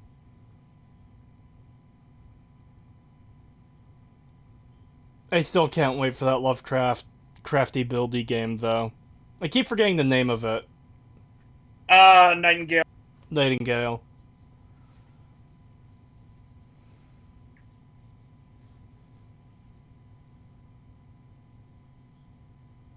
Okay. The man who erased his name sounds like something I'd find in a bargain bin at a used bookstore. The game looks fine, but that title sounds like a Tom Clancy knockoff. I mean, that's kind of the Yakuza thing, honestly. They do all kinds of goofy shit like that. Remember, the full name of their games now is Like a Dragon. This is like, oh boy. So then it's Like a Dragon and then everything else. Call of Duty Groom of Kitty. Yeah. Okay, here we go. This, I think you would be genuinely interested in. Not this. Come on, get to it. Like a bad dragon. Okay, 15831. Here we go. Bree especially will be interested in this one. Oh? Okay. Well, not that. That, too, I think could be interesting, but that's kind of cartoony and goofy. But this next one, I think I'll be very interested. Please, for the love of God, don't be Game Store exclusive. Captain's log. Stardate 43152.4. Ooh. Our fleet is cautiously entering hostile territory, and the crew is standing by in case they want contact. Oh. Lower your shields and surrender your ships. Your culture will adapt to service us. Is that fucking Borg planet? And look at this, though. Look at what this whole thing is going to be. Yep.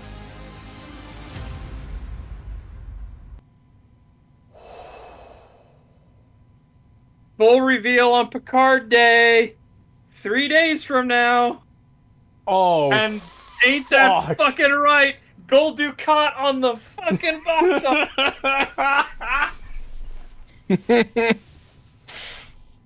Oh man. Like I said, I what I hope knew this for is sure. good. I hope this is good. Holy shit. Me too. It started off on a great foot, though. How like they have an entire fleet and it's one Borg cube, and they're just like, oh fuck, oh fuck, oh fuck. Okay. I hope, like, you can never put the genie back into the bottle with the Borg, but I do hope they can, like, at least somewhat recapture, like, the terrifyingness of the Borg. Absolutely, I super hope so. 'Cause Oh, they're doing a this- Twisted Metal TV show for some reason. This is the thing about the Borg, is that they should always be fucking stronger than everyone else. Yeah. Oh god, I forgot about that Twisted Metal TV show that they're doing. Yep. I know. It's pretty fucking cringe. Okay, there's the potheads. That's not who I want to see. I feel like it does imply a bit of, not quite prequelness, because prequel would imply before the original series, but before, or even during Deep Space Nine era if Gul Dukat is there. Yes. Probably before, though, which is very interesting as well. Yeah, not to mention, like, the other- is this going into Dominion War territory? Like, Maybe, I don't know. oh That could- shit! I'm not gonna say anything else about it because I just got super excited and I realized we haven't shown Pagan season 3 yet. Well, he knows it's building to something. There's no way. Well, it's he knows building to the Dominion War, so that's why I'm not feel bad about that. But he Yeah. doesn't know like how fucking crazy this is gonna get. Oh yeah, it's going to go off the rails pretty fucking hard. Okay, so this game, 22930 area. It might also just be like an alternate universe type thing where like different stories take place instead of the ones we know and are used to, but it's with the same like set of characters because when you see a fleet of Federation ships going after a Borg cube, like based on what we know pre Deep Space Nine, they don't stand a fucking chance in hell. Oh yeah, absolutely. So I have to assume that there's alternate rules in play or something. So this is Day of the Devs. This is only indie dev showcase, right? This is one of the indie games that like really stuck out to me. The photos that you take. Don't listen to anything that he's saying right this moment. It spoils the thing. There we go. Oh, I know what this is. This one, like at first I was like, oh no, is it another walking simulator? And then the mechanics actually happened, and I was like, oh my god, that is. Yeah, we saw a actually little really but cool. of this. You find it's a difficult game to describe in words, but if you And look at the name of the studio, Cree. They are my people. Their icon's perfect as well. It's like the most depressed looking Eeyore motherfucking owl is like, ooh. They are my people. Yes. What is this? So again, this is what I felt like. I thought it was going to be another walking sim, right? That, gives players a lot of freedom. And then I saw the mechanics, and I was like, holy shit. Yeah, we saw this during a showcase a while back. I don't remember what it was we were watching, but oh fuck. Yes. Yeah, that's cool. You just shift reality. Yep. Sick. She said 6, 0 out of 10. I know. It's like, oh. Oh wait, that's just one of the devs though, or like the presenters. It's not such in a game. unique experience, Yeah, no, it wasn't in game. And I think everybody is just gonna have a different Yeah, experience of how they play I just think Viewfinder, that's so fucking and cool. that's just a really nice thing to it. A perfect fit. An elegant solution. Yeah, that's cool. That doesn't look right.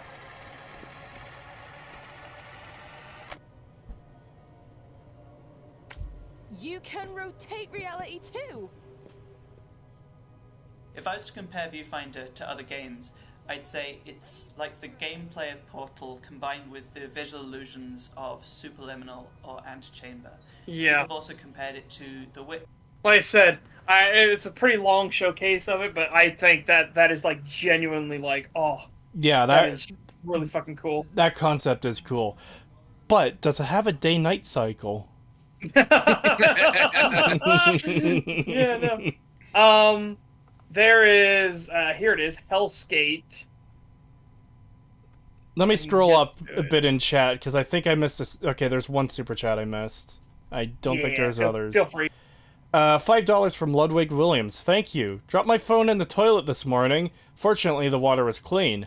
Now my data connection is out of whack. Might be related. Stream on Fritz. That's unfortunate.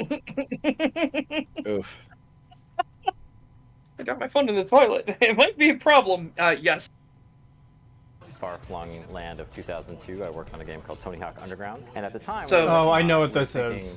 man, Yes. it really looks a lot like an RPG. This actually, it's genuinely interesting concept. Super cool, super neat. It's right? a skating But, of game, course, we're bound to RPG, Tony Hawk, we're bound roguelite. to the real pro And I'm like, skaters. okay, It always yes, seemed to me please. that skate graphics create and imply such an interesting world, but it's not a coherent world that you can visit. So that was one of the motivations behind Hellskate.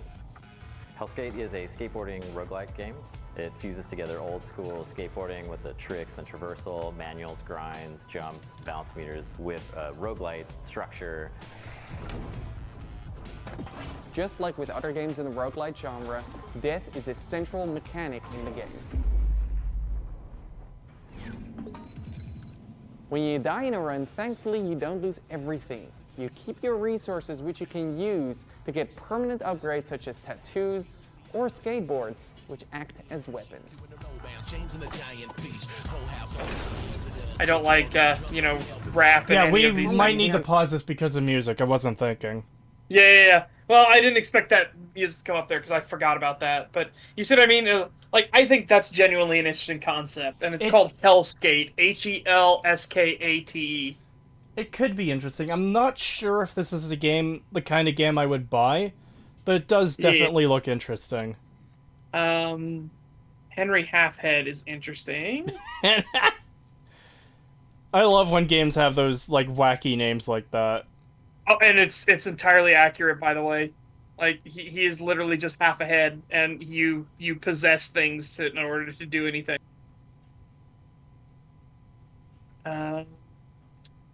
See the painting game. Yeah.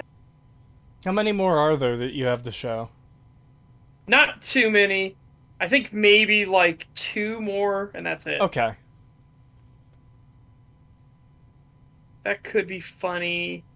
But I want to get the good ones. I'm probably going to go into the Devolver Showcase. Yeah. That's what we'll do.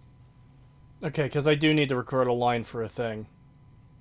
It's one line I need to fix the Fallout 4 Part 2 analysis so I can finish it.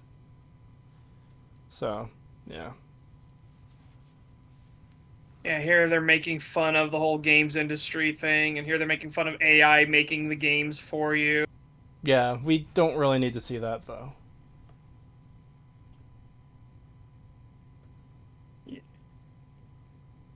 Go. 348, 39.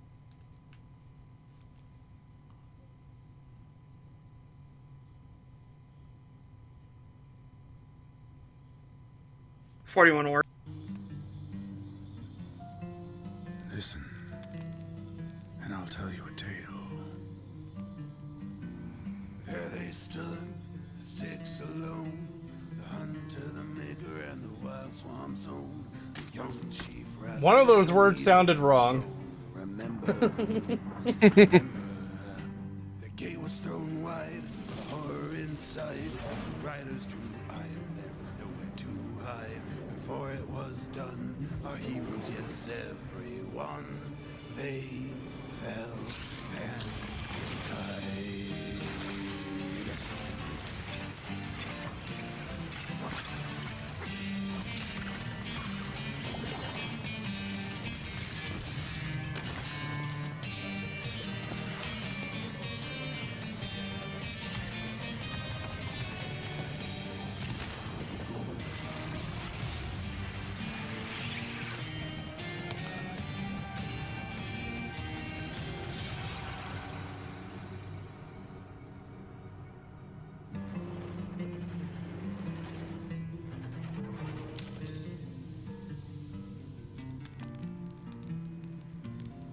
It's up to you now, kid.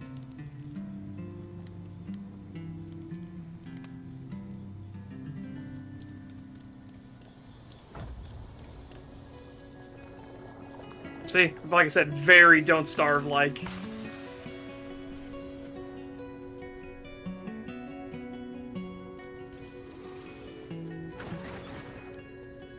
Yeah, I like the style. It looks nice.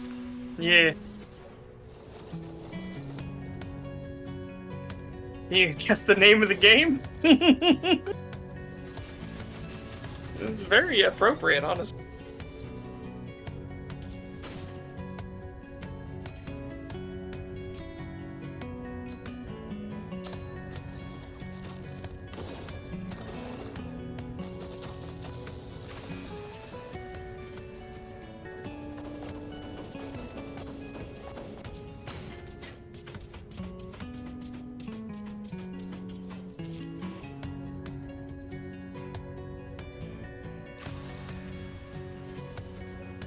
Yeah, it's just like this game. I was super interested before the first time I heard of it, and then like seeing more and more about it, I'm more excited about the about this game coming out. Like I just like quirky survival games, and this one, especially being published by Devolver Digital, has really got me interested. Yeah. Wizard with a gun, baby. I'm gonna play a fucking wizard, yeah, and you can play it right now, the demo, right this moment. Oh! Single player, obviously, but yeah, let's see, what was the... What's with that one more game I wanted to show? Oh no, so there's a new Rage game coming out. Why? Because people played the Getting Over It game so much. Oh, I thought you meant, like, Rage. Yeah, I thought you meant Rage No, as sorry, well. yeah. I meant like the genre, the Rage game genre. Oh, okay. Yeah, where people play it because they want to get fucking just infuriated, apparently. Oh, so you mean a FromSoft game? Okay. No. No, but it's a new one where you play as a guy who's like a deadbeat. It's like QWOP, only also Getting Over It combined. Oh, yeah, that's the Oh, new game by the no. same guy who made Getting Over It. Yeah, Yeah. Benefati. Yeah, it's Yeah. I guess Games it's only a Devolver streamers showcase. play. Guess I can show some Alan Wake 2 if you want. Eh. Yeah, I like Alan Wake, but there was some weirdness to the Alan Wake 2 stuff where I was just like, wait, wasn't his partner a white girl? Because wasn't that the point of all the trailer stuff? But no, now it's a black girl, and I was like, that's weird. I never finished the first game. I got to the part where there's like a possessed shadow train car banging back and forth, and I didn't get past that. Like, I stopped playing there. I should return to it at some point. Okay, so we're going back slightly, and this is the last one. Alright. This comes from, shockingly, John Carpenter. Oh. Oh. I can get to it. Alright, I guess this is the closest we can get.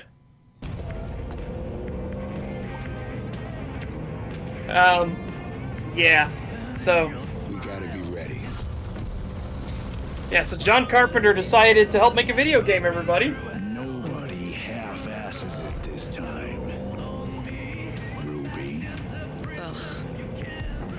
On my mark. 5, 4, Yep. 3, 2. We might have to pause this because of the music. Yeah, we might have to. No, Oh. no, they're actually singing it now, so it's a full cover, you know.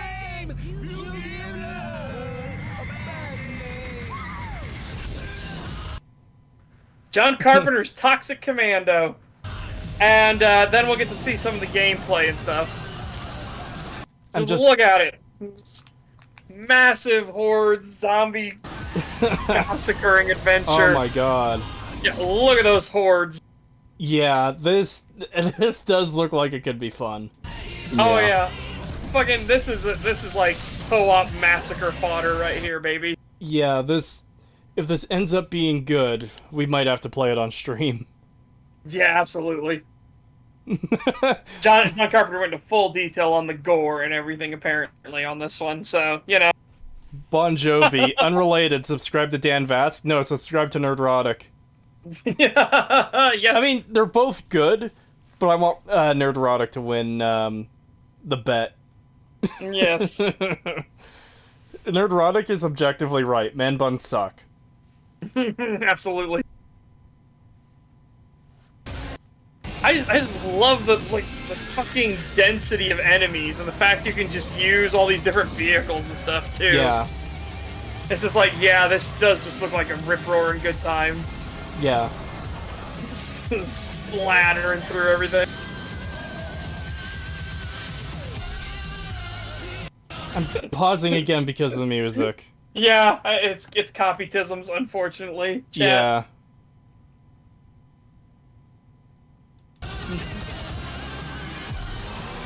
Yeah.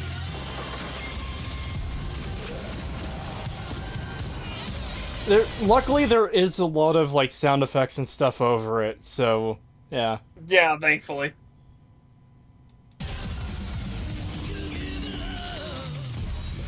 It's also a weird song to pick for this. You Give Love a Bad Name, killing hordes of zombies.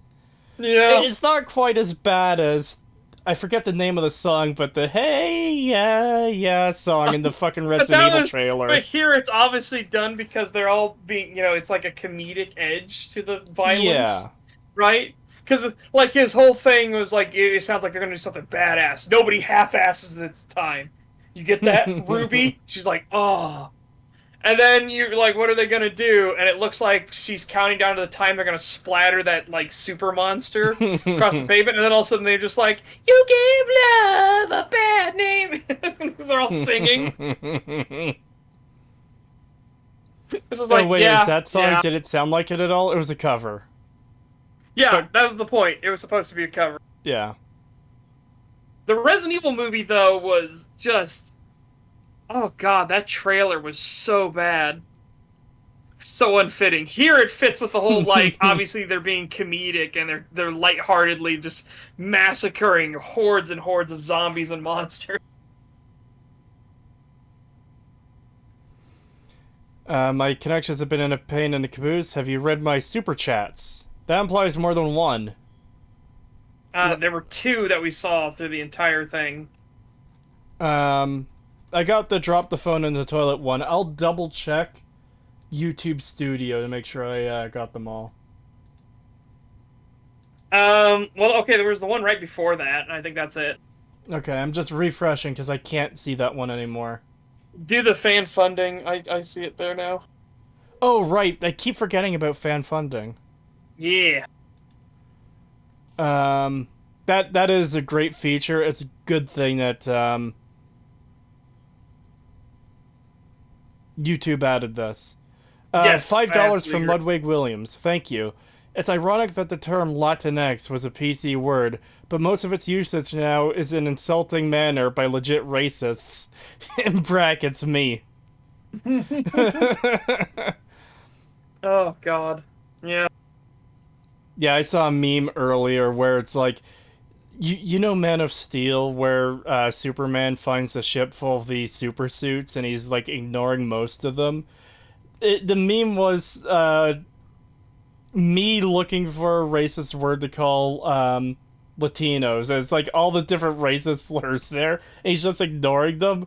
And then it cuts to him stepping outside wearing the Man of Steel Superman suit, and it has, Latinx on it. Yeah. Oh, it's so good.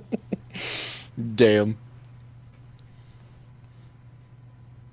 Anyways, that's the end of the stream. I wasn't expecting to go this long, but you know what? Of all the things we've covered, this was a good one to go 7.5 hours on. Yeah. Friday, 3 p.m. Eastern Time. Fucking Fallout 4 Analysis Part 1 Remake. Being premiered. Check it out. Yeah. Pagan, go. I have a YouTube channel. I will post stuff to it eventually. Such, go. I am over on Rumble having fantastic times, good vibes, good memes, sometimes spicy chats. There was a really spicy chat the other day. Otherwise, we're just having a fun time. I played some DDO on stream today, and it was great. Had good vibes, good crowd. We play a lot of Dark Tide on there just because the music is fucking kick ass. And I will be playing that song for Cree, and then that'll be it, and Cree will run off and do the rest of his stuff. Yeah, feel free to come over on Rumble. It is Set Strescar over on Rumble. And yeah, we just have a good old vibes there. Chill out, hang out. And this Saturday, we will be watching Wind Talkers, a fantastic World War II movie. So, if you haven't seen it, it's one of the few movies set in the Pacific Theater. And it is a really good movie, honestly. And it actually is starring Nick Cage. Oh. So, hopefully you'll enjoy it. Yeah. Yeah. Thank you for coming out, everyone. It's very much appreciated, and we'll see you next time. We'll see you on Friday for the premiere of the video. Yeah, absolutely. Yeah. Video premiere should be fantastic. Yeah, I'm looking forward to it. You cannot believe how excited I am. Have a good night, everyone. Yeah. Bye-bye, everybody. Bye-bye. Bye. Goodbye.